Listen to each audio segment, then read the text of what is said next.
ಓಂ ಶ್ರೀ ಗುರು ಬಸವಲಿಂಗಾಯ ನಮಃ.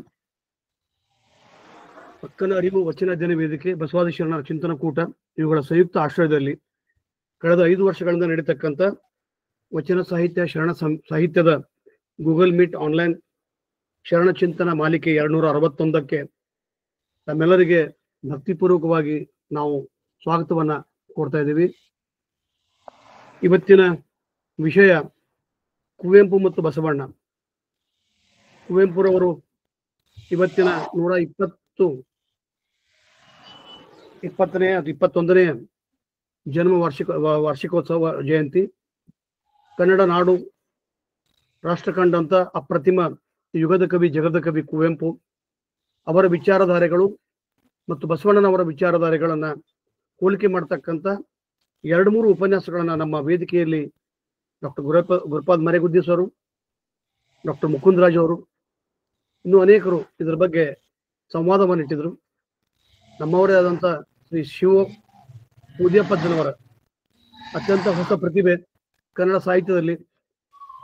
ಆ ಪ್ರತಿಭೆ, ಕನಸು, ಬಯಕೆ, ಆಕಾಂಕ್ಷೆಗಳನ್ನು ಕಣ್ಣಲ್ಲಿಟ್ಟುಕೊಂಡು ಕನ್ನಡ ಸಾಹಿತ್ಯದಲ್ಲಿ ತಮ್ಮದೇ ಆದಂಥ ಒಂದು ಛಾಪನ್ನು ಮೂಡಿಸ್ತಕ್ಕಂಥ ಯುವಕ. ಅವರನ್ನು ಕೇಳಿಕೊಂಡಾಗ ಒಪ್ಪಿಕೊಂಡ್ರು.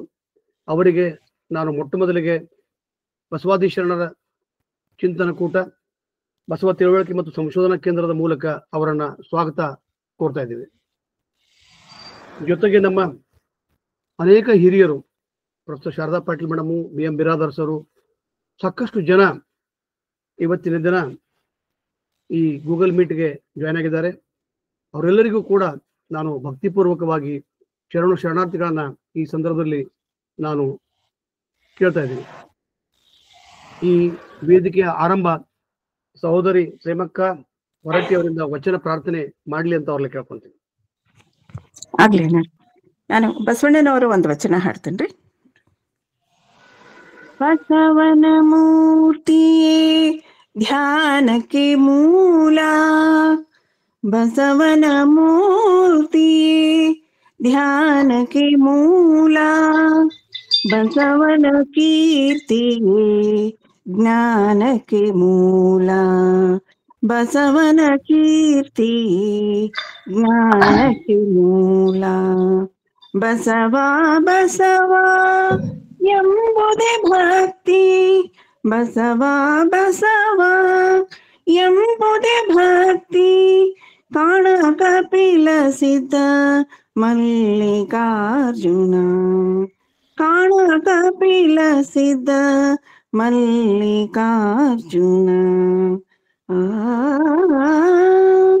ನೂರ ನೋದಿ ನೂರ ಕೇಳಿದರೇನಯ್ಯ, ನೂರ ನೋದಿ ನೂರ ಕೇಳಿದರೆ ನಯ್ಯ, ನೂರ ನೋದಿ ನೂರ ಕೇಳಿದರೇನಯ್ಯ.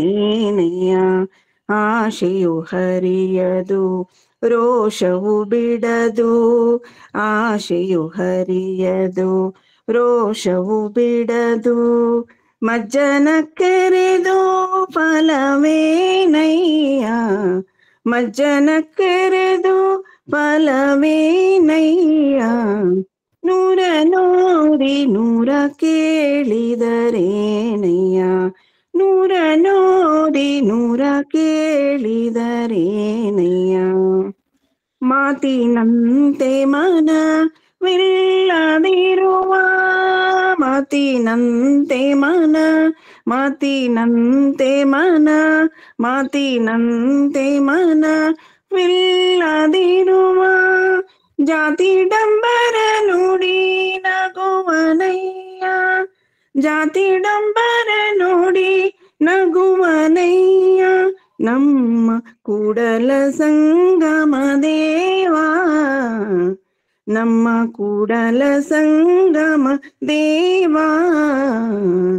ನೂರ ನೋದಿ ನೂರ ಕೇಳಿದರೇನಯ್ಯ, ಆಶೆಯು ಹರಿಯದು ರೋಷವು ಬಿಡದು, ಆಶೆಯು ಹರಿಯದು ರೋಷವು ಬಿಡದು, ಮಜ್ಜನ ಕೆರೆದು ಫಲವೇನಯ್ಯ, ಮಜ್ಜನ ಕೆರೆದು ಫಲವೇನಯ್ಯ. ನೂರ ನೋದಿ ನೂರ ಕೇಳಿದರೇನಯ್ಯ ನೂರ ನೋದಿ ನೂರ ನೂರ ನೋದಿ ನೂರ ನೂರ ನೋದಿ ನೂರ ಕೇಳಿದರೇನಯ್ಯ. ಎಲ್ಲರಿಗೂ ಶರಣು ಶರಣಾರ್ಥಿ. ಅನಂತ ಧನ್ಯವಾದಗಳು ಸಹೋದರಿ ಪ್ರೇಮಕ್ಕ ಹೊರಟ್ಟಿ ಅವರಿಗೆ. ಇವತ್ತಿನ ವಿಷಮ ಪರಿಸ್ಥಿತಿಯೊಳಗ ಬಹುಶಃ ಬುದ್ಧ, ಬಸವ, ಬಾಪು, ಅಂಬೇಡ್ಕರ್, ಕುವೆಂಪು ಅವರಂತ ವೈಚಾರಿಕ ಚಿಂತನೆಗಳಿಂದ ತಮ್ಮ ಸಮಾಜವನ್ನು ಕಟ್ಟತಕ್ಕಂಥ ಕಾರ್ಯ ನಮ್ಮೆಲ್ಲರ ಜವಾಬ್ದಾರಿ ಮತ್ತು ಹೊಣೆಗಾರಿಕೆ ಅಂತ ತಿಳಿದಿವಿ. 12ನೇ ಶತಮಾನದೊಳಗ ಅತ್ಯಂತ ವಿಷಮ ಪರಿಸ್ಥಿತಿ, ಅಲ್ಲಿ ವರ್ಗ, ವರ್ಣ, ಲಿಂಗಭೇದ, ಆಶ್ರಮ, ಸಾಕಷ್ಟು ವೈಷಮ್ಯಗಳು, ತಾರತಮ್ಯಗಳು ಇದ್ದಾಗ ಬಸವಣ್ಣ ಬಂದು ಸಮ ಸಮಾಜವನ್ನ, ದಲಿತ ತಳ ಸಮುದಾಯದ ಜನರಿಂದ ಒಂದು ಹೊಸ ಸಮಾಜವನ್ನ ಕಟ್ಟಿದ. ಇವತ್ತು 900 ವರ್ಷವಾಯಿದ್ರು ಕೂಡ ಹೊಸ ಹೊಸ ಆಲೋಚನಾ ಕ್ರಮಗಳನ್ನ ಈ ವಚನ ಸಾಹಿತ್ಯದೊಳಗ, ಈ ವಚನ ಸಾಹಿತ್ಯದಿಂದ ಇವತ್ತು ಇಡೀ ಜಗತ್ತಿನಲ್ಲಿ ಒಂದು ಪರಿಹಾರ, ಎಲ್ಲ ರೀತಿಯ ಪರಿಹಾರವನ್ನು ಕಂಡುಕೊಳ್ಳಲಿಕ್ಕೆ ಸಾಧ್ಯ ಅಂತಕ್ಕಂಥದ್ದನ್ನ ಇಂಗ್ಲೆಂಡಿನ ಮ್ಯಾಗ್ನಾ ಕಾರ್ಟಾದವರ ಮೂಲಕವಾಗಿ ಅಮೆರಿಕ, ಫ್ರಾನ್ಸ್, ಜರ್ಮನ್, ಇಟಲಿ, ಜಗತ್ತಿನ ಪ್ರತಿ ರಾಷ್ಟ್ರವೂ ಕೂಡ ಬಸವಣ್ಣನನ್ನ ಜಾಗತಿಕ ಸಂಸತ್ತಿನ ಪಿತಾಮಹ ಅಂತ ಕೊಂಡು ಒಪ್ಕೊಂಡಿದ್ದಾರೆ. ಒಂದು ಮಾತು ಕುವೆಂಪುರವರು ತಮ್ಮ ಶಿಷ್ಯರಾದಂಥ ದೇಜವರೇಗೌಡರನ್ನ ಕರೆದು ಹೇಳ್ತಾರ, ನನಗೆ ಬಸವಣ್ಣ ಶರಣರು ಬಹಳ ತಡವಾಗಿ ಪರಿಚಯ ಆದರು. ನಾನು ಆರಂಭದೊಳಗ ರಾಮಕೃಷ್ಣ ಆಶ್ರಮ ಮತ್ತು ಸ್ವಾಮಿ ವಿವೇಕಾನಂದರಿಂದ ಪ್ರಭಾವಿತನಾದವ. ಆದ್ರೆ ನೀನು ಆರಂಭದಿಂದಲೂ ಕೂಡ ವಚನ ಸಾಹಿತ್ಯ, ಶರಣ ಸಾಹಿತ್ಯವನ್ನ ಮಾತ್ರ ಮೇಳೈಸಿಕೋ ಅಂತಂದ್ರಂತ. ಇಂಥ ಒಂದು ಕುವೆಂಪುನನ್ನ, ಬಸವಣ್ಣನವರನ್ನ, ಅವರ ವಿಚಾರಧಾರೆಗಳನ್ನ ಕುವೆಂಪು ಒಂದ್ ಕಡೆ ಹೇಳ್ತಾರೆ, ಸತ್ತ ಕಲ್ಲುಗಳ ಮುಂದೆ ಹತ್ತು ಕರೆದದ್ದು ಸಾಕು, ಜೀವದಾತೆಯನ್ನೆಂದು ಕೂಗಬೇಕು ಅಂತ. ಒಂದು ವೈಚಾರಿಕ ಕ್ರಾಂತಿಯನ್ನ, ಆ ಒಂದು ಆಹ್ವಾನವನ್ನ ಇಡೀ ಜಗತ್ತಿಗೆ ಕೊಟ್ಟವರು ಬಸವಣ್ಣ ಮತ್ತು ಬುದ್ಧ. ಅವರ ನಂತರ ಈ ಚಳುವಳಿಯ ಒಂದು ಪಯಣ ಆರಂಭವಾಯಿತು. ಕುವೆಂಪುರವರು ಕೂಡ ಶೂದ್ರ ತಪಸ್ವಿ, ಬೆರಳಿಗೆ ಕೊರಳು ಮುಂತಾದ ಅನೇಕ ಕೃತಿಗಳ ಮೂಲಕ ಅಂದಿನ ಸಂಪ್ರದಾಯವಾದಿಗಳ ಒಂದು ಅವರಿಗೆ ವಿರೋಧಕ್ಕೆ ಅವ್ರ ವಿರೋಧವನ್ನು ಕಟ್ಟಿಕೊಂಡ್ರು. ಇವತ್ತು ಆ ವಿಷಯದ ಬಗ್ಗೆ ಮಾತಾಡ್ಲಿಕ್ಕೆ ನಮ್ಮ ಜೊತೆಗೆ ಶ್ರೀ ಶಿವಪ್ಪ ಮುದಿಯಜ್ಜನವರಂತಕ್ಕಂಥ ಒಬ್ಬ ಅತ್ಯಂತ ಯುವಕ ಮತ್ತು ಅತ್ಯಂತ ಭರವಸೆಯ ಕವಿ, ಸಾಹಿತಿ, ಸಂಶೋಧಕ ಅಂತಂದ್ರೆ ತಪ್ಪಾಗ್ಲಿಕ್ಕಿಲ್ಲ. ಇವರು ಹಂಪಿ ವಿಶ್ವವಿದ್ಯಾಲಯದಿಂದ ತಮ್ಮ PhD ಮುಗಿಸ್ಕೊಂಡು ಇತ್ತೀಚೆಗೆ ಅಂದ್ರ ಕಳೆದ ಕೆಲವು ವರ್ಷಗಳಿಂದ ಗದಗ ಜಿಲ್ಲೆಯ ಮುಳುಗುಂದ RN ದೇಶಪಾಂಡೆ ಇವರ ಮಹಾವಿದ್ಯಾಲಯದೊಳಗ ಕನ್ನಡ ಸಹಾಯಕ ಪ್ರಾಧ್ಯಾಪಕರಾಗಿ ಕೆಲಸ ಮಾಡ್ತಾ ಇದ್ದಾರೆ. ಇವರ ಎಷ್ಟೊಂದು ಅಂದ್ರೆ ಅವರನ್ನ ಕೇಳಿದೆ ನಾನು, ಎಷ್ಟು ವರ್ಷ ಆಯ್ತು ರೀ ಮದುವೆ ಆಯ್ತು? ಇಲ್ರಿ ಸರ್, ಇನ್ನೂ ಬ್ಯಾಚುಲರ್ ಅದೇನ ಅಂತಕೊಂಡು ಅಲ್ಲೇ ಶಿರಟ್ಟಿ ಒಳಗ ಮಾಡ್ಕೊಂಡಿದ್ದಾರೆ. ಹಸಿವು, ಅದು ಜ್ಞಾನದ ಹಸಿವಿನ ಮೂಲಕ ಒಂದು ವೈಚಾರಿಕ ಜಗತ್ತಿನೊಳಗ ತಮ್ಮ ನೆಲೆಯನ್ನ ಕಂಡುಕೊಳ್ಳಲಿಕ್ಕೆ ಪ್ರಯತ್ನ ಪಡ್ತಕ್ಕಂಥ ಡಾಕ್ಟರ್ ಶಿವ ಎಸ್ ಮುದಿಯಜ್ಜನವರನ್ನ, ಅವರ ವಿದ್ಯಾರ್ಥಿಗಳನ್ನ, ಅವರ ಬಳಗವನ್ನ ನಾನು ಮತ್ತೊಮ್ಮೆ ಸ್ವಾಗತ ಕೋರಿ, ಅವರಿಗೆ 1 ಗಂಟೆ 15 ನಿಮಿಷ ಸಮಯ ನಂತರ ಸಂವಾದಕ್ಕಿದೆ. ಸರ್, ಈಗ ಸಮಯ ನಿಮ್ಮದು. ಡಾಕ್ಟರ್ ಶಿವಪ್ಪ ಎಸ್ ಮುದಿಯಜ್ಜನವರು, ಇವರು ಮೂಲತಃ ಮುಂಡ್ರಿಗಿ ತಾಲೂಕಿನ ಒಂದು ಗ್ರಾಮಾಂತರ ಪ್ರದೇಶದಿಂದ ಒಂದು ಕೃಷಿ ಕುಟುಂಬದೊಳಗೆ ಬಂದವರು. ಸಾಕಷ್ಟು ಕನ್ನಡ ಅಧ್ಯಯನ, ಅವರ PhD ಥೀಸಿಸ್ ಅಂದ್ರೆ ನವೋದಯ ಸಾಹಿತ್ಯದ ವೈಚಾರಿಕ ಚಿಂತನೆಗಳ ಬಗ್ಗೆ ಮಾಡಿದ್ದಾರೆ. ಬಹಳಷ್ಟು ಜನರನ್ನ ಓದ್ಕೊಂಡಿದ್ದಾರೆ. ಅವರಿಗೆ ಮತ್ತೊಮ್ಮೆ ಸ್ವಾಗತವನ್ನು ಕೋರ್ತಾ ಈಗ ನಾನು ಅವರಿಗೆ ಬಿಟ್ಟುಕೊಡ್ತಾ ಇದ್ದೇನೆ. ಡಾಕ್ಟರ್ ಶಿವಪ್ಪ ಎಸ್ ಮುದಿಯಜ್ಜನವರು 1 ಗಂಟೆ 15 ನಿಮಿಷ ತಮ್ಮ ಉಪನ್ಯಾಸಗಳನ್ನ, ಬಸವಣ್ಣ ಮತ್ತು ಕುವೆಂಪು ಅವರ ಸಾಮ್ಯತೆಯನ್ನ ನಾವು ಹೇಳ್ಬೇಕು ಅಂತ ಮಲಿಕ ರಮೇಶಣ್ಣ. ಧನ್ಯವಾದಗಳು ಸರ್. ಕೇಳಿಸ್ತಿದ್ದೀರಾ ಸರ್? ಸರ್ ಕೇಳ್ತಾ ಇದೆ. Okay sir. ಎಲ್ಲರಿಗೂ ಶರಣಾರ್ಥಿ. ನನಗಿಂತ ಹಿರಿಯರಿಲ್ಲ, ಶಿವಭಕ್ತರಿಗಿಂತ ಹಿರಿಯರಿಲ್ಲ. ನಿಮ್ಮ ಪಾದ ಸಾಕ್ಷಿ, ನಿಮ್ಮ ಮನ ಸಾಕ್ಷಿ, ಏನಾಗಿದೆ ದಿವ್ಯ ಎನ್ನುವಂತಹ ಬಸವಣ್ಣನವರ ವಚನವನ್ನ ನೆನೆಯುತ್ತಾ, ಬಸವ ಅಂತಾರಾಷ್ಟ್ರೀಯ ತಿಳುವಳಿಕೆ ಮತ್ತು ಸಂಶೋಧನಾ ಕೇಂದ್ರ, ವಚನ ಅಧ್ಯಯನ ವೇದಿಕೆ ಪುಣೆ ಮತ್ತು ಅಕ್ಕನ ಅರಿವು ಬಳಗದ ಸಂಯುಕ್ತ ಆಶ್ರಯದಲ್ಲಿ ಕುವೆಂಪು ಮತ್ತು ಬಸವಣ್ಣನವರ ಸಾಮೂಹಿಕ ಚಿಂತನ ಮತ್ತು ಸಂವಾದ ಕಾರ್ಯಕ್ರಮವನ್ನ ಹಮ್ಮಿಕೊಂಡಿರುವಂತದ್ದು. ಈ ಅರ್ಥಪೂರ್ಣವಾದಂತಹ ಕಾರ್ಯಕ್ರಮವನ್ನ ಹಮ್ಮಿಕೊಂಡಿದ್ದಕ್ಕಾಗಿ ಆಯೋಜಕರಿಗೆ ಮೊದಲಿಗೆ ನಾನು ಧನ್ಯವಾದಗಳನ್ನ ಸಲ್ಲಿಸ್ತೇನೆ. ನಮ್ಮ ನಡುವಿನ ವಿಶಿಷ್ಟ ಮತ್ತು ವೈಚಾರಿಕ ಪ್ರಜ್ಞೆಯ ಕವಿ ಕುವೆಂಪುರವರ 120ನೆಯ ಜನ್ಮದಿನ. ಆ 120ನೇ ಜನ್ಮ ದಿನಾಚರಣೆಯ ಶುಭಾಶಯಗಳನ್ನ ಎಲ್ಲರಿಗೂ ಕೂಡ ಹೇಳುತ್ತಾ, ಮೊದಲಿಗೆ ಈ ರೀತಿಯ ಒಂದು ವಿಷಯವನ್ನ ಹೇಳಿದಾಗ ಅಂದ್ರೆ ವಚನ ಅಧ್ಯಯನ ವೇದಿಕೆಯ ವತಿಯಿಂದ ಕುವೆಂಪು ಮತ್ತು ಬಸವಣ್ಣನವರ ಬಗೆಗೆ ಒಂದು ಗೂಗಲ್ ಮೀಟ್ ಅನ್ನ ಮಾಡ್ತಾ ಇದೀವಿ, ನೀವು ಮಾತನಾಡ್ಬೇಕು ಅಂದಾಗ ನಾನು ಒಂದು ಕ್ಷಣನೂ ಯೋಚನೆ ಮಾಡದೇನೆ ಒಪ್ಕೊಂಡೆ. ಅಂದ್ರೆ ಕಾರಣ ಇಷ್ಟೇ, ಕುವೆಂಪು ಮತ್ತೆ ಬಸವಣ್ಣನವರ ಬಗೆಗೆ ಅವರ ಒಂದು ಏನಿದೆಯಲ್ವಾ ಅದರ ಓದಿನ ಒಂದು ಮಿತಿ ಎನ್ನುವಂಥದ್ದು ನನಗೆ ಅಂದ್ರೆ ಬಹಳಷ್ಟು ಇದೆ ಎನ್ನುವಂಥದ್ದು. ಅವರನ್ನ ಇನ್ನೂ ಹೆಚ್ಚು ಹೆಚ್ಚು ಓದುವಂತಹ ನಿಟ್ಟಿನಲ್ಲಿ ನಾನು ಇನ್ನು ತೊಡ್ಕೊಳ್ಬೇಕಾಗಿದೆ. ಆದ್ರೂ ಕೂಡ ನಮಗೆ ಅಂತಹ ಮಹನೀಯರ ಬಗೆಗೆ ಮಾತನಾಡ್ಬೇಕು ಅಂದಾಗ ನಾನು ತುಂಬಾ ಸಂತೋಷದಿಂದ ಒಪ್ಕೊಂಡಿರುವಂತದ್ದು.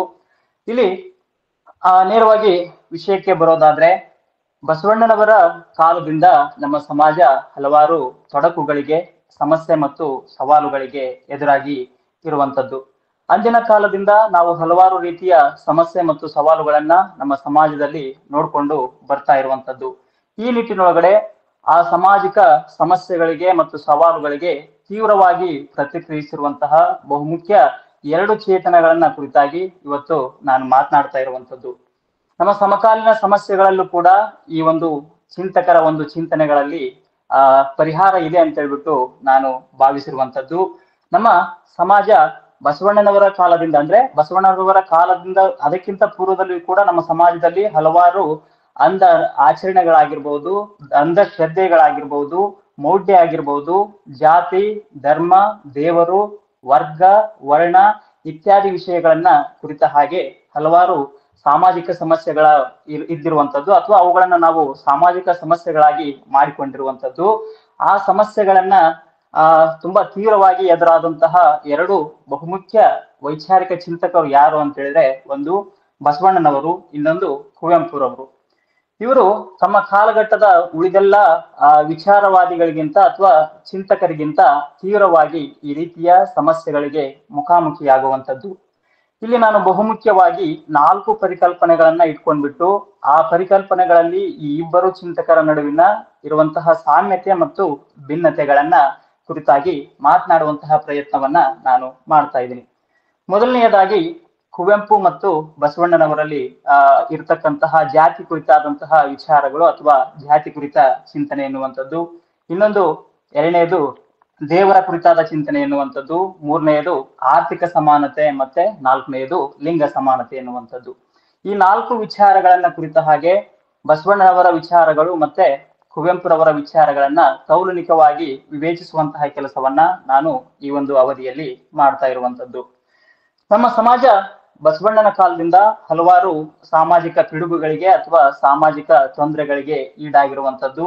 ಅವುಗಳಲ್ಲಿ ಬಹುದೊಡ್ಡ ಸಾಮಾಜಿಕ ಸಮಸ್ಯೆಗಳು ಯಾವ್ಯಾವುದು ಅಂತ ಹೇಳಿದ್ರೆ, ಒಂದು ಜಾತಿ ಎನ್ನುವಂಥದ್ದು, ದೇವರು, ಧರ್ಮ, ಮೌಢ್ಯ, ಅಂಧಶ್ರದ್ಧೆ, ಕಂದಾಚಾರ, ಇವೆಲ್ಲವುಗಳು ಕೂಡ ಏನಪ್ಪಾ ಅಂದ್ರೆ ನಮ್ಮನ್ನ ಇವತ್ತಿಗೂ ಕೂಡ ಕಾಡ್ತಾ ಇರುವಂತಹ ಬಹುದೊಡ್ಡ ಸಾಮಾಜಿಕ ಸಮಸ್ಯೆಗಳು ಅಥವಾ ಸವಾಲುಗಳು. ಈ ಸಮಸ್ಯೆಗಳಿಗೆ, ಈ ಬಿಕ್ಕಟ್ಟುಗಳಿಗೆ ಬಹಳಷ್ಟು ತೀವ್ರವಾಗಿ ಸ್ಪಂದಿಸಿರುವಂತಹ ಬಹುದೊಡ್ಡ ವಿಚಾರವಾದಿಗಳು ಅಂತ ಹೇಳಿದ್ರೆ ಕುವೆಂಪು ಮತ್ತೆ ಬಸವಣ್ಣನವರು. ಇವರು ಕನ್ನಡದ 2 ಬಹುದೊಡ್ಡ ಚಿಂತಕರು ಅಂತ ಹೇಳಿದ್ರೆ, ವೈಚಾರಿಕ ಚಿಂತಕರು ಅಂತ ಹೇಳಿದ್ರೆ ತಪ್ಪಾಗ್ಲಿಕ್ಕಿಲ್ಲ. ಕುವೆಂಪು ಮತ್ತು ಬಸವಣ್ಣನವರು ತಮ್ಮ ಬರೆಹಗಳಲ್ಲಿ, ನಡೆ ನುಡಿಗಳಲ್ಲಿ ಏನ್ ಮಾಡಿದ್ದಾರೆ ಅಂತ ಹೇಳಿದ್ರೆ, ಈ ಒಂದು ಅಂಶಗಳನ್ನ ಖಂಡಿಸ್ತಾ ಬರುವಂತದನ್ನ ನಾವು ಕಾಣ್ತೀವಿ. ಅಂದ್ರೆ ಜಾತಿಯನ್ನ ಖಂಡಿಸುವಂತದ್ದಾಗಿರ್ಬೋದು, ದೇವರ ಹೆಸರಿನಲ್ಲಿ ನಡೀತಾ ಇರುವಂತಹ ಶೋಷಣೆಯನ್ನ ಖಂಡಿಸುವಂತದ್ದಾಗಿರ್ಬೋದು, ಆಮೇಲೆ ಲಿಂಗ ಅಸಮಾನತೆಯಾಗಿರುವಂತದ್ದು, ಆರ್ಥಿಕ ತಾರತಮ್ಯ ಎನ್ನುವಂಥದ್ದು ಅಥವಾ ಆರ್ಥಿಕ ಅಸಮಾನತೆ ಎನ್ನುವಂಥದ್ದು.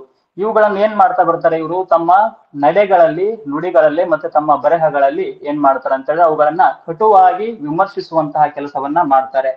ಕುವೆಂಪು ಅವರವರು ಬಹುಮುಖ್ಯವಾಗಿ ಜಾತಿ ಎನ್ನುವಂತಹ ಒಂದು ವಿಷಯವನ್ನ ವಿರೋಧಿಸುವಾಗ ಅವ್ರು ಎಲ್ಲಿಯೂ ಕೂಡ ಏನ್ ಮಾಡಲ್ಲ ಅಂತ ಹೇಳಿದ್ರೆ ಜಾತಿ ಎನ್ನುವಂತಹ ಶಬ್ದವನ್ನ ಬಳಸೋದಿಲ್ಲ. ಜಾತಿ ಎನ್ನುವಂತಹ ಶಬ್ದವನ್ನ ಬಳಸದೆ ಅವ್ರು ಏನ್ ಮಾಡ್ತಾರೆ ಅಂತ ಹೇಳಿದ್ರೆ ಜಾತಿ ವ್ಯವಸ್ಥೆಯ ಬಗ್ಗೆ, ಅದು ಸೃಷ್ಟಿಸಿರುವಂತಹ ಸಾಮಾಜಿಕ ಅಸಮಾನತೆಯ ಬಗ್ಗೆ, ಅದರಿಂದ ಉಂಟಾಗಿರುವಂತಹ ಅನಾಹುತಗಳ ಬಗ್ಗೆ ಕುವೆಂಪುರವರು ಮಾತನಾಡ್ತಾರೆ.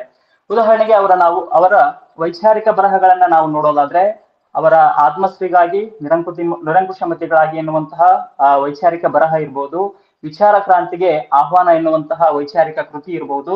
ಆ ಕೃತಿಗಳಲ್ಲೆಲ್ಲ ಕೂಡ ಏನ್ ಮಾಡ್ತಾರೆ, ಅವರು ಬಹಳಷ್ಟು ತೀವ್ರವಾಗಿ ಜಾತಿ ಸಮಸ್ಯೆಯ ವಿರುದ್ಧ ಮಾತನಾಡ್ತಾರೆ. ಹಾಗೆ ಮಾತನಾಡ್ಬೇಕಾದ್ರೆ ಅವರು ಎಲ್ಲಿಯೂ ಕೂಡ ಜಾತಿ ಎನ್ನುವಂತಹ ಪದವನ್ನ ಬಳಸೋದಿಲ್ಲ. ಅದಕ್ಕೆ ಬದಲಾಗಿ ಅವರು ಮತ ಎನ್ನುವಂತಹ ಪದವನ್ನ ಬಳಸ್ತಾರೆ. ಆ ಮತದಿಂದ ಉಂಟಾಗಿರುವಂತಹ ಸಮಸ್ಯೆಗಳನ್ನ ಏನ್ ಮಾಡ್ತಾರೆ, ಅವರು ನಮ್ಮೆದುರು ಬಿಚ್ಚಿಡ್ತಾ ಹೋಗ್ತಾರೆ. ಅದಕ್ಕೆ ಪರಿಹಾರವನ್ನು ಕೂಡ ಏನ್ ಮಾಡ್ತಾರೆ, ಅವರು ನೀಡ್ತಾ ಹೋಗ್ತಾರೆ. ಇಲ್ಲಿ ಕೇವಲ ಆ ಸಮಸ್ಯೆಗಳಿಂದ ಉಂಟಾಗಿರುವಂತಹ ಆ ತೊಂದರೆಗಳನ್ನ ಮಾತ್ರ ಹೇಳಲ್ಲ. ಬಸವಣ್ಣನವರಾಗಿರ್ಬೋದು ಮತ್ತೆ ಕುವೆಂಪುರವರಾಗಿರ್ಬೋದು ಜಾತಿ, ದೇವರು ಇತ್ಯಾದಿ ಸಾಮಾಜಿಕ ಸಮಸ್ಯೆಗಳು ಸೃಷ್ಟಿಸಿರುವಂತಹ ಕಂದಕಗಳ ಬಗೆಗೆ ಮಾತನಾಡ್ತಾನೆ. ಆ ಕಂದಕಗಳನ್ನ ನಿವಾರಿಸುವಂತಹ ಬಗೆಗೂ ಕೂಡ ಏನ್ ಮಾಡ್ತಾರೆ ಅಂತ ಹೇಳಿದ್ರೆ ಇವರು ಹೇಳ್ತಾ ಹೋಗ್ತಾರೆ. ಅವುಗಳನ್ನ ಯಾವ ರೀತಿಯಾಗಿ ನಾವು ಸುಧಾರಿಸಬಹುದು ಅಥವಾ ಅವುಗಳನ್ನ ಹೇಗೆ ನಾವು ನಿರ್ಮೂಲನಗೊಳಿಸಬಹುದು ಎನ್ನುವಂಥದ್ದನ್ನ ಅವರು ತಮ್ಮ ಬರಹಗಳಲ್ಲಿ ಹೇಳ್ತಾ ಹೋಗ್ತಾರೆ. ಉದಾಹರಣೆಗೆ ಕುವೆಂಪುರವರು ವೈಚಾರಿಕ ಬರಹಗಳಲ್ಲಾಗಿರ್ಬೋದು ಅಥವಾ ಇತ್ಯಾದಿ ಅವರ ಬರಹಗಳಲ್ಲಿ ಹೇಳಿದ್ರೆ, ಬಸವಣ್ಣನವರು ವಚನಗಳ ಮೂಲಕ ಅದ್ರ ಜೊತೆಗೆ ಸಮಾಜದೊಳಗಡೆ ತಾನೊಬ್ಬ ವ್ಯಕ್ತಿಯಾಗಿದ್ದುಕೊಂಡು ಸಮಾಜವನ್ನ ನೇರವಾಗಿ ಸುಧಾರಿಸುವಂತಹ ಪ್ರಯತ್ನಕ್ಕೂ ಕೂಡ ಏನ್ ಮಾಡ್ತಾರೆ, ಇವರು ಕೈ ಹಾಕ್ತಾರೆ ಎನ್ನುವಂಥದ್ದು. ಕುವೆಂಪು ಅವರು ಜಾತಿ ಎನ್ನುವಂತಹ ಪದಕ್ಕೆ ಪರ್ಯಾಯವಾಗಿ ಮತ ಎನ್ನುವಂತಹ ಪದವನ್ನ ಬಳಸ್ತಾರೆ. ಇಲ್ಲಿ ಮತ ಅಂತ ಹೇಳಿದ್ರೆ ಅಭಿಪ್ರಾಯ, ಅಭಿಮತ, ಆಲೋಚನಾ ಕ್ರಮ ಅಂತ ಹೇಳ್ಬಿಟ್ಟು ನಾವು ಭಾವಿಸಬಹುದು. ಕುವೆಂಪುರವರು ವೈದಿಕ ಸಂಸ್ಕೃತಿಯಿಂದ ಆವೃತವಾದಂತಹ ಪ್ರದೇಶದಲ್ಲಿ ಏನ್ ಮಾಡ್ತಾರೆ, ಹುಟ್ಟುತ್ತಾರೆ. ಅವರು ಶೂದ್ರ ಜಾತಿಯಲ್ಲಿ ಹುಟ್ಟುವಂಥದ್ದು. ಕುವೆಂಪು ಅವರ ಸುತ್ತಲಿನ ವೈದಿಕ ಸಂಸ್ಕೃತಿ ಏನಾಗಿತ್ತು ಅಂತ ಹೇಳಿದ್ರೆ, ಅಲ್ಲಿನ ಜನ ಸಮುದಾಯವನ್ನ ಬೇರೊಂದು ರೀತಿ ಒಳಗಡೆ ಚಿಂತಿಸಲು ಆಸ್ಪದ ಕೊಡದೇ ಇರುವಷ್ಟು ಏನಾಗಿತ್ತಪ್ಪ ಅಂದ್ರೆ ಪ್ರಭಾವವನ್ನ ಬೀರಿತ್ತು ಎನ್ನುವಂಥದ್ದು. ಕುವೆಂಪು ಅವರಲ್ಲಿ ಇದ್ದದ್ದು ಶೂದ್ರ ಪ್ರಜ್ಞೆ ಎನ್ನುವಂಥದ್ದು. ಅಂದ್ರೆ ಅವರು ಶೂದ್ರ ಜಾತಿಯಲ್ಲಿ ಜನಿಸಿರ್ತಾರೆ. ಸೊ ಅವರಲ್ಲಿ ಶೂದ್ರ ಪ್ರಜ್ಞೆ ಎನ್ನುವಂಥದ್ದಿತ್ತು. ಆ ಪ್ರಜ್ಞೆ ಎನ್ನುವಂಥದ್ದು ಏನ್ ಮಾಡುತ್ತೆ ಅಂತ ಹೇಳಿದ್ರೆ, ನಾನು ಶೂದ್ರ ಎನ್ನುವಂಥದ್ದನ್ನ ಬಿಡಬೇಕು ಅಂತ ಹೇಳುತ್ತೆ. ಕುವೆಂಪುರಲ್ಲಿರುವಂತಹ ಶೂದ್ರ ಪ್ರಜ್ಞೆ ಎನ್ನುವಂಥದ್ದು ಏನ್ ಹೇಳುತ್ತೆ ಅಂತ ಹೇಳಿದ್ರೆ, ನಾನು ಶೂದ್ರ ಎನ್ನುವಂಥದ್ದನ್ನ ಬಿಡಬೇಕು, ಈ ಜಾತಿಗಳೆಲ್ಲವುಗಳನ್ನು ಕೂಡ ಏನ್ ಮಾಡ್ಬೇಕು ಅಂದ್ರೆ ಬಿಡಬೇಕು ಅಥವಾ ಅವುಗಳನ್ನ ನಿರ್ಮೂಲನೆ ಮಾಡ್ಬೇಕು ಅಂತ ಏನ್ ಮಾಡ್ತಾರೆ ಕುವೆಂಪುರವರು ಹೇಳ್ತಾರೆ. ಅವ್ರು ಒಂದ್ ಕಡೆ ಹೇಳ್ತಾರೆ, ಈ ವರ್ಣಾಶ್ರಮ ಪದ್ಧತಿ ಸೃಷ್ಟಿ ಮಾಡಿರುವಂತಹ ಜಾತಿಗಳಿದಾವಲ್ವಾ, ಬ್ರಾಹ್ಮಣ, ಕ್ಷತ್ರಿಯ, ವೈಶ್ಯ, ಶೂದ್ರ ಎನ್ನುವಂಥವು, ಅವುಗಳನ್ನ ತಿದ್ದುವುದಲ್ಲ, ಅವುಗಳನ್ನ ಅದರ ಬದಲಾಗಿ ಸಂಪೂರ್ಣವಾಗಿ ನಿರ್ನಾಮ ಮಾಡ್ಬೇಕು ಅಂತ ಹೇಳ್ತಾರೆ. ಸೊ ಅದರ ಬದಲಾಗಿ ಅವರು ತಮ್ಮದೇ ಕಲ್ಪನೆಯ ಬೇರೊಂದು ಮತವನ್ನ ಸ್ಥಾಪನೆ ಮಾಡ್ತಾರೆ.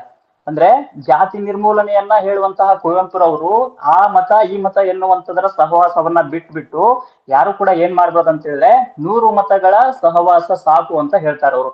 100 ಮತದ ಹೊಟ್ಟ ತೂರಿ ಎಲ್ಲ ತತ್ವ ದೆಲ್ಲೆ ಮೀರಿ ನಿರ್ದಿಗಂತವಾಗಿ ಏರಿ ಅನ್ನುವಂತಹ ಒಂದು ಸಾಲುಗಳು ಬರ್ತವೆ ಅವರ ಕವನಗಳಲ್ಲಿ. ಈ ರೀತಿಯ ಸಾಲುಗಳು ಬರ್ತವೆ. ಅವ್ರು ಹೇಳುವಂಥದ್ದು ಈ ಜಾತಿಗಳೆಲ್ಲವುಗಳನ್ನು ಕೂಡ ಏನ್ ಮಾಡ್ಬೇಕು ಅಂತ ಹೇಳಿದ್ರೆ ಸಂಪೂರ್ಣವಾಗಿ ತೊಲಗಿಸ್ಬೇಕು. ಸೊ ಆ ರೀತಿಯಾಗಿ ತೊಲಗಿಸುವುದರ ಜೊತೆಗೆ ಹೊಸ ರೀತಿಯ ಒಂದು ಮತವನ್ನ ಅವರು ಸೃಷ್ಟಿಸ್ಬೇಕು ಅಂತ ಹೇಳ್ತಾ ಇದ್ದಾರೆ. ಆ ಮತ ಯಾವುದು ಅಂತ ಹೇಳಿದ್ರೆ ಮನುಷ್ಯ ಮತ ಅಥವಾ ಮಾನವ ಮತ ಅಂತ ಹೇಳ್ಬಿಟ್ಟು. ಪಂಪ ಹೇಳುವಂತಹ ಮನುಷ್ಯ ಜಾತಿ ತಾನೊಂದೇ ವಲಂ ಎನ್ನುವಂತಹ ತತ್ವವನ್ನೇ ಕುವೆಂಪುರವರು ಏನ್ ಮಾಡ್ತಾ ಇದ್ದಾರೆ, ಇಲ್ಲಿ ಅನುಮೋದಿಸ್ತಾ ಇದ್ದಾರೆ. ಆ ಕಾರಣಕ್ಕಾಗಿ ಅವರು ಏನ್ ಮಾಡ್ತಾ ಇದಾರಪ್ಪ ಅಂದ್ರೆ ಮಾನವ ಮತ ಏನಾಗ್ಬೇಕು, ಅದೊಂದೇ ಏಕೈಕ ಮತ ಆಗ್ಬೇಕು ಅಂತ ಹೇಳ್ಬಿಟ್ಟು ಅವರು ಹೇಳ್ತಾ ಇದ್ದಾರೆ. ಇದೇ ರೀತಿಯ ಒಂದು ಇದನ್ನು ಕೂಡ ನಾವೇನ್ ಮಾಡ್ತೀವಿ, ಬಸವಣ್ಣನವರಲ್ಲಿ ಕಾಣ್ತೀವಿ. ಬಸವಣ್ಣನವರು ಈ ಜಾತಿಯ ವ್ಯವಸ್ಥೆಯನ್ನ ಎದುರುಗೊಳ್ಳುವಂತಹ ಒಂದು ರೀತಿ ಒಳಗಡೆ ಏನಾಗುತ್ತೆ, ವ್ಯತ್ಯಾಸ ಇದೆ. ಕುವೆಂಪುರವರು ಜಾತಿ ವ್ಯವಸ್ಥೆಯನ್ನ ಎದುರುಗೊಳ್ಳುವುದಕ್ಕೂ ಬಸವಣ್ಣನವರು ಜಾತಿ ವ್ಯವಸ್ಥೆಯನ್ನ ಎದುರುಗೊಳ್ಳೋದಕ್ಕೂ ಭಿನ್ನತೆ ಇದೆ ಅನ್ನುವಂಥದ್ದು ಅವ್ರು ಹೇಳ್ತಾರೆ. ಅವ್ರು ಹುಟ್ಟುವಂಥದ್ದು ಸಾಮಾಜಿಕ ಶ್ರೇಣೀಕೃತ ವ್ಯವಸ್ಥೆಯಲ್ಲಿ ಮೇಲ್ಸ್ತರದ ಒಂದು ಜಾತಿ ಒಳಗಡೆ ಇದನ್ನ ಹುಡ್ತಾರೆ, ಬಸವಣ್ಣನವರು ಹುಡ್ತಾರೆ. ಬ್ರಾಹ್ಮಣ ಜಾತಿಯಲ್ಲಿ ಹುಟ್ಟಿದಂತಹ ಬಸವಣ್ಣನವರು ಅವ್ರು ಏನ್ ಮಾಡ್ತಾ ಇದ್ರಂದ್ರೆ ಈಗಾಗ್ಲೇ ಇರುವಂತಹ ಶ್ರೇಣೀಕೃತ ವ್ಯವಸ್ಥೆಯ ಪ್ರಜ್ಞೆಯ ಮೇಲ್ಸ್ತರದಿಂದ ಕಳಚಿಕೊಂಡು ಸ್ಥಳೀಯ ಪ್ರಜ್ಞೆಯಾಗಿ ಅವ್ರು ಏನ್ ಮಾಡ್ತಾರೆ, ಗುರುತಿಸ್ಕೊಳ್ತಾರೆ. ಸ್ಥಳೀಯ ಪ್ರಜ್ಞೆಯಾಗಿ ಗುರುತಿಸ್ಕೊಂಡ್ಬಿಟ್ಟು ಅವ್ರು ಏನ್ ಮಾಡ್ತಾರೆ ಅಂತ ಹೇಳಿದ್ರೆ ಶರಣ ಸಮಾಜ ಎನ್ನುವಂತಹ ಒಂದು ಹೊಸ ಸಮಾಜವನ್ನ ಅವರು ಹುಟ್ಟು ಹಾಕ್ತಾರೆ ಎನ್ನುವಂಥದ್ದು. ಈ ಶರಣ ಸಮಾಜದಲ್ಲಿ ಏನಿಲ್ಲ ಅಂತ ಹೇಳಿದ್ರೆ ಜಾತಿ ಭೇದಗಳಿಲ್ಲ, ಲಿಂಗ ಭೇದಗಳಿಲ್ಲ, ವರ್ಗ ಭೇದಗಳಿಲ್ಲ, ವರ್ಣ ಭೇದಗಳಿಲ್ಲ. ಈ ರೀತಿಯ ಯಾವ ಭೇದಗಳು ಇಲ್ಲದೆ ಇರುವಂತಹ ಒಂದು ಸಮಾಜವನ್ನ ಬಸವಣ್ಣನವರು ಹುಟ್ಟು ಹಾಕ್ತಾರೆ. ಆದ್ರೆ ಇವರಿಬ್ಬರ ಅಂತಿಮ ಗುರಿ ಮಾತ್ರ ಒಂದೇ. ಇವರು ಕೂಡ ಜಾತಿ ಪದ್ಧತಿಯನ್ನ ತೊಲಗಿಸ್ಬೇಕು ಅಂತಾರೆ. ಅಂದ್ರೆ ಕುವೆಂಪುರವರು ಕೂಡ ಜಾತಿ ಪದ್ಧತಿಯನ್ನ ತೊಲಗಿಸ್ಬೇಕು ಅಂತ ಹೇಳ್ತಾರೆ, ಬಸವಣ್ಣನವರು ಕೂಡ ಜಾತಿ ಪದ್ಧತಿಯನ್ನ ತೊಲಗಿಸ್ಬೇಕು ಅಂತ ಹೇಳ್ತಾರೆ. ಆದ್ರೆ ಅವರಿಬ್ಬರ ನಿಲುವುಗಳಲ್ಲಿ ಏನಿದೆ ಅಂದ್ರೆ ಅಲ್ಪ ಸ್ವಲ್ಪ ವ್ಯತ್ಯಾಸ ಇದೆ ಅನ್ನುವಂಥದ್ದು. ಆದರೆ ಒಟ್ಟಾರೆಯಾಗಿ ಅವ್ರು ಮಾತನಾಡುವಂಥದ್ದು ಸಾಮಾಜಿಕ ಸಮಾನತೆಯ ಬಗ್ಗೆ. ಈ ಜಾತಿ ವ್ಯವಸ್ಥೆ ಪೋಷಿಸಿಕೊಂಡು ಬಂದಿರುವಂತಹ ಸಮಾಜದೊಳಗಡೆ ಇರುವಂತಹ ಅಸಮಾನತೆಗಳೇನಿದಾವಲ್ವಾ, ಆ ಅಸಮಾನತೆಗಳನ್ನ ಧಿಕ್ಕರಿಸುವಂತಹ ನಿಟ್ಟಿನಲ್ಲಿಯೇ ಇವ್ರು ಏನ್ ಮಾಡ್ತಾರೆ ಅಂತ ಹೇಳಿದ್ರೆ ಇಬ್ರು ಕೂಡ ಯೋಚನೆಯನ್ನ ಮಾಡ್ತಾರೆ. ಆ ಕಾರಣಕ್ಕಾಗಿಯೇ ಬಸವಣ್ಣನವರು ಒಂದ್ ಕಡೆ ಹೇಳ್ತಾರೆ, ಚೆನ್ನಯ್ಯನ ಮನೆಯ ದಾಸಿಯ ಮಗ ನಾನು ಅಂತ ಹೇಳ್ಬಿಟ್ಟು. ಅಂದ್ರೆ ಹೇಗೆ ಕುವೆಂಪುರವರು ಶೂದ್ರ ಪ್ರಜ್ಞೆಯಿಂದ ಬಿಡುಗಡೆಯನ್ನ ಪಡ್ಕೊಳ್ಬೇಕು ಅಂತ ಹವಣಿಸ್ತಾರೋ, ಇವರು ಮೇಲ್ಸ್ತರದಿಂದ ಅಂದ್ರೆ ಸಾಮಾಜಿಕ ಶ್ರೇಣೀಕರಣ ವ್ಯವಸ್ಥೆಯಲ್ಲಿ ಮೇಲ್ಸ್ತರದಿಂದ ಬಂದಂತಹ ಇವರು ನಾನು ಚೆನ್ನಯ್ಯನ ಮನೆಯ ದಾಸಿಯ ಮಗ ಅಂತ ಹೇಳ್ಬಿಟ್ಟು ಹೇಳ್ಕೊಳ್ತಾರೆ. ಇಲ್ಲಿ ಈ ರೀತಿಯಾಗಿ ನೋಡಿದಾಗ ನಮ್ಗೆ ಏನಾಗುತ್ತೆ ಅಂತ ಹೇಳಿದ್ರೆ, ಕುವೆಂಪು ಇದರ ಏನಪ್ಪಾ ಅಂದ್ರೆ ಬಸವಣ್ಣನವರ ವಿರುದ್ಧ ದಿಕ್ಕಿನಲ್ಲಿ ಏನ್ ಮಾಡ್ತಾರೆ ಅಂತ ಹೇಳಿದ್ರೆ ಸಾಕ್ತಾರೆ ಎನ್ನುವಂಥದ್ದು. ಅವರು ಸ್ಥಳೀಯ ಪ್ರಜ್ಞೆಯಿಂದ ವಿಶ್ವ ಪ್ರಜ್ಞೆಯಾಗುವ ಹಂತಕ್ಕೆ ಹೋಗುವಂತದ್ದು. ಬಸವಣ್ಣನವರ ವಿರುದ್ಧದ ದಿಕ್ಕಿನಲ್ಲಿ ಇವ್ರು ಏನ್ ಮಾಡ್ತಾ ಇದಾರೆ, ಜಾತಿ ವ್ಯವಸ್ಥೆಯಲ್ಲಿ ಸ್ಥಳೀಯ ಪ್ರಜ್ಞೆಯಿಂದ ವಿಶ್ವ ಪ್ರಜ್ಞೆಗೆ ಹೋದ್ರೆ, ಬಸವಣ್ಣನವರು ಸಾಮಾಜಿಕ ಶ್ರೇಣೀಕರಣ ವ್ಯವಸ್ಥೆಯಲ್ಲಿ ಮೇಲ್ಸ್ತರದಲ್ಲಿ ಹುಟ್ಟಿದಂತಹ ಅವರು ನಾನು ಕೂಡ ಚೆನ್ನಯ್ಯನ ಮನೆಯ ದಾಸಿಯ ಮಗ ಅಂತ ಹೇಳ್ಕೊಳ್ತಾರೆ.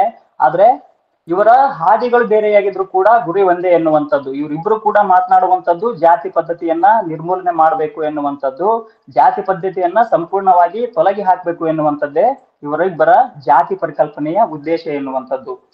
ಇವರು ತಮ್ಮ ಸಮಕಾಲೀನ ಸಮಾಜದಲ್ಲಿ ಏನ್ ಮಾಡ್ತಾ ಇದಾರೆ ಅಂತ ಹೇಳಿದ್ರೆ, ಆ ಜಾತಿ ಹೆಸರಿನೊಳಗಡೆ ನಡೀತಾ ಇದ್ದಂತಹ ಕ್ರೌರ್ಯ, ಜಾತಿಯ ಹೆಸರಿನಲ್ಲಿ ನಡೀತಾ ಇದ್ದಂತಹ ಕ್ರೌರ್ಯ ಆಗಿರ್ಬೋದು, ಕೆಳ ಜಾತಿಯವರ ಮೇಲಿನ ಶೋಷಣೆಯಂತಹ ಸಂಗತಿಗಳು ಇವರನ್ನ ಬಹಳಷ್ಟು ಘಾಸಿಗೊಳಿಸಿದ್ವು ಎನ್ನುವಂಥದ್ದು. ಇವುಗಳನ್ನ ಇವರು ಹತ್ತಿರದಿಂದ ಬಲ್ಲಂತವರಾಗಿದ್ರು, ಅವುಗಳ ನೋವನ್ನ ಕಂಡುಂಡಂತವರಾಗಿದ್ರು. ಅದರಲ್ಲೂ ಕೂಡ ಕುವೆಂಪುರವರು ಶೂದ್ರ ಜಾತಿಯಲ್ಲಿ ಜನಿಸಿದವರಾಗಿದ್ರಿಂದ ಅವರು ಏನ್ ಮಾಡಿದ್ರು ಅಂತ ಹೇಳಿದ್ರೆ, ಈ ರೀತಿಯ ಅಪಮಾನಗಳನ್ನ ಮತ್ತೆ ಅವಮಾನಗಳನ್ನ ಕಂಡುಂಡವರಾಗಿದ್ರಿಂದ ಈ ಇಬ್ಬರು ಚಿಂತಕರು ಏನ್ ಮಾಡ್ತಾರೆ ಅಂತ ಹೇಳಿದ್ರೆ, ಇಡೀ ಜಾತಿ ವ್ಯವಸ್ಥೆಯ ವಿರುದ್ಧ ಸಿಡಿದು ನಿಲ್ಲುವಂತಹ ಕೆಲಸವನ್ನ ಮಾಡ್ತಾರೆ. ಇನ್ನು ಕುವೆಂಪುರವರು ಅವರಿಗೆ ಈ ಒಂದು ಜಾತಿ ವ್ಯವಸ್ಥೆಯಲ್ಲಿ ದೇವರನ್ನ ನಿರಾಕರಿಸುವಂತಹ ಒಂದು ಇದನ್ನು ಕೂಡ ಏನ್ ಮಾಡ್ತಾರೆ ಅಂತ ಹೇಳಿದ್ರೆ ಮಾಡ್ತಾರೆ ಎನ್ನುವಂಥದ್ದು. ನಾವು ಜಾತಿಯ ಬಗೆಗೆ ಮಾತನಾಡುವಾಗ ದೇವರ ಬಗೆಗಿನ ಸಂಗತಿಗಳನ್ನು ಕೂಡ ಮಾತನಾಡ್ಬೇಕಾಗತ್ತೆ. ಇವೆರಡೂ ಒಂದಕ್ಕೊಂದು ಪೂರಕ ಆಗಿ ಕಂಡು ಬರ್ತವೆ ಎನ್ನುವಂಥದ್ದು. ಅವರು ಒಂದ್ ಕಡೆ ಹೇಳ್ತಾರೆ, ಅಸ್ಪೃಶ್ಯರಿಗೆ ದೇವಾಲಯದ ಪ್ರವೇಶ ದೊರಕದೇ ಇದ್ದಾಗ ಸ್ಪೃಶ್ಯ ಮತ್ತು ಅಸ್ಪೃಶ್ಯ ಯುವಕರಿಗೆ ಎಲ್ಲಾ ಕಾಲಕ್ಕೂ ಸರಿ ಎನಿಸಬಹುದಾದಂತಹ ಎಚ್ಚರಿಕೆಯನ್ನ ನೀಡುತ್ತಾರೆ. ಅವರು ಹೇಳ್ತಾರೆ, ಅಸ್ಪೃಶ್ಯ ಯುವಕರಿಗೆ ಆದ ಅವಮಾನವನ್ನ ಸ್ಪೃಶ್ಯ ಯುವಕರು ತಮ್ಮದೆಂದು ಭಾವಿಸಿ ದೇವಸ್ಥಾನಗಳಿಗೆ ಹೋಗುವುದನ್ನೇ ನಿಲ್ಲಿಸಬೇಕೆಂದು ಕರೆ ನೀಡುತ್ತಾರೆ. ಇಲ್ಲಿ ದೇವರ ಹೆಸರಿನಲ್ಲಿ ಏನು ಸಾಮಾಜಿಕ ಶ್ರೇಣೀಕರಣ ವ್ಯವಸ್ಥೆಯಲ್ಲಿ ಮೇಲು ಕೀಳು ಎನ್ನುವಂತಹ ವ್ಯವಸ್ಥೆಗಳೇನಿದಾವಲ್ವಾ, ಆ ಸಂದರ್ಭದಲ್ಲಿ ಅಸ್ಪೃಶ್ಯರಿಗೆ ದೇವಾಲಯ ಪ್ರವೇಶದ ನಿರಾಕರಣೆಯನ್ನ ಮಾಡಿದಾಗ ಅವರು ಅಸ್ಪೃಶ್ಯ ಮತ್ತು ಸ್ಪೃಶ್ಯ ಯುವಕರಿಗೆ ಏನ್ ಮಾಡ್ತಾರೆ, ಎಲ್ಲಾ ಕಾಲಕ್ಕೂ ಸರಿ ಹೊಂದಬಹುದಾದಂತಹ ಒಂದು ಎಚ್ಚರಿಕೆಯನ್ನ ಅವ್ರು ನೀಡ್ತಾರೆ. ಅಸ್ಪೃಶ್ಯ ಯುವಕರಿಗೆ ದೇವಾಲಯದ ನಿರಾಕರಣೆಯನ್ನ ಮಾಡಿದಾಗ, ದೇವಾಲಯ ಪ್ರವೇಶದ ನಿರಾಕರಣೆಯನ್ನ ಮಾಡಿದಾಗ ಆ ಅವಮಾನವನ್ನ ಸ್ಪೃಶ್ಯರಾದವರು ಕೂಡ ಅಥವಾ ಸ್ಪೃಶ್ಯ ಯುವಕರು ಕೂಡ ಏನ್ ಅನ್ಕೊಳ್ಬೇಕಾಗಿದೆ, ತಮ್ಮದು ಅಂತ ಹೇಳ್ಬಿಟ್ಟು ಭಾವಿಸ್ಕೊಂಡು ದೇವಸ್ಥಾನಗಳಿಗೆ ಹೋಗುವುದನ್ನೇ ನಿಲ್ಲಿಸಬೇಕು ಅಂತ ಅವ್ರು ಏನ್ ಮಾಡ್ತಾರೆ, ಕರೆ ಕೊಡ್ತಾರೆ. ಹಾಗೆ ಕರೆ ಕೊಟ್ಟಾಗ ಅವ್ರು ಏನ್ ಮಾಡ್ತಾರೆ ಅಂತ ಹೇಳಿದ್ರೆ, ಅದಕ್ಕೆ ಪರ್ಯಾಯ ದೇವರನ್ನ ಅವ್ರು ಏನ್ ಮಾಡ್ತಾರೆ, ಪರ್ಯಾಯ ದೇವರ ಕಲ್ಪನೆಯನ್ನ ಕೊಡ್ತಾರೆ. ಸೊ ಕಲ್ಲಿನ ಗುಡಿಯಲ್ಲಿ ದೇವರಿದ್ದಾನೆ ಎನ್ನುವಂತಹ ಭ್ರಾಂತಿಯಿಂದ ಹೊರಗೆ ಬನ್ನಿ ಎನ್ನುವಂತಹ ಒಂದು ಸಂದೇಶವನ್ನ ಏನ್ ಮಾಡ್ತಾರೆ, ಯುವಕರಿಗೆ ಕೊಡ್ತಾರೆ. ಯಾಕೆ ಅಂತ ಹೇಳಿದ್ರೆ, ಯುವಕರಿಗೆ ಯಾಕೆ ಕೊಡ್ತಾರೆ ಅಂತ ಹೇಳಿದ್ರೆ, ಯುವಕರು ಏನ್ ಮಾಡಿರ್ತಾರೆ, ಸಾಮಾಜಿಕ ಬದಲಾವಣೆಗಳಿಗೆ ಅಥವಾ ಸಾಮಾಜಿಕವಾದಂತಹ ಬದಲಾವಣೆಗಳ ಆಗು ಹೋಗುಗಳಿಗೆ ಏನಾಗ್ತಾರೆ, ಅವರು ಕಾರಣೀಕರ್ತರಾಗ್ತಾರೆ. ಅಥವಾ ಅವರು ಮನಸ್ಸು ಎನ್ನುವಂಥದ್ದು ಜಡ ಸ್ಥಿತಿಯಿಂದ ಬಿಡುಗಡೆ ಆಗಿರುತ್ತೆ ಎನ್ನುವಂತಹ ಕಾರಣಕ್ಕಾಗಿ ಈ ರೀತಿಯ ಸಂದೇಶವನ್ನ ಅವ್ರು ಏನ್ ಮಾಡ್ತಾರೆ, ನೀಡ್ತಾರೆ ಎನ್ನುವಂಥದ್ದು. ಅದರ ಬದಲಾಗಿ ಅವ್ರು ಏನ್ ಮಾಡ್ತಾರೆ ಅಂತ ಹೇಳಿದ್ರೆ, ಪರ್ಯಾಯ ದೇವರ ಪರಿಕಲ್ಪನೆಯನ್ನ ಅವರು ನೀಡ್ತಾರೆ ಎನ್ನುವಂಥದ್ದು. ಅದರ ಮೂಲಕ ಅಂದ್ರೆ ಪರ್ಯಾಯ ದೇವರನ್ನ ಕಾಣುವ ಮೂಲಕ ಏನ್ ಮಾಡ್ಬೇಕಾಗಿದೆ, ಮತದ ಅನೌದಾರ್ಯವನ್ನ ಮುರಿಯುವ ಒಂದು ತುರ್ತನ್ನ ಏನ್ ಮಾಡ್ತಾ ಇದ್ದಾರೆ ಇವರು ಸ್ಪೃಶ್ಯ ಯುವಕರಿಗೆ ಮನದಟ್ಟು ಮಾಡಿಕೊಡುವಂತಹ ಕೆಲಸವನ್ನ ಕುವೆಂಪುರವರು ಮಾಡ್ತಾರೆ.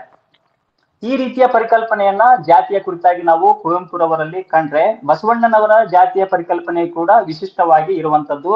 ಅವರು ಜಾತಿಯನ್ನ ಏನ್ ಮಾಡ್ತಾರೆ ಅಂತ ಹೇಳಿದ್ರೆ ಕಾಯಕದ ಮೂಲಕ ಗುರುತಿಸುವಂತದ್ದು, ಜಾತಿಯನ್ನ ಅವರು ಕಾಯಕದ ಮೂಲಕ ಗುರುತಿಸುವಂತದ್ದು.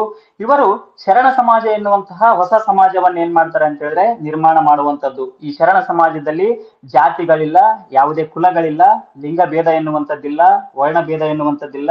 ಈ ಬಗೆಯ ಮಾದರಿ ಸಮಾಜವನ್ನ ಏನ್ ಮಾಡ್ತಾರೆ, ಬಸವಣ್ಣನವರು 12ನೇ ಶತಮಾನದಲ್ಲಿಯೇ ನಿರ್ಮಿಸಿದ್ರು ಎನ್ನುವಂಥದ್ದನ್ನ ನಾವೆಲ್ಲರೂ ನೋಡುವಂಥದ್ದು. ಅವರು ಜಾತಿಯನ್ನ ಏನ್ ಮಾಡ್ತಾ ಇದಾರೆ, ಕಾಯಕದ ಮೂಲಕ ನೋಡ್ತಾ ಇದ್ದಾರೆ ಎನ್ನುವಂಥದ್ದು. ಅವರ ವಚನ ಒಂದು ಈ ರೀತಿಯಾಗಿದೆ, ಕೊಲುವವನೇ ಮಾದಿಗ, ಹೊಲಸು ತಿಂಬುವನೇ ಹೊಲೆಯ, ಕುಲ ಯಾವುದೋ ಆ ಒಂದಿರ ಕುಲ ಯಾವುದೋ ಎಂದು ಪ್ರಶ್ನಿಸುವ ಮೂಲಕ ಸಕಲ ಜೀವಾತ್ಮರಿಗೆ ಲೇಸನೆ ಬಯಸುವವನು ಕುಲಜನು ಎನ್ನುವಂತಹ ವ್ಯಾಖ್ಯಾನವನ್ನ ನೀಡಿದ ಹಿರಿಮೆ ಬಸವಣ್ಣನವರಿಗೆ ಸಲ್ಲುವಂಥದ್ದು. ಅವರು ಜಾತಿ ಎನ್ನುವಂಥದ್ದಕ್ಕೆ ಅಥವಾ ಕುಲ ಎನ್ನುವಂಥದ್ದಕ್ಕೆ ಏನ್ ಮಾಡ್ತಿದ್ರೆ ಹೊಸ ಬಗೆಯ ವ್ಯಾಖ್ಯಾನವನ್ನ ನೀಡ್ತಾ ಇದ್ದಾರೆ. ಮೊದಲಿದ್ದಂತಹ ಜಾತಿ ಅಥವಾ ಕುಲಕ್ಕೆ ಮೊದಲಿದ್ದಂತಹ ಸೀಮಿತ ಅರ್ಥವನ್ನ ಮುರಿದು ಹಾಕ್ಬಿಟ್ಟು ಅವರು ಅದಕ್ಕೆ ಏನ್ ಮಾಡ್ತಾ ಇದ್ದಾರೆ, ಬೇರೆಯದೇ ಆದಂತಹ ಹೊಸ ಒಂದು ಅರ್ಥವನ್ನ ಏನ್ ಮಾಡ್ತಾ ಇದ್ದಾರೆ, ಅವರು ಕೊಡ್ತಾ ಇದ್ದಾರೆ. ಈ ಇಬ್ಬರು ಚಿಂತಕರು ಅಂದ್ರೆ ಬಸವಣ್ಣ ಮತ್ತು ಕುವೆಂಪು ಅವರು ಏನ್ ಮಾಡ್ತಾ ಇದ್ದಾರೆ, ಜಾತಿ ಪದ್ಧತಿಯನ್ನ ಸಂಪೂರ್ಣವಾಗಿ ನಿರ್ಮೂಲನೆ ಮಾಡುವಂತಹ ನಿಟ್ಟಿನಲ್ಲಿ ಭಿನ್ನ ಹಾದಿಯನ್ನು ಏನ್ ಮಾಡ್ತಾ ಇದ್ದಾರೆ, ಇವರು ತುಳಿತಾ ಇದ್ದಾರೆ. ಆ ರೀತಿಯ ಭಿನ್ನ ಹಾದಿಯನ್ನ ತುಳಿದ್ರು ಕೂಡ ಅವರ ಇಬ್ಬರ ಗುರಿ ಏನಾಗಿತ್ತು ಅಂತ ಹೇಳಿದ್ರೆ ಜಾತಿಯನ್ನ ನಿರ್ಮೂಲನೆ ಮಾಡ್ಬೇಕು ಎನ್ನುವಂಥದ್ದನ್ನೇ ಏನ್ ಮಾಡ್ತಾ ಇದ್ದಾರೆ, ಅವರು ಹೇಳ್ತಾ ಇದ್ದಾರೆ. ಕುವೆಂಪುರವ್ರು ಏನ್ ಮಾಡ್ತಾ ಇದಾರೆ, ಇಲ್ಲಿ ಜಾತಿ ಪದ್ಧತಿಯನ್ನ ತಿರಸ್ಕಾರ ಮಾಡ್ಬೇಕು ಅಥವಾ ಅದನ್ನ ನಿರ್ಮೂಲನೆ ಮಾಡ್ಬೇಕು ಅಂತಂದಾಗ ಮನುಷ್ಯರಿಗೆ ಏನ್ ಕರೆ ಕೊಡ್ತಾ ಇದಾರೆ ಅಂತಂದ್ರೆ ಅವರು ಮನುಷ್ಯ ಮತಕ್ಕೆ ಸೇರಿ ಅಂತ ಹೇಳ್ತಾ ಇದಾರೆ. ಆ ಮತದ ಈ ಮತದ ಹಳೆ ಮತದ ಸಹವಾಸ ಸಾಕಿನ್ನು ಸೇರಿರೈ ಮನುಷ್ಯ ಮತಕ್ಕೆ ಎನ್ನುವಂತಹ ಮಾತನ್ನ ಏನ್ ಮಾಡ್ತಾರೆ ಕುವೆಂಪುರವರು ಹೇಳ್ತಾರೆ. ಬಸವಣ್ಣನವರು ಅದ್ರ ಬದಲಾಗಿ ಏನ್ ಮಾಡ್ತಾ ಇದಾರೆ, ಶರಣ ಸಮಾಜವನ್ನ ಏನ್ ಮಾಡ್ತಾ ಇದಾರೆ, ಅವರು ಸ್ಥಾಪನೆ ಮಾಡ್ತಾ ಇದ್ದಾರೆ. ಆ ಶರಣ ಸಮಾಜದಲ್ಲಿ ಏನಿಲ್ಲ, ಯಾವುದೇ ರೀತಿಯಾದಂತಹ ಕಟ್ಟುಪಾಡುಗಳಿಲ್ಲ. ಕುಲ ಅಥವಾ ಲಿಂಗ, ಜಾತಿ, ವರ್ಣ ಇತ್ಯಾದಿಗಳ ಆಧಾರದ ಮೇಲೆ ಭೇದ ಭಾವ ಮಾಡುವಂತದ್ದನ್ನ ಏನ್ ಮಾಡಲ್ಲ, ನಾವಲ್ಲಿ ಕಾಣೋದಿಲ್ಲ ಎನ್ನುವಂಥದ್ದು. ಇದಿಷ್ಟು ಬಸವಣ್ಣನವರು ಮತ್ತು ಕುವೆಂಪುರವರ ಜಾತಿಯ ಕುರಿತಾದಂತಹ ಚಿಂತನೆಗಳಾದ್ರೆ, ಇನ್ನು ಇವರಿಬ್ಬರಲ್ಲಿ ಇರುವಂತಹ ದೇವರ ಪರಿಕಲ್ಪನೆಯನ್ನ ನೋಡೋದಾದ್ರೆ, ಈ ದೇವರ ಪರಿಕಲ್ಪನೆಯನ್ನ ಇವ್ರು ಹೇಗೆ ನೋಡ್ತಾರೆ ಎನ್ನುವಂಥದ್ದನ್ನ ನೋಡೋದಾದ್ರೆ, ಇವರಿಬ್ಬರಲ್ಲಿಯೂ ಕೂಡ ದೇವರನ್ನ ಕುರಿತಂತೆ ಒಂದೇ ಬಗೆಯ ಚಿಂತನೆಗಳು ಇದಾವೆ ಎನ್ನುವಂಥದ್ದು. ಅಂದ್ರೆ ಇವರಿಬ್ಬರ ಯೋಚನೆ ಅಥವಾ ಆಲೋಚನೆಗಳೇನಾಗಿದ್ದಾವೆ, ದೇವರ ಕುರಿತಂತೆ ಒಂದೇ ರೀತಿ ಒಳಗಡೆ ಸಾಮ್ಯತೆಯನ್ನ ಹೊಂದಿದವೆ ಎನ್ನುವಂಥದ್ದನ್ನ ನಾವು ಹೇಳ್ತೀವಿ. ಬಸವಣ್ಣನವರು ಹೇಳ್ತಾರೆ ದೇಹವೇ ದೇಗುಲ ಅಂತ ಹೇಳ್ಬಿಟ್ಟು, ಕುವೆಂಪುರವರು ಒಂದ್ ಕಡೆ ಹೇಳ್ತಾರೆ ಈ ದೇಹ ದೇವರ ಗುಡಿ ಅಂತ ಹೇಳ್ಬಿಟ್ಟು. ಅಂದ್ರೆ ದೇಹವನ್ನೇ ಏನ್ ಮಾಡ್ತಾ ಇದಾರೆ, ಅವರು ದೇವಾಲಯಕ್ಕೆ ಹೋಲಿಸ್ತಾ ಇದ್ದಾರೆ ಅಥವಾ ಸಮೀಕರಣವನ್ನ ಮಾಡ್ತಾ ಇದ್ದಾರೆ. ಕುವೆಂಪುರವರು ತಮ್ಮ ಆತ್ಮಶ್ರೀಗಾಗಿ ನಿರಂಕುಶಮತಿಗಳಾಗಿ ಎನ್ನುವಂತಹ ವೈಚಾರಿಕ ಬರಹದಲ್ಲಿ ಹೇಳ್ತಾರೆ, ಈ ದೇಹ ದೇವರ ಗುಡಿ, ಅದನ್ನ ಶುಚಿಯಾಗಿಡುವುದು ಪ್ರತಿಯೊಬ್ಬ ಮಾನವನ ಕರ್ತವ್ಯ. ಕೊಳಕಾದ ಗುಡಿಯಲ್ಲಿ ಈಶ್ವರನು ಪ್ರಕಾಶವಾಗನು. ದೆವ್ವ ದೇವರುಗಳಿಗೆ ಕಟ್ಟುವ ಕಾಣಿಕೆಯ ಹಣವನ್ನು ಎಣ್ಣೆ, ಸೀಗೆ, ಸಾಬೂನುಗಳಿಗೆ ಉಪಯೋಗಿಸಿದರೆ ಆತನು ನಮ್ಮನ್ನು ಇನ್ನೂ ಹೆಚ್ಚಾಗಿ ಒಲಿಯುತ್ತಾನೆ. ಏಕೆಂದರೆ ಆತನಿಗೆ ಬೇಕಾದುದು ನಮ್ಮ ಹೃದಯದ ಸರಳ ಭಕ್ತಿ, ನಮ್ಮ ಕಬ್ಬಿಣದ ಪಿಟಾರಿಯ ದುಡ್ಡಲ್ಲ. ಇದು ಕುವೆಂಪುರವರು ದೇವರ ಕುರಿತಾದಂತಹ ಚಿಂತನೆ ಎನ್ನುವಂಥದ್ದು ಅಥವಾ ದೇವರ ಬಗೆಗಿರುವಂತಹ ಕಲ್ಪನೆ ಎನ್ನುವಂಥದ್ದು. ಕುವೆಂಪು ಅವರು ಏನ್ ಮಾಡ್ತಾರೆ ಅಂತ ಹೇಳಿದ್ರೆ, ದೇವಾಲಯ ಸಂಸ್ಕೃತಿಯನ್ನ ನಿರಾಕರಿಸ್ತಾರೆ ಅಥವಾ ಗುಡಿಯಲ್ಲಿರುವಂತಹ ಕಲ್ಲನ್ನ ಏನ್ ಮಾಡ್ತಾ ಇದಾರೆ, ಅವರು ದೇವರು ಅಂತೇಳಿ ಕರಿತಾ ಇಲ್ಲ. ಆ ಕಾರಣಕ್ಕಾಗಿ ಅವ್ರು ಏನ್ ಮಾಡ್ತಿದ್ರೆ, ಗುಡಿಯ ಕಲ್ಲಿನಲ್ಲಿ ದೇವರಿದ್ದಾನೆ ಎನ್ನುವಂತಹ ಭ್ರಾಂತಿ ನಿಮಗೆ ಏಕೆ ಅಂತ ಹೇಳ್ಬಿಟ್ಟು ಯುವಕರನ್ನ ಕುರಿತಾಗ್ಬಿಟ್ಟು ಅವ್ರು ಹೇಳ್ತಾ ಇದ್ದಾರೆ. ಅಷ್ಟೇ ಅಲ್ಲದೆ ಅವರು ಕವನಗಳಲ್ಲೂ ಕೂಡ ನಾವೇನ್ ಮಾಡ್ತೀವಿ, ದೇವರ ಕುರಿತಾದಂತಹ ಪರಿಕಲ್ಪನೆಯನ್ನ ನೋಡುವಂಥದ್ದು. ಅವ್ರು ಹೇಳ್ತಾರೆ, 100 ದೇವರನ್ನೆಲ್ಲ ನೂಕಾಚೆ ದೂರ, ಭಾರತಾಂಬಿ ದೇವಿ ನಮಗಿಂದು ಪೂಜಿಸುವ ಭಾರ ಎನ್ನುವಂಥದ್ದು. ಅಂದ್ರೆ ಕುವೆಂಪುರವರ ದೇವರ ಪರಿಕಲ್ಪನೆ ಹೇಗಿದೆ ಅಂತ ಹೇಳಿದ್ರೆ, ಸಾಂಪ್ರದಾಯಿಕವಾಗಿ ಇದ್ದಂತಹ ದೇವರ ಪರಿಕಲ್ಪನೆಯನ್ನ ಮುರಿದು ಬಿಟ್ಟು ಹೊಸ ಅಥವಾ ಪರ್ಯಾಯ ದೇವರನ್ನ ಕಾಣುವಂತಹ ಒಂದು ಪರಿಕಲ್ಪನೆಯನ್ನ ಏನ್ ಮಾಡ್ತಾ ಇದ್ರೆ ಕುವೆಂಪುರವರು ಕೊಡ್ತಾರೆ ಎನ್ನುವಂಥದ್ದು. ಅದೇ ರೀತಿಯಾಗಿ ನಾವು ಬಸವಣ್ಣನವರಲ್ಲೂ ಕೂಡ ನೋಡ್ತೇವೆ, ದೇಹವೇ ದೇಗುಲ ಎನ್ನುವಂಥದ್ದು ಅದು ಕೂಡ ಏನ್ ಮಾಡ್ತಾ ಇದೆಯಪ್ಪ ಅಂತ ಹೇಳಿದ್ರೆ, ದೇವಾಲಯ ಸಂಸ್ಕೃತಿಯನ್ನ ನಿರಾಕರಿಸ್ತಾ ಇದೆ. ದೇವಾಲಯ ಸಂಸ್ಕೃತಿಯನ್ನ ನಿರಾಕರಿಸ್ಬಿಟ್ಟು ಈ ದೇಹವನ್ನ ಏನ್ ಮಾಡ್ತಾ ಇದೆ, ದೇಗುಲ ಅಂತ ಹೇಳ್ಬಿಟ್ಟು ಬಸವಣ್ಣನವರು ಹೇಳುವಂತಹ ಒಂದು ಪ್ರಯತ್ನವನ್ನ ಮಾಡಿರುವಂತದ್ದು. ಆ ಕಾರಣಕ್ಕಾಗಿ ಈ ಇಬ್ಬರು ಚಿಂತಕರಲ್ಲಿ ಏನಾಗಿದೆಯಪ್ಪ ಅಂದ್ರೆ, ದೇವರ ಪರಿಕಲ್ಪನೆ ಎನ್ನುವಂಥದ್ದು ಸಾಮ್ಯತೆಯಿಂದ ಕೂಡಿದೆ ಎನ್ನುವಂಥದ್ದು, ಮತ್ತೆ ಸಾಂಪ್ರದಾಯಿಕವಾಗಿದ್ದಂತಹ ದೇವರ ಒಂದು ಕಲ್ಪನೆಯನ್ನ ಮುರಿದು ಹೊಸ ಬಗೆಯ ದೇವರನ್ನ ಕಾಣುವ ನಿಟ್ಟಿನಲ್ಲಿ ಏನ್ ಮಾಡ್ತಾ ಇದ್ದಾರೆ ಇವರು, ಆ ಹೊಸ ಬಗೆಯ ದೇವರನ್ನ ಕಾಣುವ ಒಂದು ರೀತಿಯನ್ನ ಇವ್ರು ಏನ್ ಮಾಡ್ತಾ ಇದ್ರೆ ಹೇಳ್ತಾ ಇದ್ದಾರೆ. ಕುವೆಂಪು ಅವರು ಅದುವರೆಗೆ ಇದ್ದಂತಹ ಸಾಂಪ್ರದಾಯಿಕ ದೇವರನ್ನ ಮೀರುವುದರ ಜೊತೆಗೆ ದೇವಾಲಯದ ಪರಿಕಲ್ಪನೆಯನ್ನು ವಿಸ್ತರಿಸ್ಬಿಟ್ಟು ಏನ್ ಮಾಡ್ತಾ ಇದಾರೆ, ದೇಹವನ್ನ ದೇವರ ಗುಡಿಗೆ ಏನ್ ಮಾಡ್ತಾ ಇದಾರೆ, ಸಮೀಕರಿಸುವಂತಹ ಕೆಲಸವನ್ನ ಮಾಡ್ತಾ ಇದ್ದಾರೆ. ಇಲ್ಲಿ ಮಾನವನ ಅಂತರಂಗ ಬಹಿರಂಗ ಶುದ್ಧಿಯ ಮಹತ್ವ ಏನಾಗಿದೆಪ್ಪ ಅಂದ್ರೆ ಇಲ್ಲಿ ವ್ಯಕ್ತವಾಗಿರುವಂತದ್ದು. ಯಾರ ಅಂತರಂಗ ಬಹಿರಂಗ ಶುದ್ಧವಾಗಿರುತ್ತದೋ ಅವರಲ್ಲಿ ಏನ್ ಮಾಡ್ತಾನೆ ಅಂತ ಹೇಳಿದ್ರೆ ದೇವರು ನೆಲೆಸುತ್ತಾನೆ ಎನ್ನುವಂಥದ್ದು. ಅದಕ್ಕಾಗಿ ದೇಹವನ್ನ ಶುಚಿಯಾಗಿಡಬೇಕು. ಇಲ್ಲಿ ಮುಂದುವರೆದ್ಬಿಟ್ಟು ಅವ್ರು ಹೇಳ್ತಾ ಇದ್ರೆ, ನಮ್ಮ ಸರಳ ಹೃದಯದ ಶುದ್ಧ ಭಕ್ತಿ ಏನಪ್ಪಾ ಅಂದ್ರೆ ದೇವರನ್ನ ಒಲಿಸಿಕೊಳ್ಳುವಂತಹ ವಿಧಾನ ಅಂತ ಹೇಳ್ಬಿಟ್ಟು ಅವ್ರು ಹೇಳ್ತಾ ಇದ್ರೆ, ಆ ಕಾರಣಕ್ಕಾಗಿ ಯಾರ ಅಂತರಂಗ ಮತ್ತು ಬಹಿರಂಗ ಶುದ್ಧಿಯಾಗಿರುತ್ತೋ ಅವ್ರು ಏನ್ ಮಾಡ್ತಾರಪ್ಪ ಅಂದ್ರೆ ಅಂತವರಲ್ಲಿ ದೇವರು ನೆಲೆಸ್ತಾನೆ ಅಂತ ಹೇಳ್ಬಿಟ್ಟು ಅವರು ಹೇಳ್ತಾ ಇದ್ದಾರೆ. ನಿಷ್ಕಲ್ಮಶವಾದಂತಹ ಭಕ್ತಿಯನ್ನ ಹೊಂದಬೇಕು, ಮತ್ತೆ ಅದನ್ನ ಹೊರತುಪಡಿಸಿ ಮೌಢ್ಯಕ್ಕೆ ಬಲಿಯಾಗಿ ಪುರೋಹಿತರ ಸ್ವಾರ್ಥಕ್ಕಾಗಿ ಕಾಣಿಕೆ ನೀಡುವುದನ್ನ ಅವರು ವಿರೋಧಿಸುತ್ತಾರೆ. ಇಲ್ಲಿ ದೇವರ ಹೆಸರಿನಲ್ಲಿ ಏನಾಗಿದೆಪ್ಪ ಅಂದ್ರೆ ಎರಡು ರೀತಿಯ ಕೆಟ್ಟತನಗಳು ಅಥವಾ ದುಷ್ಟತನಗಳು ಹುಟ್ಕೊಂಡಿದಾವೆ ಎನ್ನುವಂಥದ್ದು. ಒಂದು ಪ್ರಾಣಿ ಬಲಿ, ಮತ್ತೆ ಇನ್ನೊಂದು ಪುರೋಹಿತಶಾಹಿ ಎನ್ನುವಂಥದ್ದು, ಅಥವಾ ಪರ್ಜನ್ಯ ಜಪದ ಹೆಸರಿನಲ್ಲಿ ಮಳೆ ಬರೆಸ್ತೇವೆ ಎನ್ನುವಂಥದ್ದಾಗಿರ್ಬೋದು. ಈ ರೀತಿಯ ಒಂದು ಇವುಗಳನ್ನ ಏನ್ ಮಾಡಿದಾರೆ ಅಂತ ಹೇಳಿದ್ರೆ ಜನಸಾಮಾನ್ಯರ ಮೇಲೆ ಪುರೋಹಿತಶಾಹಿ ಎನ್ನುವಂಥದ್ದು ಹೇರ್ಕೊಂಡು ಬಂದಿದೆ ಎನ್ನುವಂಥದ್ದು. ದೇವರ ಹೆಸರಿನಲ್ಲಿ ಜನರ ಮನಸ್ಸಿನ ಮೇಲೆ ಭಯವನ್ನ ಹುಟ್ಟಿಸ್ಬಿಟ್ಟು ಅವರನ್ನ ಶೋಷಿಸುವಂತಹ ಕೆಲಸವನ್ನ ಪುರೋಹಿತಶಾಹಿ ಏನ್ ಮಾಡ್ಕೊಂಡ್ ಬಂದಿದೆ, ಮೊದಲಿನಿಂದಲೂ ಕೂಡ ಮಾಡ್ಕೊಂಡು ಬಂದಿದೆ. ಅಂತಹ ಒಂದು ಮೌಢ್ಯಗಳನ್ನ ಏನ್ ಮಾಡ್ತಾ ಇದಾರೆ, ಇವರು ಪಾಲಿಸ್ತಾ ಇದಾರಲ್ವಾ ಜನಸಾಮಾನ್ಯರು. ಆ ರೀತಿಯ ಮೌಢ್ಯಗಳಿಗೆ ಬಲಿಯಾಗ್ಬಿಟ್ಟು ಇವ್ರು ಏನ್ ಮಾಡ್ತಾ ಇದ್ರೆ ಪುರೋಹಿತರ ಸ್ವಾರ್ಥಕ್ಕಾಗಿ ಕಾಣಿಕೆ ನೀಡುವಂತಹ ಕೆಲಸವನ್ನ ಮಾಡ್ತಾ ಇದ್ದಾರೆ. ಸೊ ಅದರ ಬದಲಾಗಿ ನೀವೇನ್ ಮಾಡ್ಬೇಕಾಗಿದೆ, ಪರ್ಯಾಯ ದೇವರನ್ನ ಕಾಣ್ಬೇಕಾಗಿದೆ ಎನ್ನುವಂತಹ ನಿಟ್ಟಿನಲ್ಲಿ ಕುವೆಂಪುರವರು ಏನ್ ಮಾಡ್ತಾರೆ, ಮಾತನಾಡ್ತಾರೆ. ಅದೇ ರೀತಿ ನಾವು ಬಸವಣ್ಣನವರ ಒಂದು ವಚನವನ್ನು ಕೂಡ ಏನ್ ಮಾಡ್ಬೋದು, ನೋಡ್ಬಹುದು. ಉಳ್ಳವರು ಶಿವಾಲಯ ಮಾಡುವರಯ್ಯ, ನಾನೇನ ಮಾಡಲಿ ಬಡವನಯ್ಯ, ಎನ್ನ ಕಾಲೇ ಕಂಬ ದೇಹವೇ ದೇಗುಲ, ಶಿರವೇ ಹೊನ್ನ ಕಳಸವಯ್ಯ, ಕೂಡಲ ಸಂಗಮ ದೇವಯ್ಯ, ಸ್ಥಾವರ ಕಳಿ ಉಂಟು ಜಂಗಮ ಕಳಿಯಿಲ್ಲ. ಈ ಬಸವಣ್ಣನವರ ವಚನವು ಕೂಡ ಏನ್ ಮಾಡ್ತಾ ಇದೆ ಅಂತಂದ್ರೆ ಹೊಸ ಬಗೆಯ ಅಥವಾ ಹೊಸ ರೀತಿಯ ದೇವರ ಪರಿಕಲ್ಪನೆಯನ್ನ ನಮ್ಮ ಮುಂದೆ ಇಡ್ತಾ ಇದೆ. ಅದ್ರ ಜೊತೆಗೆ ದೇವಾಲಯ ಸಂಸ್ಕೃತಿಯನ್ನ ನಿರಾಕರಿಸ್ತಾ ಇದೆ. ದೇವಾಲಯ ಸಂಸ್ಕೃತಿಯನ್ನ ಏನ್ ಮಾಡ್ತಾ ಇದೆ, ಅದು ಈ ವಚನ ನಿರಾಕರಿಸ್ತಾ ಇದೆ ಎನ್ನುವಂಥದ್ದು. ಇಲ್ಲಿ ಅದರ ಮೂಲಕ ಏನ್ ಮಾಡ್ತಾ ಇದ್ರಪ್ಪ ಅಂತ ಹೇಳಿದ್ರೆ ದೇವಾಲಯ ಸಂಸ್ಕೃತಿಯನ್ನ ನಿರಾಕರಿಸೋದರ ಜೊತೆಗೆ ಆ ದೇವಾಲಯ ಸಂಸ್ಕೃತಿಯ ಮೂಲಕ ನಡೀತಾ ಇದ್ದಂತಹ ಶೋಷಣೆಯನ್ನು ಕೂಡ ಏನ್ ಮಾಡ್ತಾ ಇದ್ದಾರೆ, ಬಸವಣ್ಣನವರು ಧಿಕ್ಕರಿಸ್ತಾ ಇದ್ದಾರೆ. ಮನುಷ್ಯನ ದೇಹವೇ ದೇಗುಲ ಮತ್ತು ಅದರಲ್ಲೇ ಏನ್ ಮಾಡ್ಬೇಕಾಗಿದೆಪ್ಪ ಅಂದ್ರೆ ದೇವರನ್ನ ಹುಡುಕ್ಬೇಕು ಅಂತ ಹೇಳ್ಬಿಟ್ಟು ಏನ್ ಮಾಡ್ತಾ ಇದ್ರೆ ಬಸವಣ್ಣನವರು ಹೇಳ್ತಾ ಇದ್ದಾರೆ. ಆ ಕಾರಣಕ್ಕಾಗಿ ಇವ್ರು ಏನ್ ಮಾಡ್ತಾ ಇದಾರೆ ಅಂತ ಹೇಳಿದ್ರೆ ಇಷ್ಟಲಿಂಗ ಎನ್ನುವಂತಹ ಪರಿಕಲ್ಪನೆಯನ್ನ ತರ್ತಾ ಇದ್ದಾರೆ. ಭಕ್ತನ ಅಂಗದ ಮೇಲೆ ಇಷ್ಟಲಿಂಗವನ್ನ ಇಡ್ತಾರೆ. ದೇವಾಲಯಗಳು ಅಳಿದು ಹೋಗುವ ಜಡಸ್ಥಾವರಗಳಿಂದ ಏನ್ ಮಾಡ್ತಾರೆ ಅಂತ ಹೇಳಿದ್ರೆ ಬಸವಣ್ಣನವರು ಘೋಷಿಸ್ತಾರೆ. ಹೀಗೆ ಕುವೆಂಪು ಮತ್ತು ಬಸವಣ್ಣನವರಲ್ಲಿ ಸಾಂಪ್ರದಾಯಿಕವಾಗಿದ್ದಂತಹ ದೇವರು ಮತ್ತು ದೇವಾಲಯದ ಪರಿಕಲ್ಪನೆಯ ಬಗ್ಗೆ ನಿರಾಕರಣೆ ಇರುವಂತದ್ದು. ಅದಕ್ಕೆ ಪರ್ಯಾಯವಾಗಿ ಹೊಸ ದೇವರ ಪರಿಕಲ್ಪನೆಯನ್ನ ಅವ್ರು ಏನ್ ಮಾಡ್ತಾರೆ, ನೀಡುವಂಥದ್ದು. ದೇಹವನ್ನೇ ದೇವಾಲಯ ಅಂತ ಹೇಳ್ಬಿಟ್ಟು ಹೇಳುವಂಥದ್ದು. ಇನ್ನು ಕುವೆಂಪುರವ್ರು ಹೇಳುವಂತಹ ಹೊಸ ಬಗೆಯ ದೇವರುಗಳು ಯಾವುದು ಅಂತ ಹೇಳಿದ್ರೆ ಅವ್ರು ಹೇಳ್ತಾರೆ, ನಾವು ದೇವರನ್ನ ನಿಸರ್ಗದಲ್ಲಿ ಕಾಣ್ಬೇಕು ಅಂತ ಹೇಳ್ತಾರೆ, ದರಿದ್ರ ನಾರಾಯಣನ ಸೇವೆಯಲ್ಲಿ ಕಾಣ್ಬೇಕು ಅಂತ ಹೇಳ್ತಾರೆ, ಚಲುವಿನಲ್ಲಿ ದೇವರನ್ನ ಕಾಣ್ಬೇಕು ಅಂತ ಹೇಳ್ಬಿಟ್ಟು ಅವ್ರು ಏನ್ ಮಾಡ್ತಿದ್ರೆ ಹೊಸ ಬಗೆಯ ದೇವರನ್ನ ಏನ್ ಮಾಡ್ತಾ ಇದ್ರೆ ಅವರು ನಮಗೆ ನೀಡ್ತಾರೆ ಎನ್ನುವಂಥದ್ದು. ಈ ರೀತಿಯಾಗಿ ಕುವೆಂಪು ಮತ್ತೆ ಬಸವಣ್ಣನವರ ದೇವರ ಚಿಂತನೆ ಏನಾಗಿದಾವಪ್ಪ ಅಂದ್ರೆ ಒಂದಕ್ಕೊಂದು ಪೂರಕವಾಗಿದ್ದಾವೆ. ಆ ಚಿಂತನೆಗಳಲ್ಲಿ ಸಾಮ್ಯತೆಗಳು ಇದಾವೆ ಎನ್ನುವಂಥದ್ದು. ಆ ನಿಟ್ಟಿನೊಳಗಡೆ ನಾವೆಲ್ಲರೂ ಕೂಡ ಏನ್ ಮಾಡ್ಬೇಕಾಗಿದೆ ಅಂತ ಹೇಳಿದ್ರೆ ಸಾಂಪ್ರದಾಯಿಕವಾಗಿರುವಂತಹ ದೇವರನ್ನ ನಿರಾಕರಿಸಿಬಿಟ್ಟು ನಾವೇನ್ ಮಾಡ್ಬೇಕಾಗಿದೆ, ಕಾಯಕದಲ್ಲಿ ದೇವರನ್ನು ನೋಡುವಂತಹ, ನಿಸರ್ಗದಲ್ಲಿ ದೇವರನ್ನು ನೋಡುವಂತಹ, ದರಿದ್ರ ನಾರಾಯಣನ ಸೇವೆಯಲ್ಲಿ ದೇವರನ್ನ ನೋಡುವಂತಹ ಆಯಾಮವನ್ನ ನಾವೆಲ್ಲರೂ ಕೂಡ ಪಾಲಿಸ್ಬೇಕಾಗಿದೆ ಎನ್ನುವಂಥದ್ದು. ಇನ್ನು ಇವರ ಆರ್ಥಿಕ ಪರಿಕಲ್ಪನೆಯನ್ನ ನೋಡೋದಾದ್ರೆ ಕುವೆಂಪು ಮತ್ತೆ ಬಸವಣ್ಣನವರ ಆರ್ಥಿಕ ಪರಿಕಲ್ಪನೆಗಳು ಹೇಗಿದ್ವು ಅನ್ನುವಂಥದ್ದನ್ನ ನೋಡೋದಾದ್ರೆ ಬಸವಣ್ಣನವರು ಪ್ರತಿಪಾದಿಸಿದಂತಹ ಕಾಯಕ ದಾಸೋಹ ಸೂತ್ರ ಇದೆ ಅಲ್ವಾ, ಅದು ಒಂದು ವಿನೂತನ ಆರ್ಥಿಕ ಸಿದ್ಧಾಂತಕ್ಕೆ ನಾಂದಿ ಹಾಡಿರುವಂತದ್ದು. ಬಸವಣ್ಣನವರು ಕಾಯಕ ಸಂಸ್ಕೃತಿಯ ಪ್ರತಿಪಾದಕರು ಎನ್ನುವಂಥದ್ದು. ನಾವು ಮಾಡುವಂತಹ ಕಾಯಕ ಸತ್ಯ ಶುದ್ಧ ಆಗಿರ್ಬೇಕು ಎಂದು ಹೇಳುವ ಮೂಲಕ ಕಾಯಕಕ್ಕೆ ನೈತಿಕ ಮೌಲ್ಯವನ್ನ ನೀಡಿರುವಂತವ್ರು. ಇವ್ರು ಏನ್ ಮಾಡ್ತಾ ಇದ್ರ ಅಂತಂದ್ರೆ ನಾವು ಮಾಡುವಂತಹ ಕೆಲಸ ಯಾವತ್ತಿಗೂ ಕೂಡ ಏನಾಗ್ಬೇಕು ಅಂತ ಹೇಳಿದ್ರೆ ಸತ್ಯ ಶುದ್ಧವಾಗಿರ್ಬೇಕು ಎನ್ನುವಂತಹ ಮಾತನ್ನ ಹೇಳೋದ್ರ ಜೊತೆಗೆ ಆ ಕಾಯಕಕ್ಕೆ ಒಂದು ನೈತಿಕ ಮೌಲ್ಯವನ್ನ ನೀಡಿದಂತಹ ಹಿರಿಮೆ ಯಾರ್ದು ಅಂತ ಹೇಳಿದ್ರೆ ಬಸವಣ್ಣನವ್ರದ್ದು ಎನ್ನುವಂಥದ್ದು.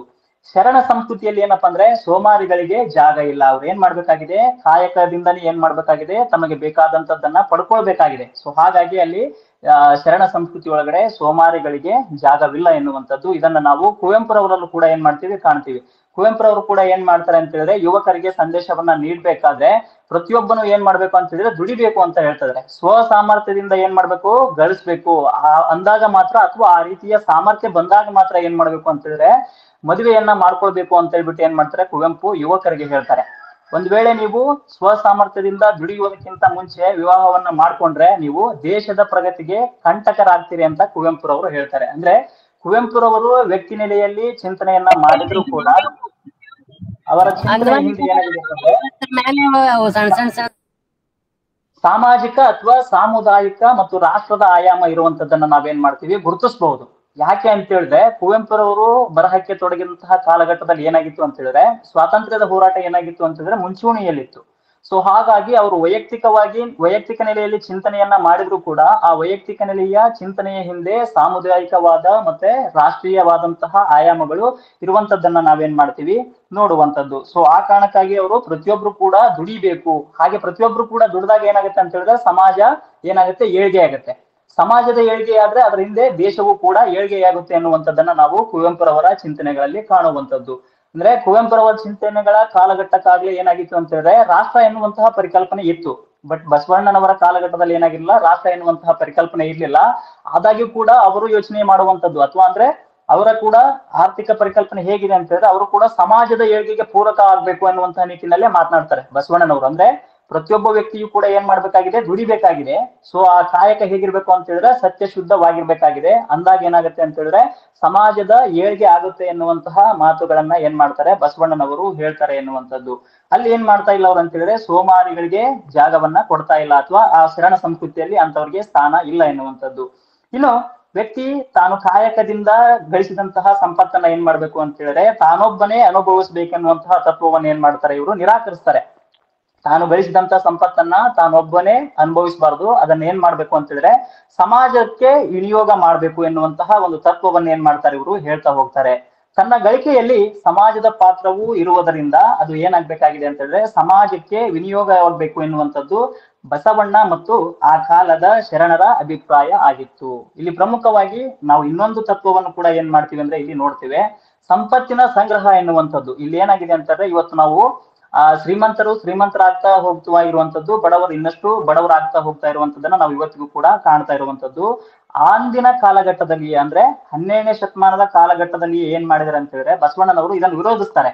ಸಂಪತ್ತು ಎನ್ನುವಂಥದ್ದು ಒಬ್ಬರ ಕಡೆಯೇ ಕೇಂದ್ರೀಕೃತ ಆಗ್ಬಾರ್ದು ಎನ್ನುವಂಥದ್ದನ್ನ ಏನ್ ಮಾಡ್ತಾರೆ ಅವರು ಹೇಳ್ತಾರೆ. ಆ ಕಾರಣಕ್ಕಾಗಿ ಸಂಪತ್ತಿನ ಸಂಗ್ರಹ ಗುಣಕ್ಕೆ ಏನಾಗಿದೆಯಪ್ಪ ಅಂದ್ರೆ ಬಸವಣ್ಣನವರ ವಿರೋಧ ಎನ್ನುವಂಥದ್ದು ಇದೆ ಎನ್ನುವಂಥದ್ದು.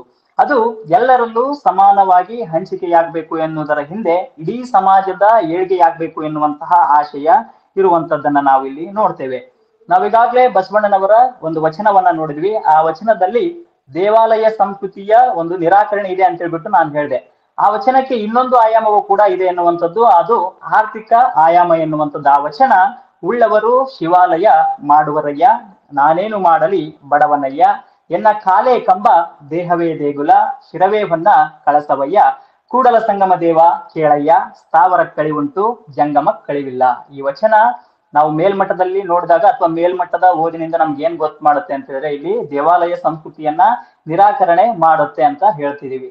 ಅದ್ರ ಜೊತೆಗೆ ಇದೇನ್ ಮಾಡ್ತಾ ಇದೆ ಅಂದ್ರೆ ಉಳ್ಳವರು ಮತ್ತೆ ಉಳ್ಳದಿರುವ ಅಥವಾ ಇಲ್ಲದೆ ಇರುವವರ ಬಗ್ಗೆಗೂ ಕೂಡ ಏನ್ ಮಾಡ್ತಾ ಇದೆ ಈ ವಚನ ಮಾತನಾಡ್ತಾ ಇದೆ ಎನ್ನುವಂಥದ್ದು. ಈ ವಚನವನ್ನ ನಾವು ಬಹುಮುಖ್ಯವಾಗಿ ಮೊದಲಿನಿಂದಲೂ ಕೂಡ ನೋಡ್ಕೊಂತ ಬಂದಿರುವಂತದ್ದು. ಇದು ದೇವಾಲಯ ಸಂಸ್ಕೃತಿಯನ್ನ ಏನ್ ಮಾಡುತ್ತೆ, ತಿರಸ್ಕಾರ ಮಾಡುತ್ತೆ ಅಥವಾ ಅದನ್ನ ಏನ್ ಮಾಡುತ್ತೆ, ಅದು ಬಿಟ್ಟು ಕೊಡುತ್ತೆ ಅಂತ ಹೇಳ್ಬಿಟ್ಟು ನಾವು ಹೇಳ್ತಾ ಇರುವಂತದ್ದು ಅಥವಾ ಆ ರೀತಿಯಾಗಿ ನಾವು ನೋಡ್ತಾ ಬಂದಿರುವಂತದ್ದು. ಆದ್ರೆ ಈ ವಚನದಲ್ಲಿ ಏನಾಗಿದೆ ಅಂತ ಹೇಳಿದ್ರೆ ದೇವಾಲಯ ಸಂಸ್ಕೃತಿಯ ನಿರಾಕರಣೆಯ ಜೊತೆಗೆ ಬಸವಣ್ಣ ಏನ್ ಮಾಡ್ತಾ ಇದಾರೆ ಇಲ್ಲಿ ಅಂತ ಹೇಳಿದ್ರೆ ಉಳ್ಳವರು ಮತ್ತೆ ಇಲ್ಲದೆ ಇರುವವರ ಬಗ್ಗೆ ಮಾತನಾಡ್ತಾ ಇದ್ದಾರೆ ಎನ್ನುವಂಥದ್ದು. ಇಲ್ಲಿ ಬಸವಣ್ಣನು ಆರ್ಥಿಕ ಅಸಮಾನತೆಯ ಬಗ್ಗೆ ಕೂಡ ಏನ್ ಮಾಡ್ತಾ ಇದಾರೆ ಈ ಒಂದು ವಚನದಲ್ಲಿ ಮಾತನಾಡ್ತಾ ಇರುವಂತದ್ದು.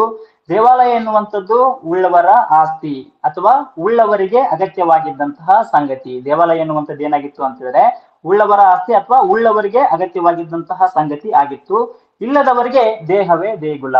ಇಲ್ಲಿ ಮುಂದುವರೆದ್ಬಿಟ್ಟು ಹೇಳ್ತಾ ಇದ್ದಾರೆ, ಇಲ್ಲದವರಿಗೆ ಏನಪ್ಪಾ ಅಂದ್ರೆ ದೇಹವೇ ಏನಪ್ಪಾ ಅಂದ್ರೆ ದೇಗುಲ ಎನ್ನುವಂಥದ್ದು.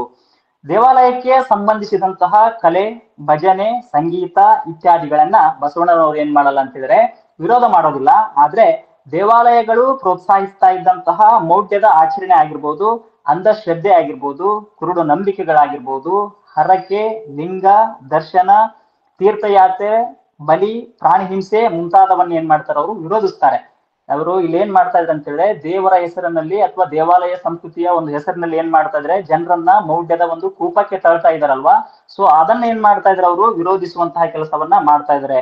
ದಾನ, ದತ್ತಿ, ಉಂಬಳಿ, ದಕ್ಷಿಣೆ ಇವು ಏನಾಗಿದವಪ್ಪ ಅಂದ್ರೆ ದೇವಾಲಯ ಸಂಸ್ಕೃತಿಯ ಅವಿಭಾಜ್ಯ ಅಂಗಗಳು ಆಗಿದ್ವು ಎನ್ನುವಂಥದ್ದು. ಆ ಅವಿಭಾಜ್ಯ ಅಂಗಗಳು ಯಾರಿಂದ ಬರ್ತಾ ಇದ್ವು ಅಥವಾ ಯಾರ ದುಡಿಮೆಯಿಂದ ಬರ್ತಿದ್ವು ಅಂತ ಹೇಳಿದ್ರೆ ಅವು ದುಡಿಮೆಗಾರರ ದುಡಿಮೆಯಿಂದ ಬರ್ತಿದ್ವು, ಜನರ ಶೋಷಣೆಯಿಂದ ಏನಾಗ್ತಾ ಇದ್ವು ಅವು ಎಲ್ಲವುಗಳು ಕೂಡ ಬರ್ತಾ ಇದ್ವು. ಈ ರೀತಿಯಾಗಿ ಜನರಲ್ಲಿ ಏನ್ ಮಾಡಿದ್ರು ಅಂತ ಹೇಳಿದ್ರೆ ದೇವರ ಬಗೆಗೆ ಭ್ರಮೆಯನ್ನ ಹುಟ್ಟು ಹಾಕುವಂತಹ ಕೆಲಸವನ್ನ ಏನ್ ಮಾಡಿದ್ರು ಅಂತ ಹೇಳಿದ್ರೆ ಆ ಸಂದರ್ಭದಲ್ಲಿ ದೇವಾಲಯ ಸಂಸ್ಕೃತಿ ಅನ್ನುವಂಥದ್ದು ಮಾಡಿತ್ತು ಎನ್ನುವಂಥದ್ದು. ಈ ನಿಟ್ಟಿನಲ್ಲಿ ದೇವರ ಬಗೆಗಿನ ಚಿಂತನೆಗಳು ಬಸವಣ್ಣ ಮತ್ತು ಕುವೆಂಪುರವರಲ್ಲಿ ವ್ಯಕ್ತ ಆಗಿರುವಂತದ್ದು. ಇನ್ನು ಈ ಇಬ್ಬರು ಚಿಂತಕರು ಏನ್ ಮಾಡ್ತಾರೆ ಅಂತ ಹೇಳಿದ್ರೆ ಬಹುಮುಖ್ಯವಾಗಿ ಆರ್ಥಿಕ ಅಸಮಾನತೆಯ ಬಗ್ಗೆ ಜೊತೆಗೆ ಲಿಂಗ ಅಸಮಾನತೆಯ ಬಗ್ಗೆ ಕೂಡ ಏನ್ ಮಾಡ್ತಾರೆ ಇವರು ಮಾತನಾಡ್ತಾ ಇದ್ದಾರೆ. ಶತಮಾನಗಳಿಂದ ಕೂಡ ಏನಾಗಿದೆಯಪ್ಪ ಅಂದ್ರೆ ಸ್ತ್ರೀ ಸಮುದಾಯ ಎನ್ನುವಂಥದ್ದು ಶೋಷಣೆಗೆ ಒಳಗಾಗಿದ್ದಾರೆ ಎನ್ನುವಂಥದ್ದು. ಈ ಸ್ತ್ರೀ ಸಮುದಾಯ ಶೋಷಣೆಗೆ ಒಳಗಾಗಿರುವಂತಹ ಸಮುದಾಯ ಎನ್ನುವಂಥದ್ದನ್ನ ನಾವು ಪದೇ ಪದೇ ಹೇಳ್ತಾ ಬಂದಿರುವಂತದ್ದು. ಈ ರೀತಿಯ ಸ್ತ್ರೀ ಸಮುದಾಯಕ್ಕೆ ಧ್ವನಿಯಾದವರು ಯಾರು ಅಂತ ಹೇಳಿದ್ರೆ ಬಸವಣ್ಣನವರು ಅಂತ ಹೇಳ್ಬಿಟ್ಟು ನಾವು ಹೇಳ್ಬಹುದು. ಅವರು ಒಂದು ವಚನದಲ್ಲಿ ಹೇಳ್ತಾರೆ, ಜನಿತಕ್ಕೆ ತಾಯಾಗಿ ಹೆತ್ತಳು ಮಾಯೆ, ಮೋಹಕ್ಕೆ ಮಗಳಾಗಿ ಹುಟ್ಟಿದಳು ಮಾಯೆ, ಕೂಟಕ್ಕೆ ಸ್ತ್ರೀಯಾಗಿ ಕೂಡಿದಳು ಮಾಯೆ, ಇದಾವ ಪರಿಯಲ್ಲಿ ಕೂಡಿತ್ತು ಮಾಯೆ, ಈ ಮಾಯೆಯ ಕಳೆವಡೆ ಎನ್ನ ಅಳವಲ್ಲ, ನೀವೇ ಬಲ್ಲಿರಿ ಕೂಡಲ ಸಂಗಮ ದೇವ. ಈ ವಚನದಲ್ಲಿ ಅವ್ರು ಹೇಳ್ತಾ ಇದ್ದಾರೆ, ಲಿಂಗ ಭೇದದ ವಿರುದ್ಧ ಏನ್ ಮಾಡ್ತಾ ಇದ್ದಾರೆ ಅವರು ಪ್ರತಿರೋಧವನ್ನ ವ್ಯಕ್ತಪಡಿಸ್ತಾ ಇದ್ದಾರೆ ಅಥವಾ ಪ್ರತಿಭಟನೆಯನ್ನ ಏನ್ ಮಾಡ್ತಾ ಇದ್ದಾರೆ ಅವರು ದಾಖಲು ಮಾಡ್ತಾ ಇದ್ದಾರೆ ಎನ್ನುವಂಥದ್ದು. ಇಲ್ಲಿ ಹೆಣ್ಣು ಮತ್ತು ಗಂಡು ಎನ್ನುವಂತಹ ಕಲ್ಪನೆ ಏನಾಗಿದೆಯಪ್ಪ ಅಂದ್ರೆ ಕೇವಲ ದೇಹಕ್ಕೆ ಮಾತ್ರವೇ ವಿನಃ ಆತ್ಮಕ್ಕೆ ಅಲ್ಲ ಎನ್ನುವಂತಹ ವಿಶಿಷ್ಟ ಒಂದು ಕಲ್ಪನೆಯನ್ನ ಏನ್ ಮಾಡ್ತಿದ್ರೆ ಹಿರಿಮೆಯನ್ನ ಅಥವಾ ವಿಶಿಷ್ಟ ಕಲ್ಪನೆಯನ್ನ ಏನ್ ಮಾಡ್ತಾ ಇದ್ರೆ ಬಸವಣ್ಣನವರು ನೀಡ್ತಾ ಇದ್ದಾರೆ. ಅಂದ್ರೆ ಇಲ್ಲಿ ನಾವು ಲಿಂಗದ ಹೆಸರಿನಲ್ಲಿ ಏನ್ ಮಾಡ್ತಾ ಇದೀವಿ, ಅಸಮಾನತೆಯನ್ನ ಪೋಷಿಸಿಕೊಂಡು ಬರ್ತಾ ಇದೀವಿ ಅಥವಾ ಭೇದ ಭಾವವನ್ನ ಮಾಡ್ಕೊಂಡು ಬರ್ತಾ ಇದೀವಿ. ಆದ್ರೆ ಈ ಹೆಣ್ಣು ಗಂಡು ಎನ್ನುವಂಥದ್ದು ನಮ್ಮ ದೇಹಕ್ಕೆ ಸಂಬಂಧಿಸಿದಂತಹ ಆ ಒಂದು ಸಂಗತಿಯ ಹೊರತು ವ್ಯತ್ಯಾಸವೇ ಹೊರತು ಅದು ಆತ್ಮಕ್ಕೆ ಸಂಬಂಧಿಸಿದಂತದ್ದು ಅಲ್ಲ ಅಂತ ಹೇಳ್ಬಿಟ್ಟು ಏನ್ ಮಾಡ್ತಾ ಇದ್ರು ಅವರು ಸ್ತ್ರೀ ಸಮಾನತೆಯನ್ನ ಏನ್ ಮಾಡ್ತಾ ಇದ್ರು ಅವರು ಪೋಷಿಸಿಕೊಂಡು ಬಂದ್ರು ಎನ್ನುವಂಥದ್ದನ್ನ ನಾವಿಲ್ಲಿ ಈ ವಚನದಲ್ಲಿ ಏನ್ ಮಾಡ್ಬೋದು ನೋಡ್ಬಹುದು. ಅದೇ ರೀತಿಯಾಗಿ ನಾವು ದಾಸಿಮಯ್ಯನ ಒಂದು ವಚನವನ್ನು ಕೂಡ ಏನ್ ಮಾಡ್ಬೋದು ಈ ಸಂದರ್ಭದಲ್ಲಿ ನೆನಪು ಮಾಡ್ಕೊಳ್ಬಹುದು. ಮೊಲೆ ಮೂಡಿ ಬಂದರೆ ಹೆಣ್ಣೆಂಬರು, ಗಡ್ಡ ಮೀಸೆ ಬಂದರೆ ಗಂಡೆಂಬರು, ನಡುವೆ ಸುಳಿವ ಆತ್ಮ ಗಂಡು ಅಲ್ಲ ಹೆಣ್ಣು ಅಲ್ಲ ಕಾಣ ರಾಮನಾಥ. ಇಲ್ಲಿ ಏನ್ ಮಾಡ್ತಾ ಇದ್ದಾರೆ ಅಂತ ಹೇಳಿದ್ರೆ ನಾವು ಆ ಒಂದು ಇದನ್ನ ಏನ್ ಮಾಡ್ತಾ ಇದೀವಿ, ದೇಹದಲ್ಲಿ ವ್ಯತ್ಯಾಸವನ್ನ ಕಾಣ್ತೀವಿ ಹೊರತು ಆತ್ಮದಲ್ಲಿ ಯಾವುದೇ ರೀತಿಯಾದಂತಹ ವ್ಯತ್ಯಾಸ ಇಲ್ಲ ಎನ್ನುವಂಥದ್ದನ್ನ ಏನ್ ಮಾಡ್ತಾ ಇದ್ರು ಅವರು ಈ ರೀತಿಯ ಒಂದು ಉದಾಹರಣೆಗಳ ಮೂಲಕ ವಚನಕಾರರು ಹೇಳ್ತಾ ಹೋಗ್ತಾ ಇದ್ದಾರೆ ಎನ್ನುವಂಥದ್ದು. ಜನಿತಕ್ಕೆ ತಾಯಾಗಿ ಹೆತ್ತಳು ಮಾಯೆ ಎನ್ನುವಂತಹ ವಚನ ಏನಿದೆಯಲ್ವಾ, ಈ ವಚನ ಮೇಲ್ನೋಟಕ್ಕೆ ಏನ್ ಮಾಡುತ್ತೆ ಅಂತ ಹೇಳಿದ್ರೆ ಹೆಣ್ಣನ್ನ ಮಾಯೆಗೆ ಹೋಲಿಸಿದ ರೀತಿ ನಮ್ಗೆ ಕಾಣಿಸುತ್ತೆ. ಅಂದ್ರೆ ಜನಿತಕ್ಕೆ ತಾಯಾಗಿ ಹೆತ್ತಳು ಮಾಯೆ ಅಂದ್ರೆ ಹೆಣ್ಣನ್ನ ಮಾಯೆ ಅಂತ ಹೇಳ್ಬಿಟ್ಟು ಏನ್ ಮಾಡ್ಕೊಂಡ್ ಬಂದ್ಬಿಟ್ಟಿದೆ ಅಂತ ಹೇಳಿದ್ರೆ ವೈದಿಕ ಶಾಹಿ ಏನ್ ಮಾಡ್ಕೊಂಡ್ ಬಂದಿದೆ ಮೊದಲಿನಿಂದಲೂ ಕೂಡ ಹೇಳ್ಕೊಂಡ್ ಬಂದಿದೆ. ಆದ್ರೆ ವೈದಿಕ ಶಾಹಿಯ ಆ ಕಲ್ಪನೆಯನ್ನ ಏನ್ ಮಾಡ್ತಾ ಇದ್ರೆ ಬಸವಣ್ಣನವರು ಮುರಿದು ಹಾಕ್ತಾ ಇದ್ದಾರೆ. ಮುರಿದು ಹಾಕುವಂತಹ ಪ್ರಯತ್ನವನ್ನ ಏನ್ ಮಾಡ್ತಾ ಇದ್ವಿ ನಾವು ಈ ವಚನದಲ್ಲಿ ಕಾಣ್ತೀವಿ ಎನ್ನುವಂಥದ್ದು. ತಾಯಿ ಮಗಳು ಹೆಂಡತಿ ಪರಿಪರಿಯಾಗಿ ಕಾಡುವ ಮಾಯೆ, ಇಂತಹ ಮಾಯೆಯಿಂದ ಬಿಡಿಸಿಕೊಳ್ಳುವುದು ಸಾಧ್ಯವೇ ಇಲ್ಲ ಎನ್ನುವಂತಹ ಬ್ರಾಹ್ಮಣ್ಯದ ದೃಷ್ಟಿಕೋನವನ್ನ ಏನ್ ಮಾಡ್ತಾ ಇದೆ ಅಂತ ಹೇಳಿದ್ರೆ ಈ ವಚನದ ಮೇಲ್ಮಟ್ಟದ ಓದು ನಮ್ಗೆ ಏನ್ ಮಾಡುತ್ತೆ ತಿಳಿಸುತ್ತೆ. ಇಲ್ಲಿ ಏನಾಗಿದೆಯಪ್ಪ ಅಂದ್ರೆ ಬ್ರಾಹ್ಮಣ್ಯದ ದೃಷ್ಟಿಕೋನದಲ್ಲಿ ಹೆಣ್ಣು ಎನ್ನುವಂತವಳನ್ನ ಮಾಯೆ ಅಂತ ಹೇಳ್ಬಿಟ್ಟು ಮೊದಲಿನಿಂದಲೂ ಕೂಡ ಏನ್ ಮಾಡಿದರೆ ಗುರುತಿಸ್ಕೊಂಡು ಬಂದಿರುವಂತದ್ದು. ಈ ರೀತಿಯಾಗಿರುವಂತಹ ಸಂದರ್ಭದಲ್ಲಿ ಈ ವಚನವು ಕೂಡ ಹೆಣ್ಣು ಮಾಯೆ ಎನ್ನುವಂಥದ್ದನ್ನ ಏನ್ ಮಾಡುತ್ತೆ ಹೇಳುತ್ತೆ ಅಂತ ಹೇಳ್ಬಿಟ್ಟು ಏನ್ ಮಾಡುತ್ತೆ ಅಂತ ಹೇಳಿದ್ರೆ ಹೇಳ್ತಾ ಬಂದಿದ್ದಾರೆ ಅಥವಾ ಈ ವಚನದ ಮೇಲ್ಮಟ್ಟದ ಓದು ಏನ್ ಮಾಡುತ್ತೆ ಆ ರೀತಿಯಾಗಿ ಅನ್ಸುತ್ತೆ ಅಂತ ಹೇಳ್ಬಿಟ್ಟು ಹೇಳ್ತಾ ಇರುವಂತದ್ದು.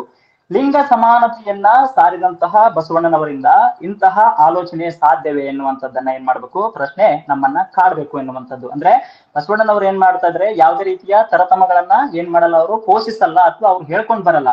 ಲಿಂಗ ಸಮಾನತೆಯನ್ನು ಏನ್ ಮಾಡ್ತಾರೆ ಅವರು ಎತ್ತರಿಸ್ತಾರೆ ಅಥವಾ ಅದನ್ನ ಅವ್ರು ಹೇಳ್ತಾ ಬರ್ತಾರೆ, ಲಿಂಗ ಸಮಾನತೆಯನ್ನ ಹೇಳ್ತಾ ಬರ್ತಾರೆ ಎನ್ನುವಂಥದ್ದು. ಅಂತವ್ರು ಏನ್ ಮಾಡ್ತಿದ್ರೆ ಈ ರೀತಿಯಾಗಿ ಆಲೋಚನೆಯನ್ನ ಮಾಡುವಂತದ್ದು ಸಾಧ್ಯವೇ ಎನ್ನುವಂತಹ ಪ್ರಶ್ನೆ ಏನಾಗುತ್ತೆ ಅಂತ ಹೇಳಿದ್ರೆ ನಮ್ಮನ್ನ ಕಾಡುತ್ತೆ ಎನ್ನುವಂಥದ್ದು.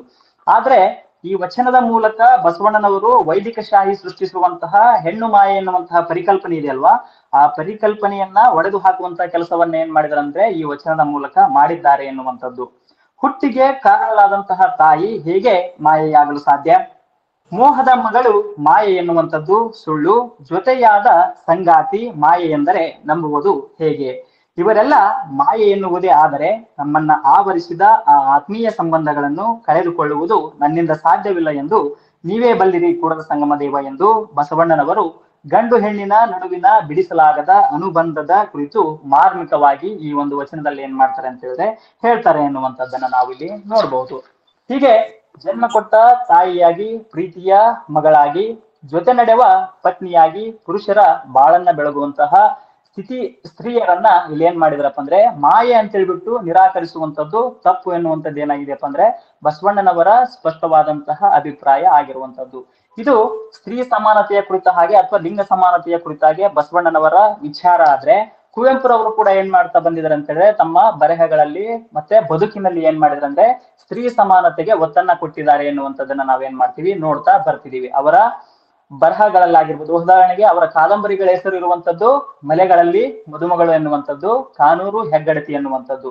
ಅಷ್ಟೇ ಅಲ್ಲದೆ ಅವರ ಬದುಕಿನಲ್ಲಿಯೂ ಕೂಡ ಏನ್ ಮಾಡ್ತಾರೆ ಅಂತ ಹೇಳಿದ್ರೆ ಅವುಗಳನ್ನ ಆಚರಣೆಗೆ ತರ್ತಾರೆ. ಸ್ತ್ರೀ ಸಮಾನತೆ ಎನ್ನುವಂಥದ್ದನ್ನ ಅವ್ರು ಕೇವಲ ಬರಹಗಳಲ್ಲಿ ಮಾತ್ರ ಮಾಡೋದಿಲ್ಲ, ನಡೆ ಮತ್ತು ನುಡಿಯಲ್ಲಿಯೂ ಕೂಡ ಏನ್ ಮಾಡ್ತಾರೆ ಅವರು ಪಾಲಿಸಿ ತೋರಿಸ್ತಾರೆ ಎನ್ನುವಂಥದ್ದು. ಆ ಕಾರಣಕ್ಕಾಗಿ ಬಸವಣ್ಣ ಮತ್ತು ಕುವೆಂಪುರವರಲ್ಲಿ ಈ ವಿಷಯದಲ್ಲಿಯೂ ಕೂಡ ಏನಾಗಿದೆಯಪ್ಪ ಅಂದ್ರೆ ಒಂದು ರೀತಿಯ ಸಮಾನತೆ ಎನ್ನುವಂಥದ್ದು ಅಥವಾ ಸಾಮ್ಯತೆ ಎನ್ನುವಂಥದ್ದನ್ನ ನಾವು ಕಾಣುವುದಕ್ಕೆ ಸಿಗುತ್ತೆ ಎನ್ನುವಂಥದ್ದು.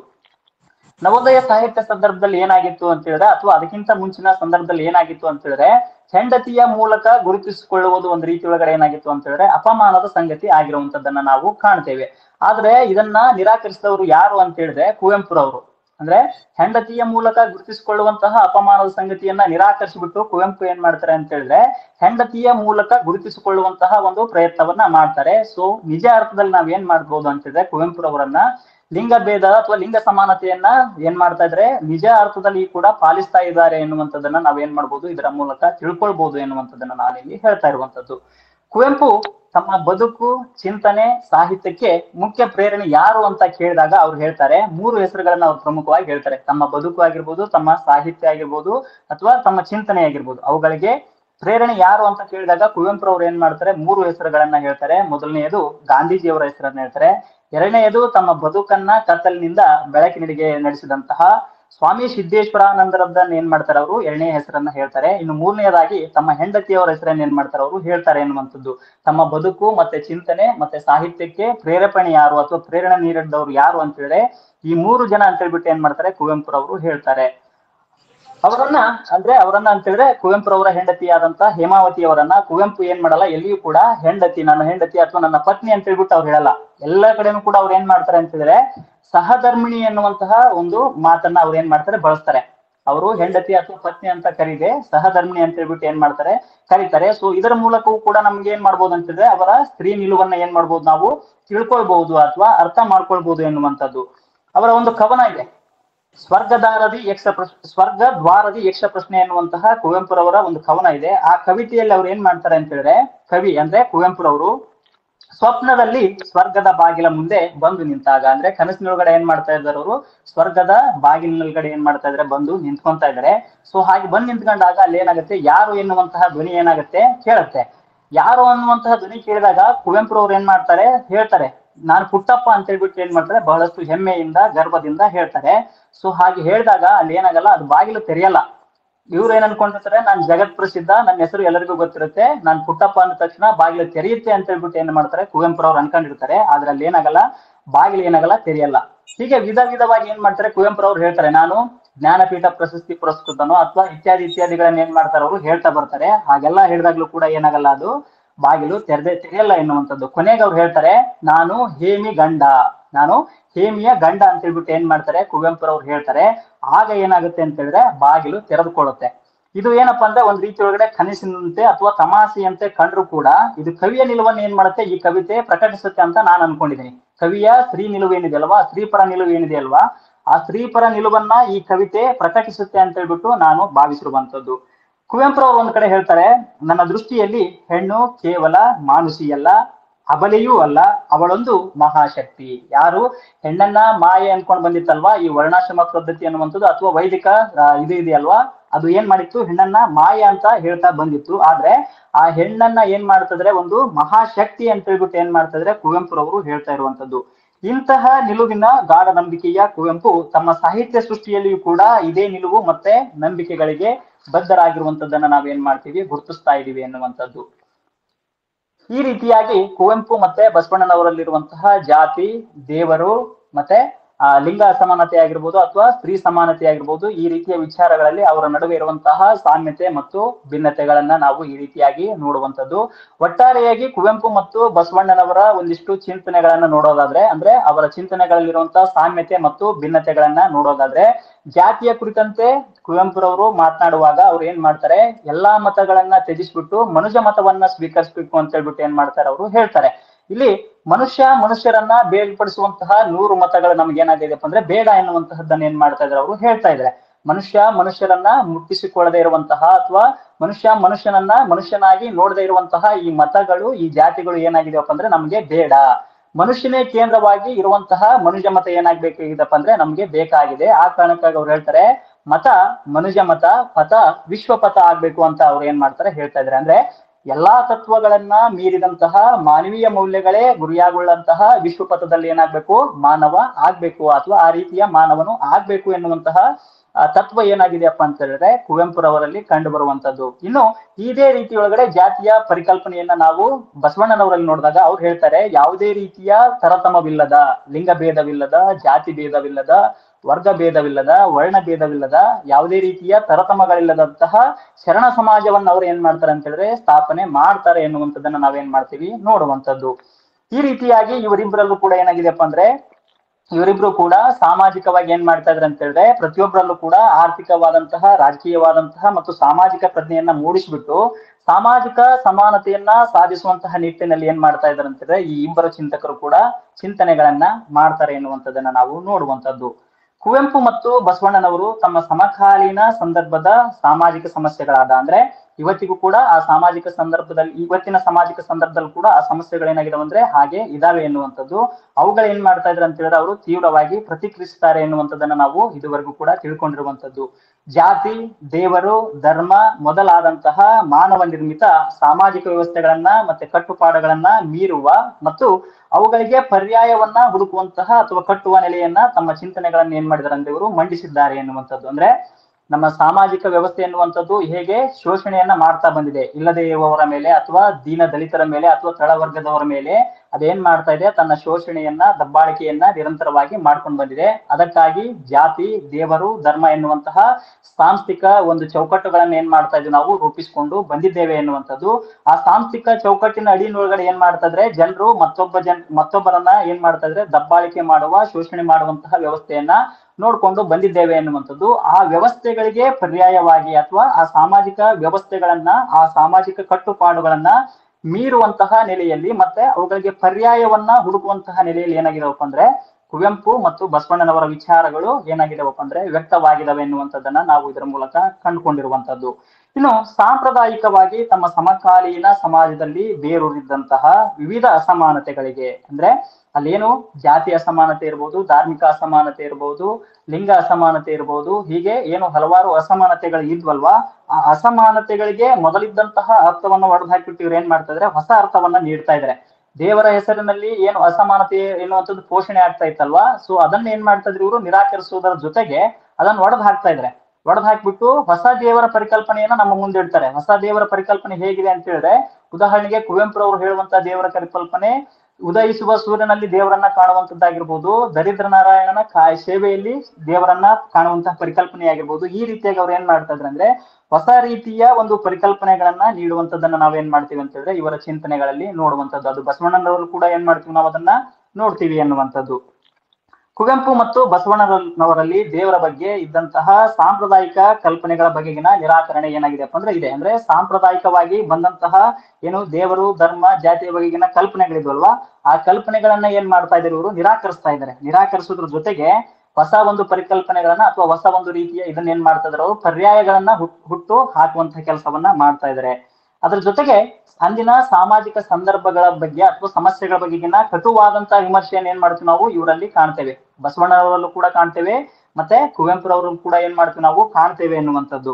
ಸಾಂಪ್ರದಾಯಿಕ ದೇವರ ನಿರಾಕರಣೆ ಆಗಿರ್ಬೋದು ಮತ್ತೆ ಹೊಸ ದೇವರ ಸೃಷ್ಟಿ ಆಗಿರ್ಬೋದು, ಇವರಲ್ಲಿ ಕಂಡು ಬರುವಂತಹ ವಿಶಿಷ್ಟ ಸಂಗತಿ ಅಂತ ಹೇಳ್ಬಿಟ್ಟು ನನಗೆ ಅನಿಸಿರುವಂತದ್ದು. ಹೀಗೆ ಕುವೆಂಪು ಮತ್ತು ಬಸವಣ್ಣ ಕರ್ನಾಟಕದ ಸಹಸ್ರಮಾನ ಕಂಡಂತಹ ಎರಡು ದೊಡ್ಡ ದೀವಿಗೆಗಳು ಅಂತ ಹೇಳ್ಬಿಟ್ಟು ನಾನು ಅನ್ಕೊಂಡಿದ್ದೀನಿ. ಅದ್ರ ಜೊತೆಗೆ ಇವ್ರೇನಪ್ಪಾ ಅಂದ್ರೆ ಕನ್ನಡದ ಬಹುಮುಖ್ಯ ಸಮಾಜವಾದಿ ಚಿಂತಕರು ಅಂತ ಹೇಳಿ ಕೂಡ ನನಗನ್ಸುತ್ತೆ. ನಮ್ಮ ಸಮಾಜದಲ್ಲಿ ಇದ್ದಂತಹ ರೋಗಗಳಿಗೆ ಔಷಧಿಯನ್ನ ಏನ್ ಮಾಡ್ಬೋದು ಅಂತ ಹೇಳಿದ್ರೆ ನಾವು ಇವರ ಬರಹಗಳಲ್ಲಿ, ಇವರ ಬದುಕಿನಲ್ಲಿ ಏನ್ ಮಾಡ್ಬೋದು ನಾವು ನೋಡ್ಬೋದು ಎನ್ನುವಂಥದ್ದನ್ನ ನಾನು ಕಂಡುಕೊಂಡಿರುವಂತದ್ದು ಅಂತ ಹೇಳ್ಬಿಟ್ಟು ಹೇಳ್ತಾ ಇದ್ದೇನೆ. ಇದಿಷ್ಟು ಕುವೆಂಪು ಮತ್ತು ಬಸವಣ್ಣನವರ ಸಾಮಾಜಿಕ ಚಿಂತನೆಗಳಲ್ಲಿ ಇರುವಂತಹ ಸಾಮ್ಯತೆ ಮತ್ತು ಭಿನ್ನತೆಗಳು ಎನ್ನುವಂಥದ್ದು. ಈ ರೀತಿಯ ಒಂದು ಅವಕಾಶಕ್ಕಾಗಿ ಅಥವಾ ಅವಕಾಶವನ್ನ ಮಾಡಿಕೊಟ್ಟಂತಹ ಡಾಕ್ಟರ್ ಶಶಿಕಾಂತ್ ಪಟ್ಟಣ್ ಸರ್ ಅವ್ರಿಗೆ, ಅದ್ರ ಜೊತೆಗೆ ವಚನ ಅಧ್ಯಯನ ವೇದಿಕೆ ಪುಣೆ ಅವರಿಗೆ ನನ್ನ ವಂದನೆಗಳನ್ನ ಸಲ್ಲಿಸ್ತೇನೆ. ಇದ್ರ ಜೊತೆಗೆ ಏನಾದ್ರೂ ಸಲಹೆ ಮತ್ತೆ ವಿಮರ್ಶೆಗಳಿದ್ದಲ್ಲಿ ತಮ್ಗೆ ಸ್ವಾಗತ. Thank you. ನಿಜಕ್ಕೂ ಇವತ್ತು ಕುವೆಂಪುರವರ ಹುಟ್ಟುಹಬ್ಬವನ್ನ ಸಾರ್ಥಕವಾಗಿ ಅಕ್ಕನ ಅರಿವು ಬಸವಾದಿ ಶರಣರ ಚಿಂತನ ಕೂಟ ಆಚರಿಸಿತು ಅಂತ ತಿಳ್ಕೊಂಡು ಹೇಳಲಿಕ್ಕೆ ನಮಗೆ ತುಂಬಾ ಸಂತೋಷ ಅನಿಸುತ್ತೆ. ನಿಜಕ್ಕೂ ಕೂಡ ಡಾಕ್ಟರ್ ಎಚ್ ಟಿ ಪೋತೆ ಕಲಬುರಗಿ ವಿಶ್ವವಿದ್ಯಾಲಯದ ಕನ್ನಡ ಮುಖ್ಯಸ್ಥರು ಪ್ರಾಧ್ಯಾಪಕರು ಒಪ್ಪಿಕೊಂಡಿದ್ರು. ಕೊನೆ ಗಳಿಗೆಯಲ್ಲಿ ಅವರ ವಿಶ್ವವಿದ್ಯಾಲಯದಲ್ಲಿ ನಡೀತಕ್ಕಂಥ ಒಂದು ಕಾರ್ಯಕ್ರಮಕ್ಕೆ ಅವರು ಅನಿವಾರ್ಯವಾಗಿ ಹೋಗತಕ್ಕಂಥ ಸಂದರ್ಭದೊಳಗ ಯಾರು ಇವತ್ತು ಮಾತಾಡ್ತಾರ ಅಂತ ತಿಳ್ಕೊಂಡು ನಾವು ಬಹಳ ಚಿಂತೆಗೆ ಒಳಗಾಗಿದ್ವಿ. ಆಗ ನಮ್ಮ ನೆರವಿಗೆ ಬಂದವರು ಡಾಕ್ಟರ್ ವೀಣಾ ಎಲಿಗಾರ್ ಮೇಡಮ್. ಅವರು ಹಲವಾರು ಜನರನ್ನ ಇಲ್ಲಿಯವರೆಗೆ ಕೊಟ್ಟಂತ ಸುಮಾರು ಒಂದು 25-30 ಸಂಪನ್ಮೂಲ ವ್ಯಕ್ತಿಗಳಂತಂದ್ರೆ ಎಲ್ಲರೂ ಆ ಚಿನ್ನವನ್ನ ಹೊರಗೆ ಹಚ್ಚಿದ ಹೆಂಗ ಮಾಡ್ತಾರ ಆ ರೀತಿಯಾಗಿ ಸಂಪನ್ಮೂಲ ವ್ಯಕ್ತಿಗಳಾಗಿ ನಮಗೆ ಸಿಕ್ಕಾರ. ಡಾಕ್ಟರ್ ಶಿವಪ್ಪ ಮುದಿಯಜ್ಜನವರ್ ಅವರ ಬಹುಶಃ ಬೆಳೆಯುವ ಸಿರಿ ಮೊಳಕೆಯಲ್ಲಿ ನೋಡುವಂತಕ್ಕಂಥ ಒಂದು ಹೇಳ್ಬೋದು ಅಂದ್ರೆ ಕನ್ನಡ ಸಾರಸ್ವತ ಲೋಕ ಇಂಥ ಒಬ್ಬ ದೊಡ್ಡ ವಿಮರ್ಶಕ, ಸಾಧಕ, ಸಾಹಿತಿ ಆಗ್ತಕ್ಕಂಥ ಎಲ್ಲ ಲಕ್ಷಣಗಳನ್ನ ಅವರ ಮಾತಿನಿಂದ ನಾವು ಕಂಡುಕೊಂಡಿವಿ. ಕುವೆಂಪು ಮತ್ತು ಬಸವಣ್ಣ ಸಾಕಷ್ಟು ನೋವುಗಳನ್ನು ಉಂಡವರು. ಕುವೆಂಪುನ ಕಾಲಘಟ್ಟದೊಳಗ ಅವರು ಜಾಲಗಾರ ಅಥವಾ ಶೂದ್ರ ತಪಸ್ವಿ, ಬೆರಳಿಗೆ ಕೊರಳ್ ಈ ನಾಟಕಗಳನ್ನ ಕೃತಿಗಳನ್ನ ತಂದಾಗ ಬಹುತೇಕ ಅಂದಿನ ವೈದಿಕ ಮನಸ್ಸುಗಳು ಅವರನ್ನ ವಿರೋಧ ಹಾಕೊಂಡಿದ್ರು. ಸುಮಾರು 8 ವರ್ಷ 9 ವರ್ಷ ಅವ್ರ ಜೊತೆಗೆ ಮಾತಾಡ್ಲಿಲ್ಲ ವಿಶ್ವವಿದ್ಯಾಲಯದೊಳಗ. ಅವರ ಸಹಪಾಠಿಗಳಂತ ಡಿ ಎಲ್ ನರಸಿಂಹಾಚಾರ್ ಅಂತ ಕೂಡ್ಕೊಂಡು ಅವ್ರಿಗೆ ಯಾರಿಗೂ ಕೂಡ ನೆರವು ಕೊಡ್ಲಿಲ್ಲ ಕುವೆಂಪು ಅವರಿಗೆ. ಆಗ ಅವರು ಶ್ರೀ ರಾಮಾಯಣ ದರ್ಶನಂ ಅಂತಕ್ಕಂಥ ಒಂದು ಕೃತಿಗೆ ಕೈ ಹಾಕ್ತಾರ. ಅವ್ರು ಎಷ್ಟೊಂದು ಆ ರಾಮಾಯಣ ದರ್ಶನ ಇಳುವರಿ ಆಗಿದ್ರಂದ್ರೆ ಅವ್ರು ಹೇಳ್ತಾರ, ನಾನು ರಾಮಾಯಣ ದರ್ಶನ ಬರಲಿಲ್ಲ, ನನ್ನ ಕಡೆಯಿಂದ ಅದು ಬರಿಸ್ಕೊಂತು ಅಂತಕ್ಕಂಥದ್ದು. ಒಮ್ಮೆ ಮಲ್ಲೇಶ್ವರಂ ಬೆಂಗಳೂರಲ್ಲಿ ಬಂದಾಗ ಮಲ್ಲೇಶ್ವರಂ ಹೋಗ್ತಿರ್ತಾರ. ಕುವೆಂಪುರವ್ರನ್ನ ಒಬ್ಬರು ಭೇಟಿಯಾಗಿ, ಕುವೆಂಪುರವ್ರೆ ಎಲ್ಲಿದ್ದೀರಿ ನೀವು ಅಂತ ಕೇಳಿದಾಗ ನಾನು ಕಿಷ್ಕಿಂದಿ ಒಳಗದೀನಿ ಅಂತಕ್ಕಂಥ ಮಾತನ್ನ ಹೇಳ್ತಾರ. ಅಷ್ಟೊಂದು ತನ್ಮಯಭಾವವಾಗಿ ಆ ರಾಮಾಯಣ ದರ್ಶನ ಅಂತಕ್ಕಂಥ ವೈಚಾರಿಕ ನಿಲುವುಗಳನ್ನ, ವೈಚಾರಿಕ ನೆಲೆಗಟ್ಟನ್ನ ಒದಗಿಸುವಲ್ಲಿ ಡಾಕ್ಟರ್ ಕುವೆಂಪುರವರು, ಪುಟ್ಟಪ್ಪನವರು ಯಶಸ್ವಿ ಆದರು ಅಂತಕ್ಕಂಥದ್ದು. ಇನ್ನು ಅವ್ರಿಗೆ ಮೊಟ್ಟ ಮೊದಲು ಜ್ಞಾನಪೀಠ ಪ್ರಶಸ್ತಿ ಸಿಗಬೇಕಾದ್ರೂ ಕೂಡ ಅವತ್ತು ಇಬ್ಬರಿಗೆ ಹಾಮಾನಾಯಕರು ಮತ್ತು ದೇಜಿಯವರೇಗೌಡರು ಇವರಿಬ್ರು ಬಂದು ಅವ್ರ ಮನೆ ಮುಂದೆ ಉಪವಾಸಕೊಂಡಿರ್ತಾರ. ನೀವು ಹೂ ಅನ್ಬೇಕು, ಯಾಕಂದ್ರೆ ಈ ಪ್ರಶಸ್ತಿ ಸಮ್ಮಾನ ಬಿರುದು ಬಾವಲಿಗಳಿಂದ ಬಹಳ ದೂರ ಉಳಿದಂತ ವಾಸ್ತವಿಕವಾದಿ ವೈಚಾರಿಕವಾದಿ ಕುವೆಂಪುರವರಿಗೆ ಒಪ್ಸೋದ ಬಹಳ ದೊಡ್ಡ ಕಷ್ಟ. ಹಾಮಾನಾಯಕರು ಬಂದು ಕುಂತ್ಕೊಂಡು ನೀವು ಈ ಒಪ್ಪಿಕೊಳ್ಳಲೇಬೇಕು ಅಂತಕ್ಕಂಥ ಒಂದು ಕನ್ನಡದ ಮುಕುಟ, ಕನ್ನಡಕ್ಕೆ ಒಂದು ಅಭಿಮಾನ, ಕನ್ನಡಕ್ಕೆ ಒಂದು ಹೆಮ್ಮೆ ಗರಿಮೆ ಬರ್ತೈತಿ, ನೀವು ಒಪ್ಕೊಡ್ರಿ ಅಂತಕೊಂಡು ಒತ್ತಾಯ ಮಾಡಿ ಒಪ್ಪಿಸ್ತಾರ. ಅವ್ರು ಹೇಳ್ತಾರ, ಸತ್ತ ಕಲ್ಗಳ ಮುಂದೆ ಹತ್ತು ಕರೆದು ಸಾಕು, ಜೀವದಾತೆಯನೆಂದು ಕೂಗಬೇಕು ಅಂತಕ್ಕಂಥದ್ದು. 100 ದೇವರನ್ನು ನೀನು ನೂಕಾಚೆ ದೂರ. ಭಾರತೀಯತೆ, ರಾಷ್ಟ್ರೀಯತೆ, ಒಂದು ಮನುಷ್ಯನ ಅಸ್ಮಿತೆ, ಮಾನವ ಪ್ರೀತಿ, ಪ್ರೇಮವನ್ನ ಇಟ್ಕೊಂಡು ಎಲ್ಲ ಅರ್ಥದ ಸಾಂಪ್ರದಾಯಿಕವನ್ನ ದೂರ ಚೆಲ್ಲಿದ್ರು. ಅದು ಆರ್ಥಿಕ ಸುಲಿಗೆ ಶೋಷಣೆಗಳಿರ್ಬೋದು, ಮನಸ್ಸುಗಳಿರ್ಬೋದು, ಮನುಸ್ಮೃತಿಯನ್ನ ಅವ್ರ ಒಂದು ಕೃತಿಗಳ ಕಾವನಗಳು ಬರೀತಾರೆ, ಗಟ್ಟಿ ಮನವ ಮಾಡಿ ನೀನು ಸುಟ್ಟು ಬಿಡು ಮನುಸ್ಮೃತಿ ಅಂತ. 1927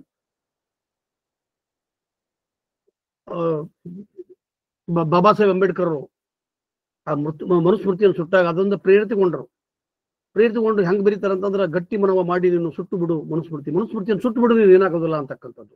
ಎಂತ ಒಂದು ಚಾಟಿಯಟನ್ನ ಅಂದಿನ ವೈದಿಕ ಮಂಚಿಗೆ ಕೊಟ್ಟರು. ಅಷ್ಟೇ ಅಲ್ಲ, ಬಸವಣ್ಣನ ಬಗ್ಗೆನೂ ಕೂಡ ಅತ್ಯಂತ ಪ್ರೀತಿಯಾಗಿ ಹೇಳ್ತಾರೆ, ಕಾರ್ತಿಕ ಕತ್ತಲಲ್ಲಿ ನೀ ಆಕಾಶ ದೀಪವಾಗಿ ಬಂದೆ.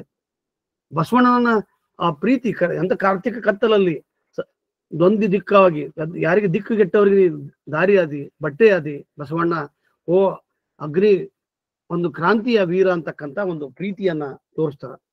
ಹಿಂಗಾಗಿ ಇವತ್ತಿನ ಸಮಾಜಕ್ಕೂ ಕೂಡ ಕುವೆಂಪುರವರು ಎದುರಿಸಿದಂತ ಸವಾಲುಗಳು, ಸಮಸ್ಯೆಗಳು, ಬಸವಣ್ಣ ಎದುರಿಸಿದ ಸವಾಲು ಸಮಸ್ಯೆಗಳನ್ನ ನಾವು ಕೂಡ ಎದುರಿಸ್ತೀವಿ. ಅದಕ್ಕಿಂತ 100 ಪಟ್ಟು ಎದುರಿಸ್ತಾ ಇದ್ದೀವಿ.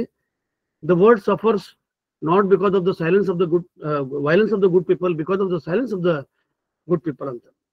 ಜಗತ್ತು ದುಷ್ಟರ ಹಿಂಸೆಯಿಂದ ನಲಗುತ್ತಿಲ್ಲ, ಅದರ ಶಿಷ್ಟರ ಮೌನದಿಂದ ಅಂತಕ್ಕಂಥದ್ದು. ಸಾವಿರಾರು ಜನರೊಳಗೆ ಒಬ್ಬ ಗುಂಡ ಚಾಕು ಹೊಡೆದಂದ್ರೆ ಎಲ್ಲ ಹೆದರಿ ನಾವು ನಮಗೆ ಆಗ್ಬೇಕು ಅಂತ ನಾವು ದೂರ ತರ್ತೀವಿ.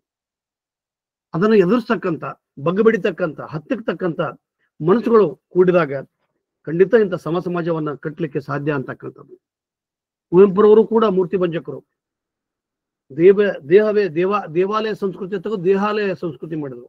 ಅವರೊಂದು ಚಂದ ಹೇಳಿದ್ರು, ಹೆಂಗ ಬಸವಣ್ಣ ತನ್ನ ಕಾಯಕದೊಳಗ ತನ್ನೊಳಗ ದೇವರನ್ನ ಕಂಡ್ರ, ದೇವರ ಪಾರಿಭಾಷಿಕ ಪದವೇ ಬೇರೆ, ಅದರ ಇವರು ಸೃಷ್ಟಿಯೊಳಗ ಕಾಣ್ತಾರ.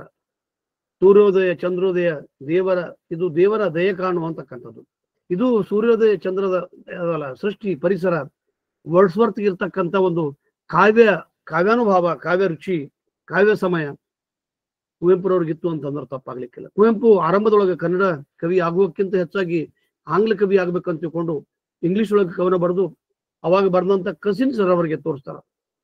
ಐರಿಷ್ ಕವಿ ಅವ್ರು ಹೇಳ್ತಾರ, ಇಲ್ಲ ನೀನು ಕನ್ನಡದ ಕವಿ ಆಗು, ನಿನ್ನ ಭಾವಗಳು ನಿನ್ನ ಭಾಷೆಗೆ ಜನರಿಗೆ ಮುಟ್ಟಿದಾಗ ಮಾತ್ರ ನಿನ್ನ ಕಾವ್ಯದ ಸಾರ್ಥಕತೆ ಐತೆ ಅಂತಂದಾಗ ಅಂದಿನಿಂದ ಅವ್ರು ಕನ್ನಡದಾಗ ಬರೀತಾರ ಅಂತಕ್ಕಂಥದ್ದು.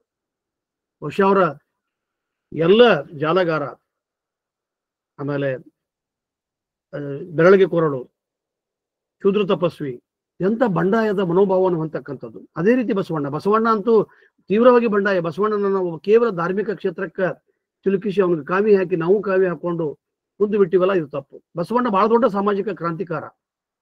ಎಲ್ಲ ತನ್ನ ಸಮಕಾಲೀನ ಎಲ್ಲ ಅಸಹ್ಯ ಪದ್ಧತಿಗಳ ಜೊತೆಗೆ, ಅಂಧಕಾರದ ಪದ್ಧತಿಗಳ ಜೊತೆಗೆ, ಸುಲಿಗೆ ಶೋಷಣೆಗೆ ಚಾಟಿಯಟ್ಟು ಬಿಡದವ ಬಸವಣ್ಣ. ಅವತ್ತಿನ ಗಟ್ಟಿಮುಟ್ಟಾದಂತ ಸಂಕೇತ ಜನಿವಾರವನ್ನು ಕಿತ್ತಿಸಿದಂತ ಬಸವಣ್ಣ. ಅಂದಿನ ವೈದಿಕತೆಯನ್ನ ತೆಗೆದುಹಾಕಿ ದಲಿತರಿಗೆ, ಅಸ್ಪೃಶ್ಯರಿಗೆ, ಅಗ್ರಹಾರಕ್ಕೂ ಪ್ರವೇಶವನ್ನು ನೀಡತಕ್ಕಂಥವ ಬಸವಣ್ಣ. 36 ಗಂಧಾಯಗಳು, ಸ್ತನಗಂಧಾಯ, ಕೇಶಾಲಂಕಾರ, ಮಹಿಳೆಯರು ಅವ್ರಿಗೆ ಒಂದು ವಿಚಿತ್ರವಾದಂತ ಹಿಂಸೆ ಪಡ್ತಕ್ಕಂಥ, ಅವರು ಧಾರ್ಮಿಕ ಬರ್ಬೇಕಾದ್ರೂ ಕಪ್ಪು ಕಾಣಿಕೆ ಕೊಟ್ಟು ಧಾರ್ಮಿಕ ಕ್ಷೇತ್ರಗಳು ಬರ್ಬೇಕು. ಆ ಒಂದು ಕಂದಾಯ, ಒಂದು ರೆವಿನ್ಯೂ, ಒಂದು ಟ್ಯಾಕ್ಸ್ ಹಾಕ್ತಕ್ಕಂಥ ವಿರೋಧವಾಗಿ ಬಸವಣ್ಣ ಧ್ವನಿ ಎತ್ತಿದ. ಇದು ತಪ್ಪೈತಿದು. ಈ ಎಷ್ಟೊಂದು ಸಮಾನತೆ ಅಂತಂದ್ರೆ ಅಲ್ಲಿ ಕುವೆಂಪುರವರು ಕೂಡ ಹೇಳ್ತಾರ, ಮಂತ್ರ ಮಾಂಗಲ್ಯ ಅಂತಕ್ಕಂಥದ್ದು ಸಮಾನತೆ ಹೇಳಿದಾರೆ. ಅವ್ರು ಬಹಳ ಅರ್ಥಪೂರ್ಣವಾಗಿ ಹೇಳಿದ್ರು. ಸಮಾಜವಾದಿ ಚಿಂತಕರು ಇಬ್ರು ಪ್ರಬಲವಾಗಿ ಕನ್ನಡದ ದೇಶೀಯ ಪ್ರಜ್ಞೆಯೊಂದಿಗೆ ತಳ ಸಮುದಾಯದ ಜನರಿಗಾಗಿ ಹೋರಾಟ ಮಾಡಿ ನಾವು ಕೂಡ ತಮ್ಮ ಹಕ್ಕುಗಳನ್ನ, ಮನುಷ್ಯರು ತಮ್ಮ ಹಕ್ಕುಗಳನ್ನ ಪ್ರತಿಪಾದನೆ ಮಾಡಬೇಕು, ಹೋರಾಟ ಮಾಡಬೇಕು, ಪ್ರತಿಭಟಿಸಬೇಕು ಅಂತಕ್ಕಂಥ ಕರೆಯನ್ನು ಕೊಟ್ಟವರು ಬಸವಣ್ಣ ಮತ್ತು ಕುವೆಂಪುನ ಬಸವಣ್ಣನವರ ಬಹುತೇಕ ವಿಚಾರಗಳು, ಕುವೆಂಪುರವರ ಎಲ್ಲ ಚಿಂತನೆಗಳು ಬಸವಣ್ಣನೊಳಗದಾವು ಅಂತಕ್ಕಂಥದ್ದು. ಬಸವಣ್ಣನವರ ಎಲ್ಲ ಹರಿತವಾದಂತ ಟೀಕೆ, ವಿಡಂಬನೆ, ಅದನ್ನ ಅಂದಿನ ಸಮಾಜಕ್ಕೆ ಸ್ಪಂದಿಸುವ ಜೊತೆಗೆ ಅದನ್ನ ಪ್ರತಿಭಟಿಸ್ತಕ್ಕಂಥದ್ದು, ವಿಚಾರಿಸ್ತಕ್ಕಂಥದ್ದು, ಅದು ಐತಲ್ಲ ಬಹಳ. ಅದು ಅಂದಿನ ವೇದ ಆಗಮ ಶಾಸ್ತ್ರ ಅಷ್ಟೊಂದು ಕಠಿಣಬದ್ಧವಾಗಿತ್ತು, ಯಾರಿಗೂ ಕೂಡ ಅಧಿಕಾರ ಇರಲಿಲ್ಲ. ಹಿಂಗಾಗಿ ಬಸವಣ್ಣ ಏನು ಕ್ರಾಂತಿ ಮಾಡಿದ, ಆ ಕ್ರಾಂತಿಯ ಫಲವಾಗಿ ಅಂಬೇಡ್ಕರ್ ಬಂದ್ರು, ಗಾಂಧಿ ಬಂದ, ಅಂಬೇಡ್ಕರ್ ಬಂದ್ರು. ಕುವೆಂಪುರವರ ವಿಚಾರ ಕ್ರಾಂತಿಗೆ ನಿನ್ನೆ ಮೊನ್ನೆ 50 ವರ್ಷ. ಎಷ್ಟೊಂದು ಬಳಲಿದ್ದಂತಂದ್ರೆ 9 ವರ್ಷಗಳು ಅವ್ರಿಗೆ ಸುದೀರ್ಘವಾಗಿ ರಾಮಾಯಣ ದರ್ಶನ ಬರೀತಾರ. ಅವ್ರು ಹೇಳ್ತಾರಲ್ಲ, ನಾನು ಸ್ವರ್ಗದ ಬಾಗಿಲ ಬಗ್ಗೆ ಬಹಳ ಅರ್ಥಪೂರ್ಣವಾಗಿ ನಾನು ಪುಟ್ಟಪ್ಪ ನನಗೂ ಜ್ಞಾನಪೀಠ ಪ್ರಶಸ್ತಿ ಬಂತು, ನಾನು ಇಂಥವ ಎಲ್ಲವನ್ನೂ ಹೇಳಿದಾಗ ಸ್ವರ್ಗ ಬಾಗಿಲು ತೆಗಿಲಿಲ್ಲ. ನಾ ಹೇಮಿಯ ಗಂಡ ಅಂತಂದಾಗ ಹೇ ಎಂದರೆ ಸಾಗು ಸ್ವರ್ಗದ ಬಾಗಿಲು ತೆಗಿ, ಹೇಮಿ ಅನ್ನುವಲ್ಲ, ಹೇಮಾಯ ಹೇ ಅಂದಾಗ ಸ್ವರ್ಗದ ಬಾಗಿಲು ತೆಗಿತು ಅಂತಕ್ಕಂಥದ್ದು. ಇಬ್ರು ಕೂಡ ಇಲ್ಲಿ ಅವ್ರು ಹೇಳ್ತಾರ, ಹೆಣ್ಣು ಹೆಣ್ಣಲ್ಲ, ಹೆಣ್ಣು ರಕ್ಕಸಿ ಅಲ್ಲ, ಹೆಣ್ಣು ಸ್ವತಃ ಕಪಿಲಸಿದ್ಧ ಮಲ್ಲಿಕಾರ್ಜುನ ಅಂತಕ್ಕಂಥ ವಿಚಾರವನ್ನ ಶರಣರು ಹೇಳಿದ್ರ. ಹೆಣ್ಣಿಗೆ ತನ್ನ ಹೆಂಡತಿಗೆ ಅವ್ರ ಸಹಧರ್ಮಿನಿ, ನನ್ನ ಒಡತಿ ಅಂತಂತಾರ ಅವ್ರು. ಎಲ್ಲಿಯೂ ಕೂಡ ನನ್ನ ಹೆಂಡತಿ ಗುಲಾಮಳು ಅಂತಕ್ಕಂಥದ್ದು ನಾನು ಕುವೆಂಪುರವ್ರು ಹೇಳಿಲ್ಲ. ಹೀಗಾಗಿ ಬಹಳಷ್ಟು ವಿಚಾರಗಳನ್ನ ಬಹುಶಃ ಇವತ್ತ ನನಗಂತೂ ಒಂದು ಹಂಡೆ ಹಾಲು ಕೊಡದಷ್ಟು ಸಂತೋಷ. ಒಬ್ಬ ಹೊಸ ಸದಸ್ಯರು, ಒಂದು ವಿದ್ವತ್ಪೂರ್ಣವನ್ನು ಉಪನ್ಯಾಸ ನೀಡತಕ್ಕಂಥ ತರುಣರು, ಸಮಾಜ ಪರಿವರ್ತನೆಗೆ ಸ್ಪಂದಿಸ್ತಕ್ಕಂಥವ್ರು, ಕೈ ಜೋಡಿಸ್ತಕ್ಕಂಥವ್ರು, ಒಂದು ಭರವಸೆಯನ್ನು ಇಟ್ಕೊಂಡಂತ ಡಾಕ್ಟರ್ ಶಿವಪ್ಪ ಮುದಿಯಜ್ಜನವರಿಗೆ ನಾನು ಎಷ್ಟು ಧನ್ಯವಾದಗಳನ್ನ ಹೇಳಿದ್ರು ಕೂಡ ಕಡಿಮೆ ಅಂತ ತಿಳ್ಕೊಂಡು ಈ ಸಂದರ್ಭ ಹೇಳ್ತಾ, ಶರಣರು, ಸಂತರು, ಕುವೆಂಪು ಇವರೆಲ್ಲರೂ ಕೂಡ ಇವರ ಹಾದಿಯೇ ಬೇರೆ. ಅವರೆಲ್ಲರೂ ಹೋದ ಹಾದಿಯೊಳಗೆ ಹೋಗ್ಲಿಲ್ಲ, ಭಿನ್ನವಾಗಿ ನಡೆದ್ರು. ನಡೀತಾ ತಮಗೆ ಬೇಕಾಗ್ತಕ್ಕಂಥ ಒಂದು ಮಾನವತೆಯ ಧರ್ಮ ಅಂತಕ್ಕಂಥದ್ದು, ಶರಣ ಧರ್ಮ ಅಂತಕ್ಕಂಥದ್ದು. ಅಲ್ಲಿ ನೋಡ್ರಿ, ಕುವೆಂಪುರವ್ರ ಮತ ಅಂತಾರ, ಮನುಷ್ಯ ಮತಕ್ಕೆ, ವಿಶ್ವ ಪಥಕ್ಕೆ ಹೆಜ್ಜೆ ಹಾಕ ಬನ್ನಿ. ಮತ ಅಂತಂತಾರಲ್ಲಿ, ಮತ, ಅಭಿಪ್ರಾಯ, ಅಭಿಮತ, my expressions, my feelings, my opinion. ಎಲ್ಲಿ ಕೂಡ ಮತ ಅಂತಕ್ಕಂಥದ್ದನ್ನ ಅದು ಜಾತಿಗೆ ಸಿಲುಕಿಸಲಿಲ್ಲ. ಸಿಲುಕದ್ರೇನು ಜಾತಿಯ ಸಂಕುಲಕ್ಕೆ ಅಂತಂತಾರೆ ಕುವೆಂಪು. ನಾವು ಎಲ್ಲಿ ಬಿದ್ದಾಡಿ ಹೊಳ್ಳಾಡ್ತೀವಿ ಅಂತಂದ್ರೆ ಮತ್ತೆ ಬಸವಣ್ಣ ಹೆಸರು ಹೇಳ್ತೀವಿ, ಜಾತಿಯನ್ನು ಮಾಡ್ತೇವೆ. ಇವತ್ತು ಬಸವಣ್ಣನ ಬಗ್ಗೆ ಬರೀತಕ್ಕಂಥ ಎದೆಗೆ ಬಿದ್ದ ಅಕ್ಷರ ಅಂತಕ್ಕಂಥ ದೇವನೂರು ಮಾದೇವರು ಹೇಳ್ತಾರ, ಬಸವಣ್ಣನವರು ಸ್ಥಾಪಿಸಿದಂತ ಈ ಶರಣ ಧರ್ಮ, ಈ ಲಿಂಗಾಯತ ಅಂತಕ್ಕಂಥದ್ದು ಧರ್ಮವೆಂತಾದರೆ ಇದು ಜಗತ್ತಿನ ಸರ್ವಶ್ರೇಷ್ಠ ಧರ್ಮ, ಇದು ಜಾತಿ ಅಂತಾದರೆ ಇದೊಂದು ಕೊಳಚೆ ಅಂತಕ್ಕಂಥದ್ದು. ಬಹುಶಃ ಇವತ್ತು ನಾವು 12ನೇ ಶತಮಾನದ ನಂತರ 900 ವರ್ಷಗಳ ಮೇಲೆ ಆ ಕೊಳಚೆ ಒಳಗ ಬಸವಣ್ಣನನ್ನ ಶರಣರ ತತ್ವಗಳನ್ನ ಹುಡುಕಾಡ್ತಕ್ಕಂಥ ಸಣ್ಣತನ ಮಾಡ್ತಾ ಇದ್ದೀವಿ, ಬಸವಣ್ಣಗೆ ದ್ರೋಹ ಮಾಡ್ತಾ ಇದ್ದೀವಿ ಅಂತಕ್ಕಂಥದ್ದು.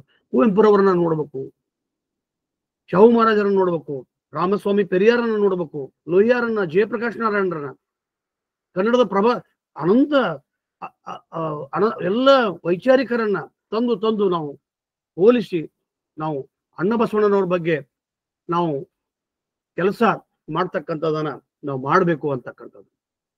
ಅವನಕ್ರವರು ಹೇಳ್ತಾರ, ಅವ್ರಿಗೆ ಒಮ್ಮೆ ನಿಜಲಿಂಗಪ್ಪನವ್ರು ಹೇಳ್ತಾರ, ನೀವು ಚತುರಾಚಾರ್ಯರ ಬಗ್ಗೆ ಬರೀರಿ, ನೀವು ಬ್ರಾಹ್ಮಣರದ್ರಿ, 4 ಆಚಾರ್ಯರ ಬಗ್ಗೆ ಬರೀರಿ ಅಂದಾಗ ಅವ್ರು ಇಲ್ಲ ಅಂತಾರ. ಅವರಿಗೆ ಬಸವಣ್ಣನಿಗೆ ಹೋಲಿಕೆ ಮಾಡಕ್ ಸಾಧ್ಯ ಇಲ್ಲ. ಜಗತ್ತಿನೊಳಗ ಬಸವಣ್ಣನಿಗೆ ಹೋಲಿಕೆ ಏನಾದ್ರೂ ಮಾಡೋದಿತ್ತಂದ್ರ ಅದು ಕೇವಲ ಬಸವಣ್ಣನಿಗೆ ಮಾತ್ರ ಮಾಡ್ಬೋದು. You can compare Basavanna only with Basavanna ಅಂತಕ್ಕಂಥ. ಬಸವಣ್ಣನಿಗೆ ಇನ್ನೊಬ್ಬ ಸಮಕಾಲೀನ ಇಲ್ಲ ಅಂತಕ್ಕಂಥದ್ದು. ಬೆರಗಲ್ ರಾಮರಾಯರು ಹೇಳ್ತಾರ, ನಾನು ಬಸವಣ್ಣನಿಗೆ ಇನ್ನೊಬ್ಬವ ಸಮಕಾಲೀನ ಅಥವಾ ಸಮಾನ ಅಂತಕ್ಕಂಥದ್ದು ನಾನು ಕಂಡಿಲ್ಲ. ಅವರೆಲ್ಲರೂ ವೈದಿಕರೇ. ಹಿಂಗಾಗಿ ನಾವು ಇವತ್ತ ನಮ್ಮ ಜವಾಬ್ದಾರಿ ಅಂದ್ರೆ ಕೇವಲ ಇವತ್ತಿನ ಭಾಷಣಕ್ಕ ಇದು ಬಹಳ ನಮ್ಮ ಮಾದೇವ್ ಹೊರಟ್ಟಿ ಸರ್ ಬಹಳ ಹೇಳ್ತಾರ, ಗಾಡಿ ಸ್ಟಾರ್ಟ್ ಆಗೈತಿ, ಇಗ್ನೈಟ್ ಆಗೈತಿ, ಓಡ್ಬೇಕು ಅಂತಕ್ಕಂಥದ್ದು. ತಾವೆಲ್ಲರೂ ಕೈ ಜೋಡಿಸಿದ್ರ ಬಹುಶಃ ಮುಂಬರೋ ದಿನದೊಳಗ ನನಗಂತೂ ಕೂಡ ಬಹಳಷ್ಟು ವಿಷಮ ವಾತಾವರಣದೊಳಗ ಉಸಿರಾಡುವುದು ಕೂಡ ಕಷ್ಟ ಆಗೈತಿ.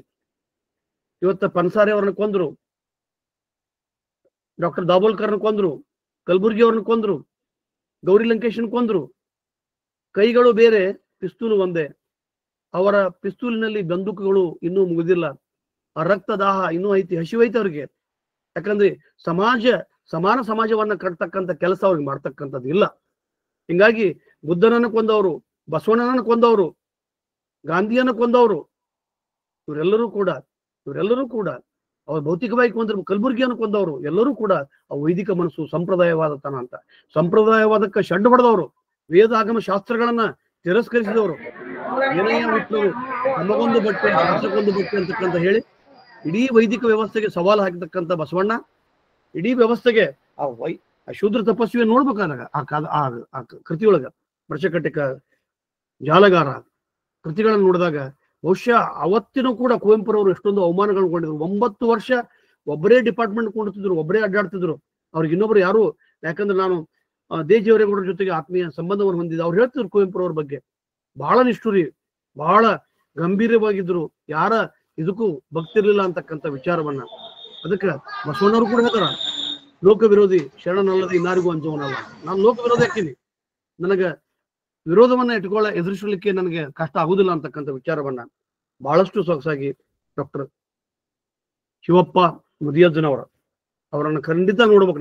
ನಾನು ಈ ಜನವರಿ ಒಳಗೆ ಹೋಗಿ ಅವ್ರು ಭೇಟಿ ಆಗ್ತೀನಿ. ಯಾಕಂದ್ರೆ ಇಂಥ ಒಬ್ಬ ಅಗಾಧವಾದ ಪ್ರತಿಭೆ ಯುವಕರೊಳಗೆ ಬಂತಲ್ಲ ಅಂತಕ್ಕಂಥ. ನಾನು ಒಂದು 10, 20, 30, 100 ಮಂದಿ ಯುವಕರ ಸ್ಯಾಂಪಲ್ ಸ್ಟಡಿ ಮಾಡಿದಾಗ, ಕ್ಷೇತ್ರ ಕಾರ್ಯ ಮಾಡಿದಾಗ, ಅವ್ರ ಮನಸ್ಸುಗಳನ್ನ ಓದ್ಕೊಂಡಾಗ, ಅವ್ರ IT BT, ನಾನು IIT ಹೋಗ್ತೀನಿ, ನಾನು ಫಾರಿನ್ ಹೋಗ್ತೀನಿ, ನಾನು ಇಷ್ಟು ಗಳಿಸ್ತೀನಿ, ನಾನು ಸ್ಯಾಟರ್ಡೆ ಸಂಡೇ ಎಂಜಾಯ್ ಮಾಡ್ತೀನಿ. ಬುದ್ಧ ಬಸವ ಅಂಬೇಡ್ಕರ್ ಸಮಾಜವನ್ನ ಕಟ್ತಕ್ಕಂಥ ಕನಸನ್ನ ಕಂಡಂತವ್ರು. ಅದು ವಿಶೇಷವಾಗಿ ಕನ್ನಡ ಪ್ರಾಧ್ಯಾಪಕರು ನಿರರ್ಗಳವಾಗಿ ಅವ್ರ ಮೊನ್ನೆ ಪಾಪ ಅಂದ್ರು, ನನಗೆ ಕುವೆಂಪುನ ಬಗ್ಗೆ ಮಾತಾಡ್ಬೋದ್ರಿ, ಬಸವಣ್ಣ ಬಗ್ಗೆ ಅಂತಂದ್ರು. ಒಂದು ವಾರದೊಳಗೆ ಎಷ್ಟು ತಯಾರಾಗ್ಯಾರ ಅಂತಂದ್ರೆ ನನಗೆ ಖಂಡಿತ ಅವರಿಗೆ ಮತ್ತು ಅವರನ್ನ ಪರಿಚಯಿಸಿದಂತ ಡಾಕ್ಟರ್ ವೀಣಾ ಎಲ್ಗಾರ್ ಮೇಡಮ್ ಅವರಿಗೆ ನಾನು ಭಕ್ತಿಪೂರ್ವಕ ಶರಣಾರ್ಥಿಗಳನ್ನ ಹೇಳ್ತೀನಿ. ಯಾರಿಗಾದ್ರೂ ಈ ಸಂವಾದದೊಳಗೆ ಪಾಲ್ಗೊಳ್ಳೋರು 1 ನಿಮಿಷ 2 ನಿಮಿಷ ತಮ್ಮ ಅಭಿಮತವನ್ನು ಹೇಳ್ಬಹುದು. ಮೊದಲಿಗೆ ಸಿದ್ದಪ್ಪ ಪಡ್ನಾಡನ್ನವರು ತಮ್ಮ ಅಭಿಪ್ರಾಯ ಹೇಳಿ.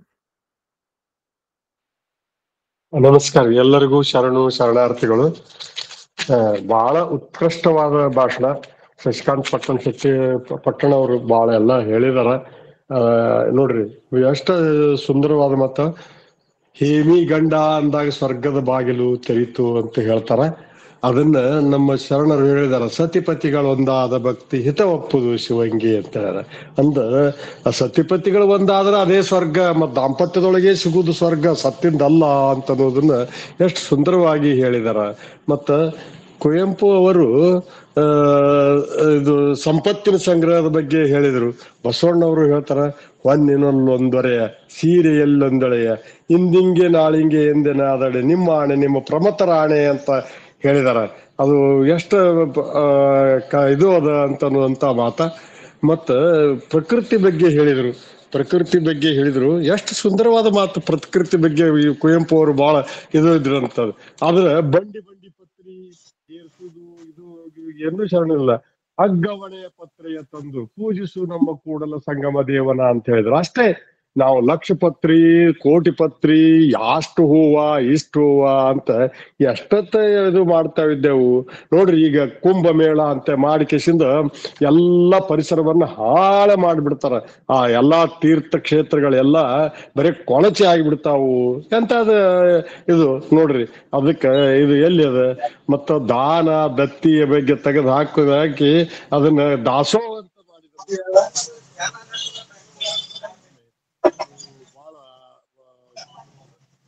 ಒಂದೇ ನನಗೆ ಕಡಕ್ ಅನಿಸ್ತದಂದ್ರ, ಈಗ ನೋಡ್ರಿ ಬಸವಣ್ಣನವರ ಮೂರ್ತಿ ಕುಂದರಿಸಿ ಅದಕ್ಕ ಆರತಿ, ಅಭಿಷೇಕ, ಪೂಜಾ ವಿಧಾನ, ಅದಕ್ಕ ದರ ಅವು ಎಲ್ಲಾರು ಆಗ್ಲಕತ್ತಿದವು.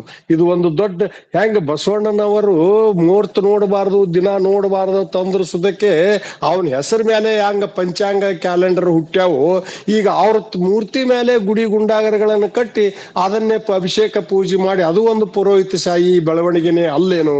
ಅದು ಒಂಥರ ಈಗ ಇದೊಂಥರ ಬೆಳಿಲಕತ್ತದ. ಇದು ಬಂಡ ಬಾಳ ನೋವು ಅನಿಸ್ತದ. ಮತ್ತ ಸೂತಕ, ಯಾರ ಮನೆಯೊಳಗೆ ರಜಸ್ವಲೆ ಆದ ಸೂತಕ, ಮತ್ತ ಸತ್ತ ಸೂತಕ, ಹುಟ್ಟಿದ ಸೂತಕ ಇನ್ನ ನೋಡುವುದು ನಮ್ಮ ಲಿಂಗಾಯತರಲ್ಲಿ ಹೋಗೇ ಇಲ್ಲಲ್ಲ ಅಂತ ಇದು ಬಹಳ ನೋವು ಅನಿಸ್ತದೆ.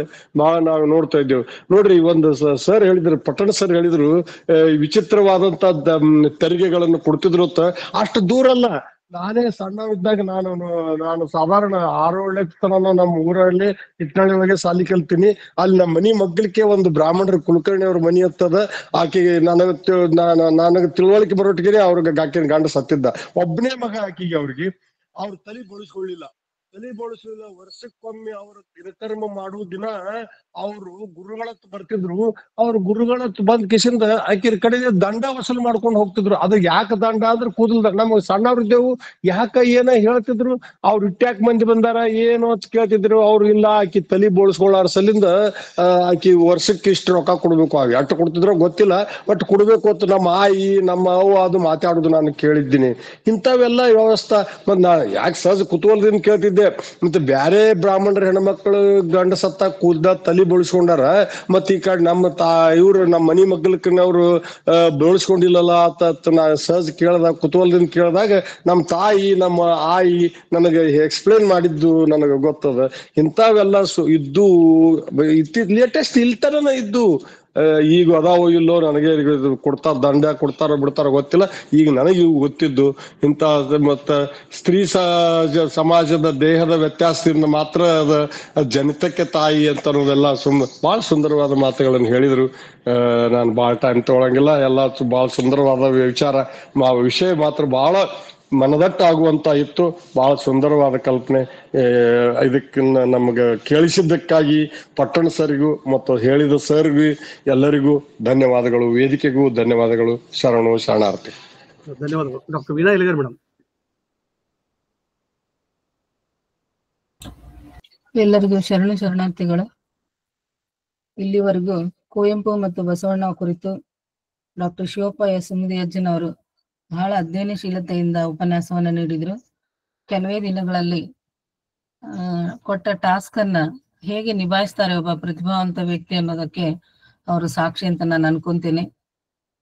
ಇದಕ್ಕಿದ್ದಂತೆ ಈ ವಿಷಯವನ್ನ ಮಾಡುವಂತ ಉಪನ್ಯಾಸಕರು ಸಿಗದೆ ಹೋದಾಗ 3-4 ಜನ ಎನ್ಕ್ವೈರಿ ಮಾಡಿದಾಗ ಕೊನೆಗೆ ಮತ್ತೆ ಕಲ್ಲನಗೌಡ ಸರ್ ಕೇಳದೆ ಅವರು ಇವರ ಹೆಸರನ್ನ ಹೇಳಿದ್ರು.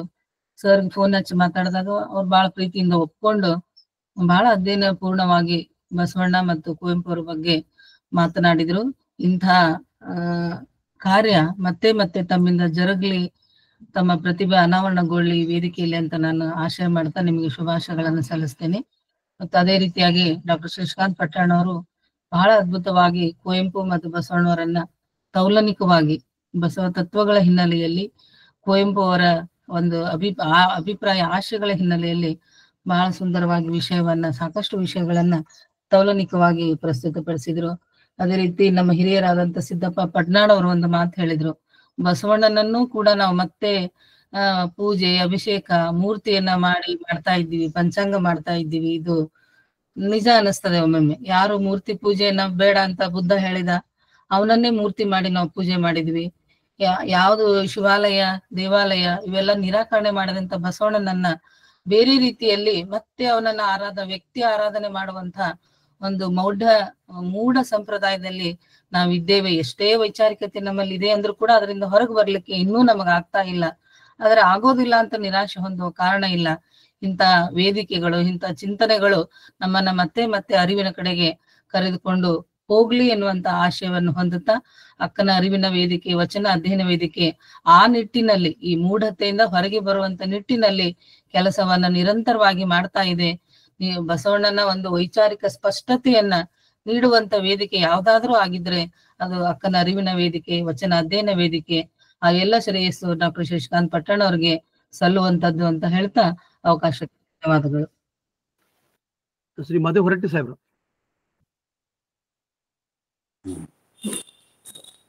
ಎಲ್ಲರಿಗೂ ಶರಣಾರ್ಥಿಗಳು. ಡಾಕ್ಟರ್ ಪಟ್ಟಣ್ ಅವರು ಇವತ್ತು ಕುವೆಂಪು ಅವರ ಜನ್ಮದಿನದಂದು ಒಳ್ಳೆಯ ಚಿಂತನಾ ಕಾರ್ಯಕ್ರಮವನ್ನು ಕೊಟ್ಟು ನಮ್ಮನ್ನು ಪ್ರಭಾವಿತ ಮಾಡಿದ್ದಕ್ಕೆ ಮೊದಲೇ ಅವರಿಗೆ ಅನಂತ ಕೋಟಿ ನಮನಗಳನ್ನು ಹೇಳ್ತಾ, ನಮ್ಮ ಉಪನ್ಯಾಸಕರಾದ ಪ್ರೊಫೆಸರ್ ಶಿವಪ್ಪ ಅವರು ಭಾಳ ಚೆನ್ನಾಗಿ ಮಾತಾಡಿದರು. ಆದರೆ ನಾನು ತಮ್ಮ ಮುಂದೆ ನನ್ನ ಮಾತನ್ನು ಪ್ರಸ್ತಾಪ ಮಾಡಬಯಸ್ತೇನೆ. ತನುಶುದ್ಧ ಮನಶುದ್ಧ ಭಾವಶುದ್ಧವಾದ ಬಸವೇಶ್ವರ ಅವರ ಕ್ರಾಂತಿಗೆ ಜಗತ್ತಿನಲ್ಲೇ ಅದನ್ನ ಕಂಪೇರ್ ಮಾಡಕ್ಕೆ ಯಾರಿಗೂ ಸಾಧ್ಯವಿಲ್ಲ. ಕುವೆಂಪುರವರು ಕೇವಲ ಒಬ್ಬರ ಚಿಂತಕರು, ಪ್ರೋಗ್ರೆಸಿವ್ ಚಿಂತಕರು. ಆದರೂ ಅವರ ವಿಶ್ವವಿದ್ಯಾಲಯದಲ್ಲಿ 2-3 ಒಕ್ಕಲಿಗರು, 1-3 ಸುತ್ತೂರು ಮಠದ ಒತ್ತಾಯದಿಂದ ಲಿಂಗಾಯತರು. ಒಬ್ಬ ಹೆಣ್ಮಗಳು, ಅವ್ರ ಹೆಸರು ನನಗೆ ನೆನಪಿಲ್ಲ, ಅವಳು ಶೆಡ್ಯೂಲ್ ಕಾಸ್ಟ್ ಅವರ ಅಪಾಯಿಂಟ್ಮೆಂಟ್ ಆಗಿದ್ದಲ್ಲಿ.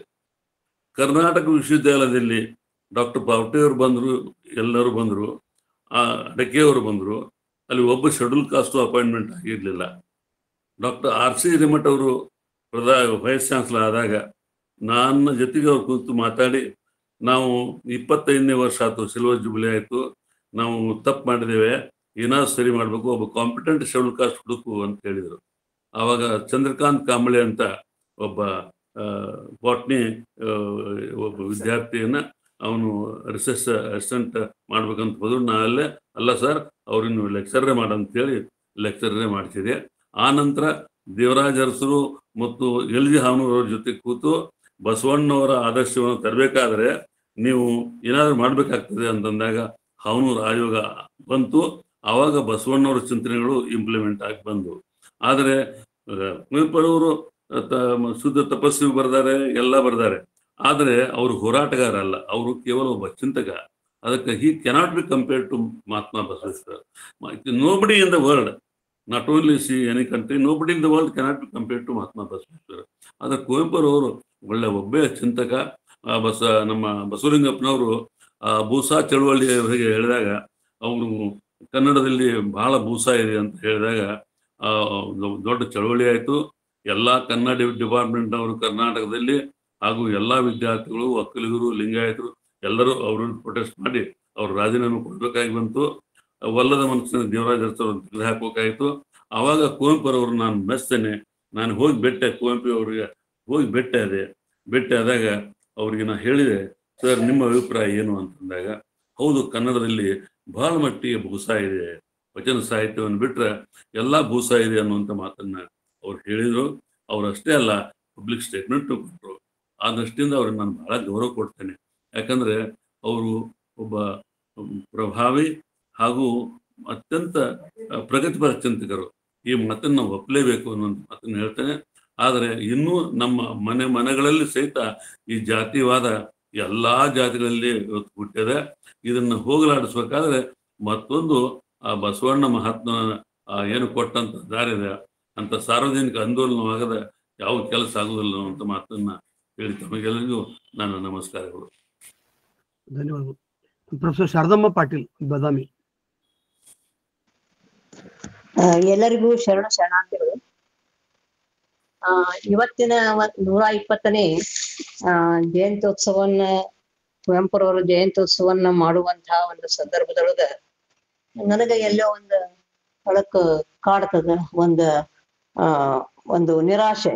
ಯಾಕಂದ್ರ ಒಬ್ಬ ದೊಡ್ಡ ಉದ್ಯಮ ಸಾಹಿತಿ, ಗ್ಲೋಬಲೈಸ್ ಆಗ್ಬೇಕಾಗಿದ್ದಂತ ಸಾಹಿತಿ ಒಂದು ಲೋಕಲೈಸ್ಡ್ ಅಂದ್ರ ಒಂದೇ ಒಂದು ಪ್ರದೇಶಕ್ಕೆ ಸೀಮಿತ ಆಗಿ ಉಳಿದ್ರಲ್ಲ ಅಂತೇಳಿ.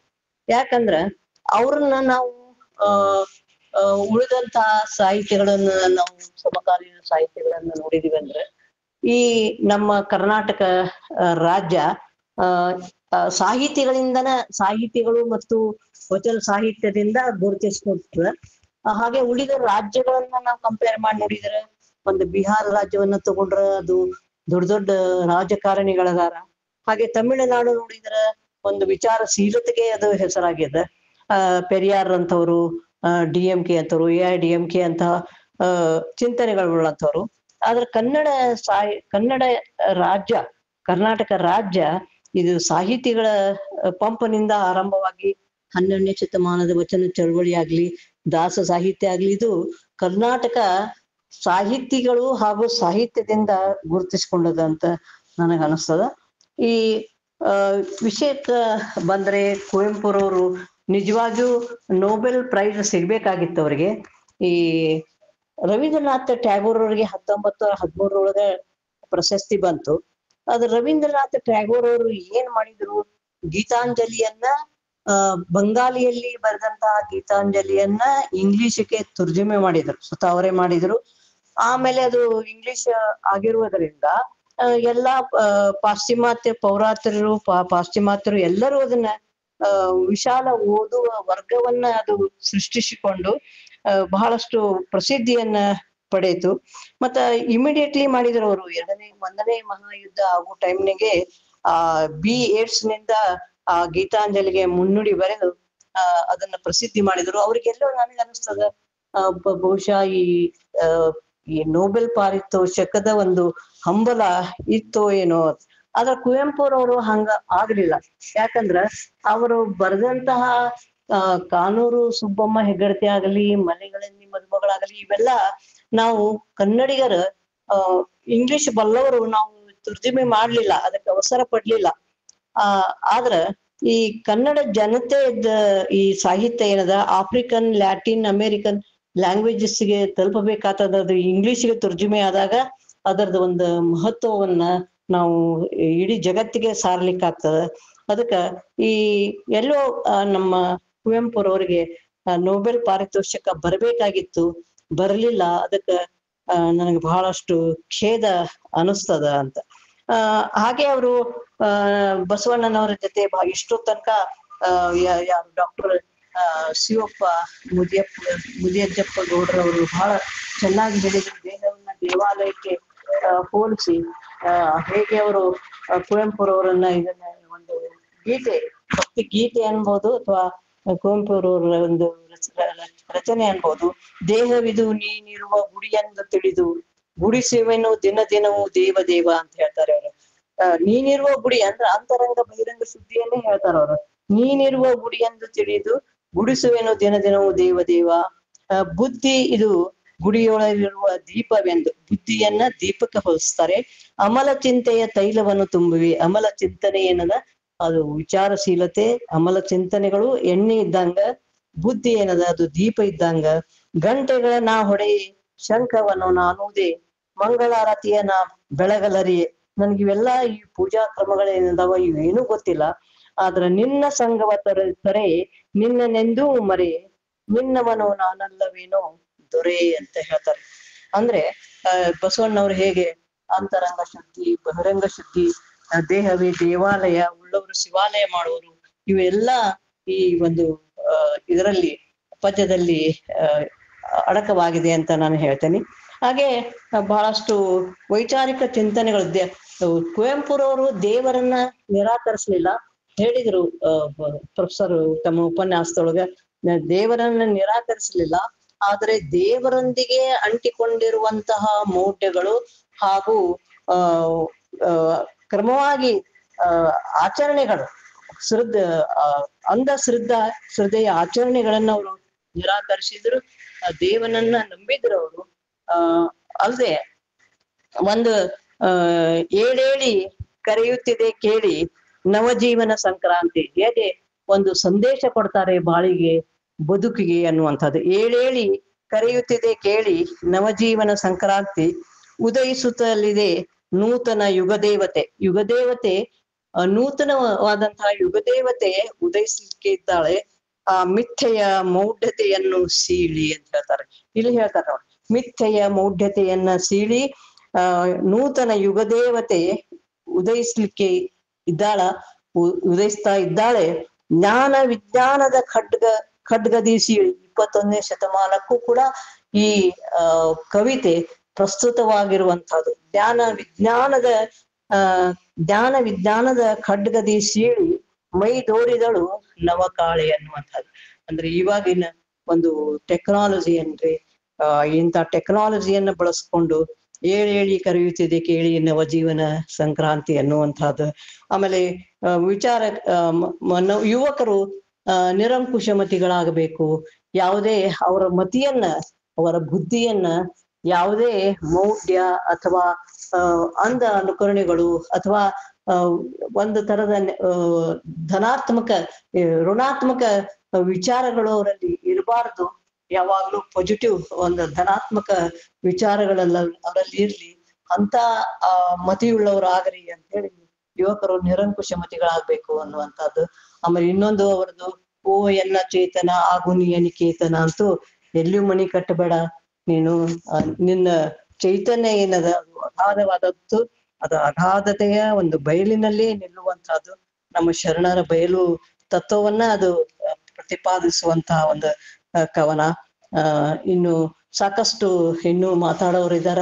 ನನಗೆ ಅವಕಾಶ ಕೊಟ್ಟು ಒಂದೆರಡು ಕುವೆಂಪುರವ್ರ ಬಗ್ಗೆ ಅನಿಸಿಕೆ ಹಂಚಿಕೊಳ್ಳಿಕ್ಕೆ ಅವಕಾಶ ಮಾಡಿದಂತಹ ಡಾಕ್ಟರ್ ಶಶಿಕಾಂತ್ ಪಟ್ಟಣ್ ಅವರಿಗೆ ಹೃತ್ಪೂರ್ವಕ ಧನ್ಯವಾದಗಳು. ಎಲ್ಲರಿಗೂ ಶರಣಾರ್ಥಿ. ಧನ್ಯವಾದ. ಡಾಕ್ಟರ್ ಗಂಗಾಧರ್ ಸಾಲಕಿ ಸರ್ ಮಾತಾಡ್ತಾರೆ. ಅನ್ಮ್ಯೂಟ್ ಮಾಡ್ಕೊಂಡು ಮಾತಾಡಿ ಸರ್.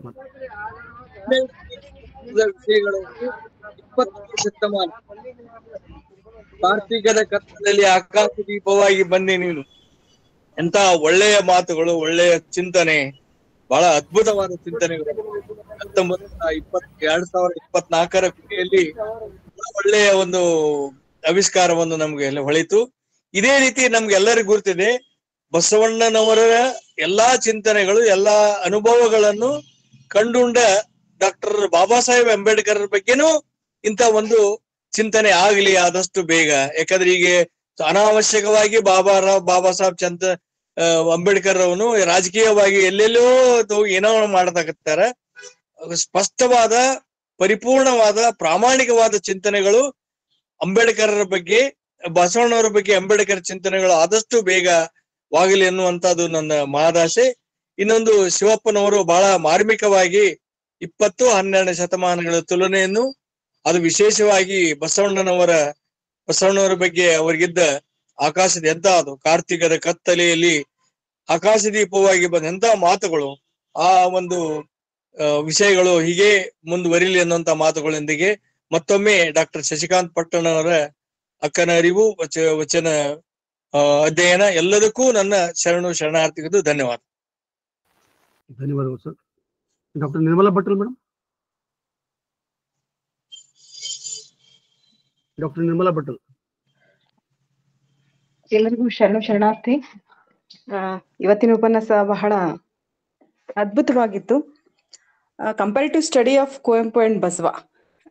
ಬಹಳ ಅವರ ವಿಚಾರಗಳನ್ನ, ಜೀವನ ಶೈಲಿಯನ್ನ, ಜೀವನದ ತತ್ವ ಆದರ್ಶಗಳನ್ನ ಬಹಳ ಸುಂದರವಾಗಿ ಇವತ್ತಿನ ಉಪನ್ಯಾಸಕರು ಹೋಲಿಕೆಯನ್ನ ಮಾಡೋದ್ರ ಜೊತೆಗೆ ಬಸವಣ್ಣ ಮುಂಬರುವ ವಿಚಾರವಾದಿಗಳ ಒಳಗೆ ಜೀವಂತವಾಗಿದ್ದು ತನ್ನ ವಿಚಾರಗಳನ್ನ ಪಸರಿಸ್ತಾ ಸಾಗ್ತಾನೆ ಅಂತ.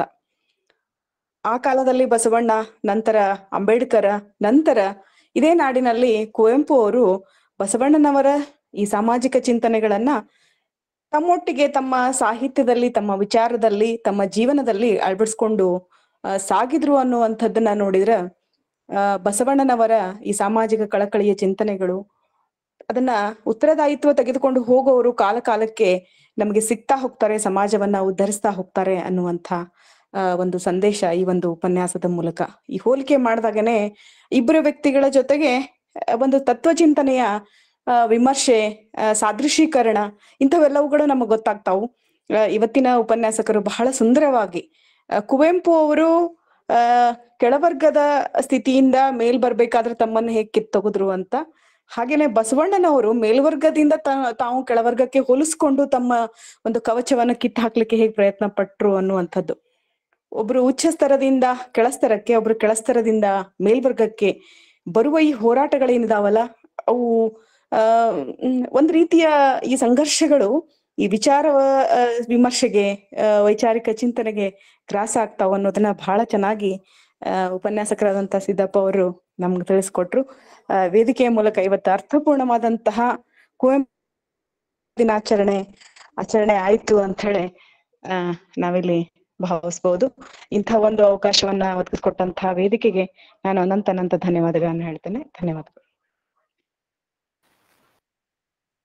ಡಾಕ್ಟರ್ ಕಸ್ತೂರಿ ದಳವಾಯಿ ಮೇಡಮ್.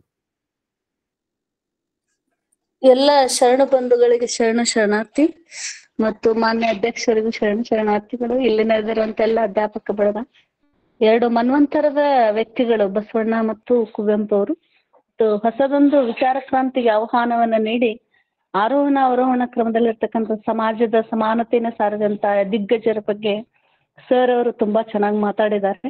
ಉತ್ತರೋತ್ತರ ಇಂಥ ಕಾರ್ಯಕ್ರಮಗಳು ಮತ್ತೆ ಮೂಡಿ ಬರ್ಲಿ ವೇದಿಕೆಯಲ್ಲಿ ಅಂತ ಹೇಳಿ ಎಲ್ಲ ಸಂಘಟಕರಿಗೂ ಮತ್ತೊಮ್ಮೆ ಅನಂತ ಶರಣಾರ್ಥಿಗಳನ್ನು ಸಲ್ಲಿಸಿ ನನ್ನ 2 ಮಾತುಗಳನ್ನು ಮುಗಿಸ್ತೇನೆ. ನಮಸ್ತೆ. Professor Nagaraj Kotgar sir.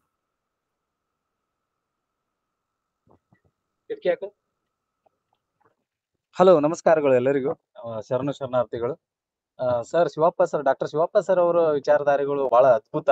ಮತ್ತ ಅದನ್ನ ಮತ್ತೊಮ್ಮೆ ನಮ್ಗೆ ಅರ್ಥೈಸಿರುವಂತ ಶಶಿಕಾಂತ್ ಪಟ್ಟಣ್ ಸರ್ ಅವರು ಮತ್ತ ಮಹೋದಯ ಹೊರಟ್ಟಿ ಸಾಹೇಬರ ವಿಚಾರಧಾರೆಗಳೊಂದು ನಿಜಕ್ಕೂ ಇವತ್ತ ಕುವೆಂಪು ಜನ್ಮ ದಿನಾಚರಣೆ ಮುಕ್ತವಾಗಿ ಹಮ್ಮಿಕೊಂಡಿರುವಂತ ಈ ಒಂದು ಅನುಭವ ಬಹಳ ಅದ್ಭುತ ಮತ್ತು ಮೋಹ ಅಂತ ಹೇಳ್ತಾ, ಇಲ್ಲಿ ಕನ್ನಡ ಅಂತ ಹೇಳಿದ್ರೆ ಅದು ಕುವೆಂಪು ಅವರು, ಕರ್ನಾಟಕ ಅಂತಂದ್ರೆ ಅದು ಬಸವಣ್ಣವರು, ಈ ನಾಡಿನ 2 ಕಣ್ಣುಗಳವರು. ಅವರನ್ನ ತುಲನಾತ್ಮಕವಾಗಿ ಬಹಳ ಎಳೆಯಾಗಿ ಬಿಚ್ಚಿಕೊಟ್ಟಿರೋದಕ್ಕೆ ಧನ್ಯವಾದಗಳನ್ನ ಸಲ್ಲಿಸುತ್ತಾ, ಈಗ ಕುವೆಂಪು ಅವರು ವಿಚಾರವಾದಿಗಳಾಗಿರ್ಬೋದು, ಬಟ್ ವಿಚಾರಗಳೇ ಇಡೀ ಜಗತ್ತನ್ನ ಆಳ್ತಾ ಇರುವುದು ಸ್ವಾಭಾವಿಕವಾಗಿ ನಮ್ಗೆಲ್ಲ ಗೊತ್ತಿರುವಂತದ್ದು. ಯಾಕಂದ್ರೆ ರಾಮಾಯಣ ಅದ್ರ ಪ್ರಭಾವ ಪರಿಣಾಮಗಳು ಎಷ್ಟ ಇದೆ ಅನ್ನೋದು ನಮ್ಗೆಲ್ಲ ಗೊತ್ತು. ಬಟ್ ಅಲ್ಲಿ ರಾಮನ ಪಾತ್ರವನ್ನ ನಾವು ವಿಶೇಷವಾಗಿ ಬಹಳ ಗೌರವಿಸ್ತೀವಿ ಮತ್ತು ಅದಕ್ಕೆ ಜಾಸ್ತಿ ಆದ್ಯತೆ ಕೊಡ್ತೀವಿ. ಬಟ್ ಒಬ್ಬ ದಲಿತ ಶೂದ್ರ ತಪಸ್ವಿಯ ಪಾತ್ರಕ್ಕೂ ಕೂಡ ಅಲ್ಲಿ ಒಂದು ಸಮಭಾವವನ್ನ, ಮುಂದ ತಪಸ್ವಿ ಯಾವುದೇ ಜಾತಿಯವನಾದ್ರೂ ಕೂಡ ಅವನ ಮನಸ್ಥಿತಿಗೆ ಇಲ್ಲಿ ನಾವು ವಿಶೇಷವಾದ ಆದ್ಯತೆ ನೀಡಬೇಕು ಅನ್ನುವಂಥ ವಿಚಾರ ಇಡೀ ಸಮಾಜವನ್ನ ವಿರೋಧಿಸಿ, ಜಾತಿ ವ್ಯವಸ್ಥೆಯನ್ನು ವಿರೋಧಿಸಿ ಒಬ್ಬ ವ್ಯಕ್ತಿತ್ವವನ್ನ ಎತ್ತಿ ಹೇಳುವಂತ ಇದು ಕುವೆಂಪು ಅವರ ಪ್ರಯತ್ನವೂ ಕೂಡ ಬಹಳ ದೊಡ್ಡದು. ಇದೇ ನಿಟ್ಟಿನೊಳಗನೆ ಇಡೀ ಸಮಾಜವನ್ನೇ ವಿರೋಧ ಹಾಕೊಂಡು ಈ ನಾಡಿಗೆ ಸಮಾನತೆಯನ್ನ ದಾರಿ ಎರೆದು ನೀಡಿರುವಂತ ಬಸವಣ್ಣವ್ರ ವಿಚಾರಧಾರೆಗಳು ಕೂಡ ಶ್ರೇಷ್ಠನೇ. ಇಬ್ರು ವಿಶ್ವ ಮಾನವ ಸಂದೇಶವನ್ನು ಸಾರಿದಂತ ಮಹಾನ್ ದಿಗ್ಗಜರು. ಅವರ ಅನುಭವ ನಿಜಕ್ಕೂ ಇವತ್ತು ನಮ್ಗೆ ಬಹಳ ಉಪಯುಕ್ತವಾದದ್ದು ಅನ್ನುವಂತ ಅಭಿಪ್ರಾಯವನ್ನು ಹೇಳ್ತಾ ಎಲ್ಲರಿಗೂ ಶರಣಾರ್ಥಿಗಳು ಸರ್. ಧನ್ಯವಾದಗಳು. ನಮ್ಮ ಎಲ್ಲರ ಹಿರಿಯರಾದಂತ ಡಾಕ್ಟರ್ ಮಲ್ಲೇಶ್ KS ಅವರು, ಪ್ರೊಫೆಸರ್ KS ಮಲ್ಲೇಶ್ ಮಾತಾಡಿ ಸರ್.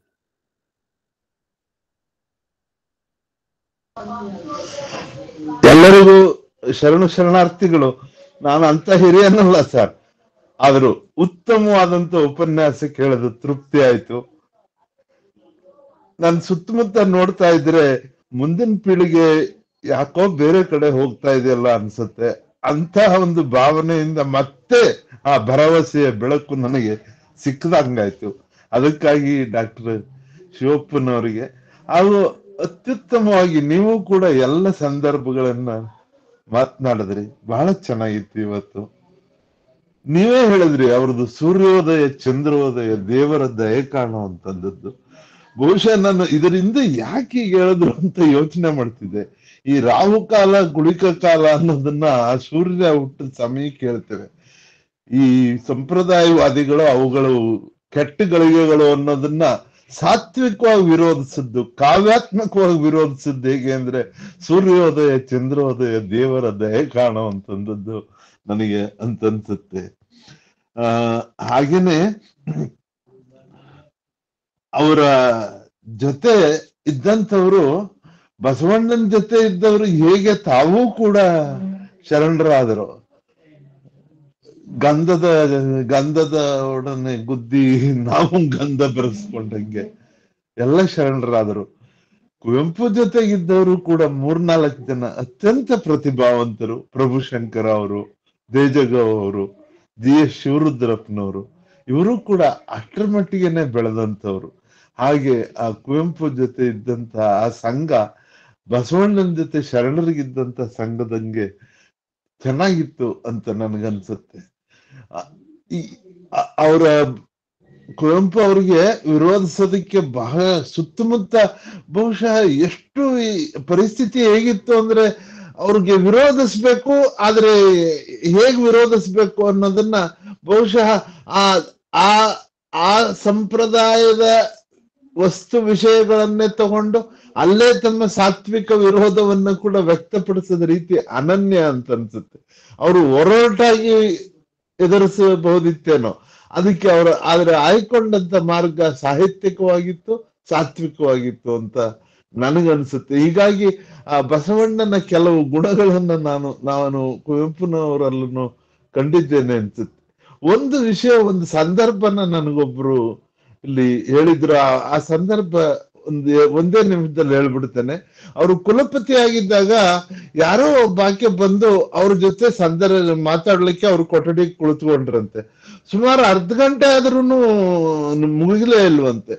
ಆಗ ಪ್ರಭುಶಂಕರ್ ಅವರು ಅಲ್ಲೇ ಇದ್ದವರು, ಹೊರಗಡೆ ಇದ್ದವರು 1/2 ಗಂಟೆ ಆದ್ಮೇಲೆ ಮುಗೀತು. ಆಗ ಬಂದು, ಏನ್ ಸರ್ ಇದು, ಯಾರ ಜೊತೆಗೂ ಇಷ್ಟೊತ್ತು ನೀವು ಮಾತಾಡ್ತಿರ್ಲಿಲ್ವಲ್ಲ, ಇದೇನಿದು 1/2 ಗಂಟೆ ಆದ್ರೂ ನೀವು ಇಷ್ಟೊತ್ತು ನಡೆಸಿದ್ರಲ್ಲ ಅಂತಂದಾಗ, ಅಯ್ಯೋ ಪ್ರಭುಶಂಕರ, ನಾನೇನು ಮಾತಾಡ್ಲಿಲ್ಲಪ್ಪ, ಬಂದಿದ್ದವ್ರದ್ದು 1/2 ಗಂಟೆ ಮಾತಾಡೋದನ್ನ ಏನ್ ಹೇಳ್ಬೋದು ಅಂತಂದ್ರೆ 2 ಪದಗಳಲ್ಲಿ ಹೇಳ್ಬೋದು, ಆತ್ಮ ಪ್ರಶಂಸೆ ಪರನಿಂದೆ ಅಂತಂದ್ರಂತ. ನನಗೆ ಆ ಬಂದಿದ್ದ ವ್ಯಕ್ತಿ ಮಾತಾಡೋದ್ ರೀತಿ ಆಗಿತ್ತು ಅಂತ. ತನ್ನ ಬಣ್ಣಿಸಬೇಡ ಇದಿರ ಹಳೆಯಲು ಬೇಡ ಅನ್ನೋ ಬಸವಣ್ಣನ ವಾಕ್ಯಗಳು ಕೂಡ ಅಲ್ಲಿವೆ ಅನ್ಸುತ್ತೆ. ಪಟ್ಟಣ ಅವರೇ, ತಾವು ಚೆನ್ನಾಗಿ ಮಾತನಾಡಿದ್ದೀರಿ. ಭರವಸೆಯ ಬೆಳಕಾಗಿ ನಮ್ಗೆ ಇಂದು ಉಪನ್ಯಾಸಕರು ಕಂಡಿದ್ದಾರೆ. ಇಂಥವರ ಸಂತತಿ ಇನ್ನೂ ಹೆಚ್ಚಲಿ ಅಂತ ಹಾರೈಸಿ ನನಗೆ ಕೊಟ್ಟ ಅವಕಾಶಕ್ಕಾಗಿ ಎಲ್ಲರಿಗೂ ಶರಣಾರ್ಥಿಗಳು. ಧನ್ಯವಾದಗಳು. ಇವತ್ತು ಡಾಕ್ಟರ್ ಶಿವಪ್ಪ ಮುದಿಯಜ್ಜನವರ ವಿದ್ಯಾರ್ಥಿಗಳು ಹಲವಾರು ಜನ ಪಾಲ್ಗೊಂಡಿದ್ದಾರೆ, ಯಾರಿಗಾದರೂ ಸ್ನೇಹಿತರು ಪಾಲ್ಗೊಂಡಿದ್ದಾರೆ. ಪ್ರತಿ ಶನಿವಾರ ಸಾಯಂಕಾಲ 5 ಗಂಟೆಗೆ, ಪ್ರತಿ ರವಿವಾರ 11:25ಕ್ಕೆ ಇದೇ ಲಿಂಕ್ ಮೂಲಕ ಪ್ರತಿ ವಾರ 2 ಉಪನ್ಯಾಸಗಳನ್ನು, ವಿಶೇಷ ಉಪನ್ಯಾಸಗಳನ್ನು ನಾವು ಬಿಡ್ತೀವಿ. ಯಾರಿಗಾದರೂ ತಮ್ಮ ಉಪನ್ಯಾಸವನ್ನು ನೀಡಲಿಕ್ಕೆ ಇಚ್ಛೆ ಉಳ್ಳವರು ಡಾಕ್ಟರ್ ವಿನಾಯಕ ಮೇಡಮ್ ಅವರಿಗೆ, ಆಮೇಲೆ ಸುಧಾ ಪಾಟೀಲ್, ಡಾಕ್ಟರ್ ಜಾನಮ್ಮ ಅವ್ರಿಗೆ ಕೊಟ್ರೆ ನಾವು ಖಂಡಿತ ಏರ್ಪಡ್ತೀವಿ. ಇದೊಂದು ಅವ್ರು ಹೇಳಿದಂಗೆ ವೈಚಾರಿಕ ಕ್ರಾಂತಿಯ ಚಿಂತನೆಗೆ ನಮ್ಮನ್ನು ನಾವು ಅಡಿ ಮಾಡ್ಕೊಳ್ತಕ್ಕಂಥ ಅನಿವಾರ್ಯತೆ ಇದೆ. ಈ ಕಾರಣಕ್ಕಾಗಿ ಇಷ್ಟಾದ್ರೂ ಕೂಡ ಕುವೆಂಪುನನ್ನು ನಿಲ್ಲಿಸ್ತಕ್ಕಂಥ ಕಾಲಘಟ್ಟ. ಇವತ್ತು ಪಕ್ಷ ಯಾವುದೇ ಆಗಲಿ, ಅದು DVG ಅವ್ರು ಭಾಳ ಚಂದ ಹೇಳ್ತಾರ, ಸರ್ಕಾರವೆಂಬುದು ಹರಿಗೋಲು, ಕುಡುಕರು ಹುಟ್ಟು ಹಾಕುತ್ತಿಯವರು, ಗಾಳಿ ಬೀಸಿದತ್ತ ಅದರ ಪಯಣ, ಅದು ಮುಳುಗದಿರುವುದೇ ಅಚ್ಚರಿ ಕಾಣ ಮಂಕುತಿಮ್ಮ ಅಂತಾರ. ಒಂದು ಪ್ರಜಾಪ್ರಭುತ್ವ ವ್ಯವಸ್ಥೆಯೊಳಗ ಇವತ್ತು 76-77 ವರ್ಷಗಳಾದ್ರೂ ಕೂಡ ನಮಗಿನ್ನೂ ಈ ದೇಶ ಮುಳುಗಿಲ್ಲ. ಆ ಕುಡುಕರು ಆಡಳಿತ ಪಕ್ಷದವರು, ವಿರೋಧ ಪಕ್ಷದವರು ಇಬ್ಬರು ಕೂಡ ಕುಡ್ದಾರ. ಅದು ಗಾಳಿ ಬೀಸಿದತ್ತ ಒಮ್ಮೆ ಆಯಾ ಪಕ್ಷದ ಗಾಳಿಗಳು, ಈಗೇನು ಹವಾಗಳು ಅಂತಲ್ಲ, ಆ ಹವಾ ಗ್ಯಾರಂಟಿಗಳು ಗಾಳಿ ಒಳಗ ಅದು ಹರಿಗೋಲು ನಡೆದತಿ. ಅದಕ್ಕೆ ಈ ಹರಿಗೋಲನ್ನ ಒಂದು ಬಂದೋಬಸ್ತು ಹಡಗನನ್ನಾಗಿ ಮಾಡಿ ಇನ್ನೂ ನಾವು ನಮ್ಮ ಬುದ್ಧ, ಬಸವ, ಅಂಬೇಡ್ಕರ್, ಬಾಪು, ಕುವೆಂಪುರವರ ವಿಚಾರಧಾರೆಯನ್ನ ಜಗತ್ತಿಗೆ ಮುಟ್ಟಿಸ್ತಕ್ಕ. ಅದು ಬಹಳ ನನಗೆ ಪ್ರೊಫೆಸರ್ ಶಾರದಾ ಪಾಟೀಲ್ ಮೇಡಮ್ ಹೇಳಿದ್ರು. ಅವರೊಂದು ಹೇಳ್ತಾರೆ, ಅವ್ರಿಗೊಬ್ರು ಕೇಳ್ತಾರೆ, ಯಾಕೆ ನಿಮ್ಗೆ ನೊಬೆಲ್ ಪ್ರಶಸ್ತಿ ಸಿಗಲಿಲ್ಲ ಅಂತಂದ್ರ ಅವ್ರು ಹೇಳ್ತಾರೆ, ಕುಹು ಕುಹು ಕುಹು ಎಂದು ಕೂಗುತ್ತಿರುವ ಕನ್ನಡದ ಕಿನ್ನರ ಕಂಠದ ಕೋಗಿಲೆಯೇ, ನಿನ್ನನ್ನು ಆಂಗ್ಲಕ್ಕೆ ತರ್ಜುಮಿಸಿದರೆ ದೊರೆಯುವುದು ನಿನಗೆ ನೊಬೆಲ್ ಪುರಸ್ಕಾರ ಅಂತ. ಈ ಒಂದು ಶಂಕೆ ಅವರೊಳಗೆ ಬಂದಿತ್ತು. ಅವ್ರು ಹೇಳಿದ್ರೆ ಟಾಲ್ಸ್ಟಾಯ್ ಸಿಕ್ಕಿಲ್ಲ, ಕುವೆಂಪು ಸಿಕ್ಕಿಲ್ಲ, ದೊಡ್ಡ ದೊಡ್ಡ ಕವಿಗಳಿಗೆ ಸಿಕ್ಕಿಲ್ಲ, ನಿಜಕ್ಕೂ ಸಿಕ್ಕಿಲ್ಲ. ಬಹಳ ದೊಡ್ಡ ಕವಿ. ನಾನು ಸುಗ್ಗಿಯ ಆ ಹುಡುಗಿ ಅಂತಕ್ಕಂಥದ್ದು, ಸಾಲಿಟರಿ ರೀಪರ್ ಅಂತಕ್ಕಂಥ ಆಂಗ್ಲ ಭಾಷೆಯ ಕಾವನವನ್ನ ಅದರಾಗಿ ಇಂಗ್ಲಿಷ್ನಾಗ ಎಷ್ಟು ಅನುಭವಿಸಿದೆವೋ ಪರಿಣಮಿಸಿದೆವೋ ಅಷ್ಟೇ ಸೌಂದರ್ಯವಾಗಿ ನಾವು ಸುಗ್ಗಿಯ ಹುಡುಗಿ ಅಂತಕ್ಕಂಥದ್ದನ್ನ ನಾವು ಕಾಣ್ತೀವಿ. ಹೀಗಾಗಿ ನನ್ನ ದೃಷ್ಟಿಯೊಳಗ ಕನ್ನಡದ ವರ್ಡ್ಸ್ವರ್ತ್ ಕುವೆಂಪು ಅಂದ್ರೆ ತಪ್ಪಾಗ್ಲಿಕ್ಕಿಲ್ಲ. ಮತ್ತೆ ಇನ್ನು ಯಾರಿಗೂ ಹೋಲಿಕೆ ಮಾಡ್ಲಿಕ್ಕೆ ಆಗಂಗಿಲ್ಲ. ಆ ಕಾಲಘಟ್ಟದಲ್ಲಿ ನಡೀತಕ್ಕಂಥ ಸಮಸ್ಯೆ ಸವಾಲುಗಳಿಗೆ ಬುದ್ಧನಿರ್ಬೋದು, ಬಸವಣ್ಣನಿರ್ಬೋದು, ಗಾಂಧಿ ಇರ್ಬೋದು, ಅಂಬೇಡ್ಕರ್ ಇರ್ಬೋದು, ಕುವೆಂಪುರವ್ರಿರ್ಬೋದು, ತಮ್ಮ ಸುತ್ತಲಿನ ಪ್ರಚಲಿತ ವಿದ್ಯಮಾನಗಳಿಗೆ ಸ್ಪಂದಿಸಿ ಪ್ರತಿಭಟಿಸುವಂತಕ್ಕಂಥ ಧ್ವನಿಯನ್ನು ಮಾಡಿದ್ರಲ್ಲ, ಆ ವಿಚಾರ ಕ್ರಾಂತಿಗೆ ಆಹ್ವಾನ ಕೊಟ್ಟಲ್ಲ. ಕುವೆಂಪುರವರು ಸಾಕಷ್ಟು ಅನುಭವಗಳನ್ನ ಅವು ಎಲ್ಲಿ ಒಮ್ಮೆ ನಾಲ್ವಡಿ ಕೃಷ್ಣರಾಜ ಅಡಿಯವರು ತಮ್ಮ ಮಗನಿಗೆ 17 ಮಾರ್ಕ್ಸ್ ಬಿದ್ದಿರ್ತಾವ. ಅವಾಗ ಟಿ ಎಸ್ ವೆಂಕಣ್ಣವ್ರು ಹೇಳಿ ಕಳಿಸ್ತಾರ, ನನ್ನ ಮಗನಿಗೆ 17 ಬಿದ್ದಾವು, ಅದನ್ನ ಹೆಂಗಾರ ಮಾಡ್ರಿ. ಟಿ ಎಸ್ ವೆಂಕಣ್ಣವ್ರು ಕುವೆಂಪುರವ್ರು ಬಂದು ಹೇಳ್ತಾರ, ನನಗೆ 17 71 ಮಾಡಂತಾರ. ನಾನು ಮಾಡೋದಿಲ್ಲ ಅಂತಾರ ಕುವೆಂಪುರವ್ರು, ನಾನು ಮಾಡೋದಿಲ್ಲ. ಆಮೇಲೆ ಮತ್ತೆ ಕನ್ನಡದಾಗ ಕಳಿಸ್ಬೇಕಲ್ಲ, ಎಚ್ ಎಂ ರಾಜು ಅವ್ರ ಮಗನಿಗೆ ಅಂದಾಗ ಅವ್ರ ಮಗನಿಗೆ ದಿನಕ್ಕೆ ಅವಾಗಿನ ಕಾಲಕ್ಕೆ 100 ರೂಪಾಯಿ ನಾನು ಪಾಠ ಮಾಡೋ ಟ್ಯೂಷನ್ ಮಾಡಿರ್ತೀವಿ, ಬಂದು ಮನೆಗೆ ಕಾರ್ ಕೊಟ್ಟು ಕಳಿಸ್ತೀನಿ, ಬಂದು ಅವರು ಪಾಠ ಮಾಡಂತೇಳಿ ಅವ್ರಿಗೆ ಬಂದು ನನ್ನ ಮನೆಯೊಳಗೆ ಪಾಠ ಕಲಿತು ಉಚಿತವಾಗಿ ನಾನು ಕಲಿಸ್ತೀನಿ, ಮನೆಗೆ ಬಂದು ಕಲ್ಕೊಂಡು ಹೋಗ್ಬೇಕು ಅಂತಕ್ಕಂಥ ಇಂಥ ಒಬ್ಬ ದಿಟ್ಟ ಮನಸ್ಸಿನ ಕುವೆಂಪುರವರು ಬಹಳ ಒಂದು ಕನ್ನಡ ಕಾವ್ಯ ಪರಂಪರೆಯನ್ನು ಹೊಸ ವಿಶಿಷ್ಟ ಲೋಕಕ್ಕೆ ಕರ್ಕೊಂಡು ಹೋದಂಥವ್ರು ಜಾಗತಿಕ ಮಟ್ಟದೊಳಗೆ. ನಾವು ಇವತ್ತು ಶಾರದಾ ತಾಯಿ ಅವ್ರು ಹೇಳ್ದಂಗೆ ಅವ್ರು ಹೇಳ್ತಾರ, ಕನ್ನಡದ ಕಿನ್ನರ ಕಂಠದ ಕೋಗಿಲೆ ಆ ಧ್ವನಿಯನ್ನು ನಾವೇನಾದ್ರೂ ಆಂಗ್ಲ ಭಾಷೆಗೆ ತರ್ಜುಮಿಸಿದರೆ ದೊರೆಯೋದು ನಿನಗೆ ನೋಬೆಲ್ ಪುರಸ್ಕಾರ. ನೋಬೆಲ್ ಪುರಸ್ಕಾರವನ್ನು ಕೂಡ ಅವರು ಅಂದ್ರೆ ಅದನ್ನು ಕೂಡ ಸರಳವಾಗಿ ತೆಗೆದುಕೊಂಡವರು ಅಂತ ಹೇಳ್ತಾ, ನಾನು ಇವತ್ತು ವಿಶೇಷವಾಗಿ ಡಾಕ್ಟರ್ ಶಿವಪ್ಪ ಮುದಿಯಜ್ಜವರು ಒಬ್ಬ ಒಳ್ಳೆಯ ಪ್ರತಿಭೆ, ನಿಜಕ್ಕೂ ಅವರನ್ನ ನಾವು ಕಾಣಬೇಕು. ಇಂಥವ್ರಿಗೆ ಹಲವಾರು ಅವಕಾಶಗಳು. ಈ ವೇದಿಕೆ ನಿಮ್ಮದು. ಇದು ಯಾವ ವರ್ಗ ವರ್ಣ ಲಿಂಗಭೇದ ಆಶ್ರಮರಹಿತ ಸಂಸ್ಥೀಕರಣವಲ್ಲದ ಒಂದು ವೈಚಾರಿಕ ವೇದಿಕೆ ಆಗಿ ನಿರ್ಮಾಣಗೊಂಡಿದೆ. ವಚನ ಅಧ್ಯಯನ ವೇದಿಕೆ ಅಂತಕ್ಕಂಥದ್ದು ಯೂಟ್ಯೂಬ್ ಚಾನಲ್ ಕೂಡ ಇದೆ. ಸುಮಾರು 275 ಉಪನ್ಯಾಸಗಳನ್ನು ನಾವು ಅಪ್ಲೋಡ್ ಮಾಡಿದೀವಿ. ಇವತ್ತು ಸಾಯಂಕಾಲನೊಳಗಾಗಿ ನಾವು ಇದನ್ನ ಮಾಡ್ತೀವಿ. ತಾಂತ್ರಿಕ ನೆರವು ನೀಡತಕ್ಕಂಥ ಡಾಕ್ಟರ್ ದಾನಮ್ಮ ಜಳಕಿ ಅವರು, ವಿಶ್ವಸ್ತರಾದಂಥ ಪ್ರೊಫೆಸರ್ ಶಾರದಮ್ಮ ಪಾಟೀಲ್ ಅವರು, ಸಂವಾದದೊಳಗೆ ಪಾಲ್ಗೊಂಡಂತ ಡಾಕ್ಟರ್ ವೀಣಾ ಎಲ್ಗಾರ್ ಮೇಡಮ್, ಮಹದೇವಪ್ಪ ಹೊರಟ್ಟಿ ಅವರು ಸಾಹೇಬರು, ಗಂಗಾಧರ ಸಾಲಕ್ಕಿ ಅವರು, ಆಮೇಲೆ ನಮ್ಮ ಆತ್ಮೀಯರಾದಂಥ ನಮ್ಮ ಮಲ್ಲೇಶ್ ಕೆ ಎಸ್ ಅವರು. ಇವತ್ತು ಅವ್ರ ಮಗಳು ಸಿಕ್ಕಿದ್ದು, ಸುಗುಣ ಅವ್ರು ಸಿಕ್ಕಿದ್ರು, ಕುವೆಂಪುರವ್ರ ಹಾಡು ಆಡಿಸ್ಬೇಕಂತ ನಾವು ಬಹಳ ಪ್ರಯತ್ನ ಪಟ್ಟಿವಿ, ಸಿಗ್ಲಿಲ್ಲ. ಮುಂದೊಂದು ದಿನ ಕುವೆಂಪುರವರ ಗೀತೆಗಳನ್ನೇ ಒಂದ್ ದಿವಸ ಹಾಡಿಸ್ಬೇಕು, ಬಹಳ ದೊಡ್ಡ ಮನುಷ್ಯ ಕುವೆಂಪುರವರು ಅಂತ ಹೇಳ್ತಾ, ಇವತ್ತಿಗೆ ಈ ಕಾರ್ಯಕ್ರಮದೊಳಗೆ ಪಾಲ್ಗೊಂಡಂತ ಎಲ್ಲ ಶರಣರಿಗೆ ನಾನು ಅನಂತ ಭಕ್ತಿಪೂರ್ವಕ ಶರಣಾರ್ಥಿಗಳನ್ನ ಹೇಳಿ, ನಾನು ಕೊನೆಗೆ ವಚನ ಮಂಗಳವನ್ನ ವಿದ್ಯಾ ಮಗ್ದುಮ್ ಅವರು ಮಾಡ್ಲಿ ಅಂತ ಅವ್ರಲ್ಲಿ ಪ್ರಾರ್ಥಿಸ್ತೀನಿ.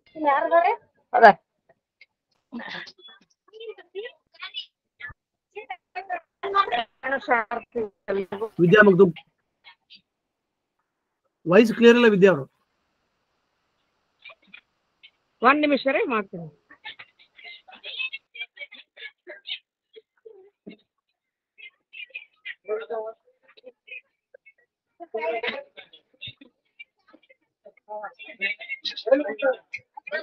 ಎಲ್ಲ ಪುರಾತರ ಚರಣಕ್ಕೆ, ಎಲ್ಲ ಪುರಾತರ ಚರಣಕ್ಕೆ ಇಲ್ಲಿದ್ದೆ ಶರಣೆಂದೊಡೆ, ಇಲ್ಲಿದ್ದೆ ಶರಣೆಂದೊಡೆ, ಸಾಲದೆ ಸಾಲದೆ ಸಾಲದೆ ಸಾಲದೆ, ಎಲ್ಲ ಪುರಾತರ ಚರಣಕ್ಕೆ,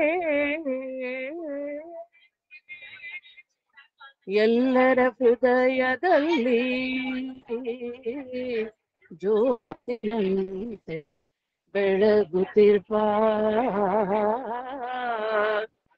ಎಲ್ಲರ ಹೃದಯದಲ್ಲಿ ಜ್ಯೋತಿಯಂತೆ ಬೆಳಗುತ್ತಿರ್ಪ, ಮಹಾಮಹಿಮ ನೀನಾಗಿ, ಮಹಾಮಹಿಮ ನೀನಾಗಿ, ಮಹಾಮಹಿಮ ನೀನಾಗಿ, ಮಹಾಮಹಿಮ ನೀನಾಗಿ, ಬಸವ ಪ್ರಿಯ ಕೂಡಲ ಚನ್ನ ಸಂಗಯ್ಯನಲ್ಲಿ, ಬಸವ ಪ್ರಿಯ ಕೂಡಲ ಚನ್ನ ಸಂಗಯ್ಯನಲ್ಲಿ, ಬಸವಾ ಬಸವಾ ಬಸವಪ್ಪ ಶರಣೆಂದೊಡೆ, ಸಾಲದೆ ಶರಣೆಂದೊಡೆ ಸಾಯದೆ ಸಾಯದೆ ಸಾಯದೆ ಸಾಯದೆ ಎಲ್ಲ ಚರಣಕ್ಕೆ ಚರಣಕ್ಕೆ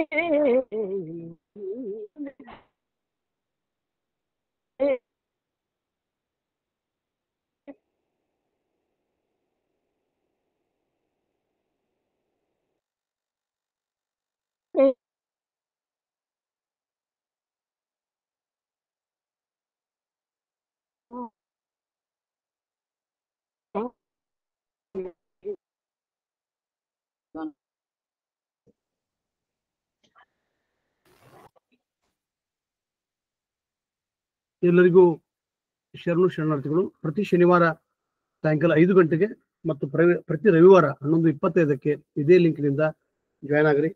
ಅಕ್ಕನ ಅರಿವು ಬಸವಾದಿ ಶರಣರ ಚಿಂತನೆ ಊಟ ವಾಟ್ಸಪ್ ಗ್ರೂಪಿಗೆ ಜಾಯ್ನ್ ಆಗೋರು ಕೂಡ ನನ್ನ ನಂಬರನ್ನು ಕೊಟ್ಟಿದ್ದೀನಿ. ನಾವು ದಯವಿಟ್ಟು ಹೆಚ್ಚಿನ ಸಂಖ್ಯೆಯೊಳಗ ಬರ್ರಿ. ಪ್ರೊಫೆಸರ್ ಶಿವಪ್ಪ ಅವರಿಗೆ ಮತ್ತು ಅವರ ವಿದ್ಯಾರ್ಥಿಗಳಿಗೆ ಸಹಪಾಠಿಗಳಿಗೆ ಈ ವೇದಿಕೆ ಮುಕ್ತವಾಗಿದೆ. ತಾವು ತಮ್ಮ ಅಭಿಪ್ರಾಯಗಳನ್ನ ಅಭಿಮತಗಳನ್ನ ಇಲ್ಲಿ ಮುಕ್ತವಾಗಿ ಸಾದರಪಡಿಸಬಹುದು ಅಂತ ಹೇಳ್ತಾ, ಇವತ್ತಿನ ಕಾರ್ಯಕ್ರಮ ನಿಜಕ್ಕೂ ಅರ್ಥಪೂರ್ಣವಾಗಿತ್ತು. ಉಪನ್ಯಾಸ ಒಳ್ಳೆಯ ವಾಗ್ಮಿ ಚಿಂತಕ ನಾವು ಮತ್ತೊಬ್ಬ ಸಾಹಿತಿಯನ್ನ ನಾವು ಕಾಣ್ತೀವಿ ಅಂತ ಹೇಳ್ತಾ, ಕಾರ್ಯಕ್ರಮದಲ್ಲಿ ಪಾಲ್ಗೊಂಡಂತ ಎಲ್ಲರಿಗೆ ಭಕ್ತಿಪೂರ್ವಕ ಶರಣು ಶರಣಾರ್ಥಿಗಳನ್ನ ಹೇಳಿ ಇವತ್ತಿನ ಕಾರ್ಯಕ್ರಮ ಮುಗಿಯಿತು. ಎಲ್ಲರಿಗೂ ಧನ್ಯವಾದಗಳು. ಹೊಸ ವರ್ಷದಲ್ಲಿ ಮತ್ತೆ ಭೇಟಿಯಾಗೋಣ, ನಿತ್ಯ ಹೊಸ ಹರುಷವನ್ನ ತರೋಣ ಅಂತ ಹೇಳ್ತಾ ಈ ಮಾತಿಗೆ ನಾವು ಇವತ್ತಿನ ಕಾರ್ಯಕ್ರಮಕ್ಕೆ ವಿರಾಮ ಹೇಳ್ತೀವಿ. ಶರಣು ಶರಣಾರ್ಥಿ.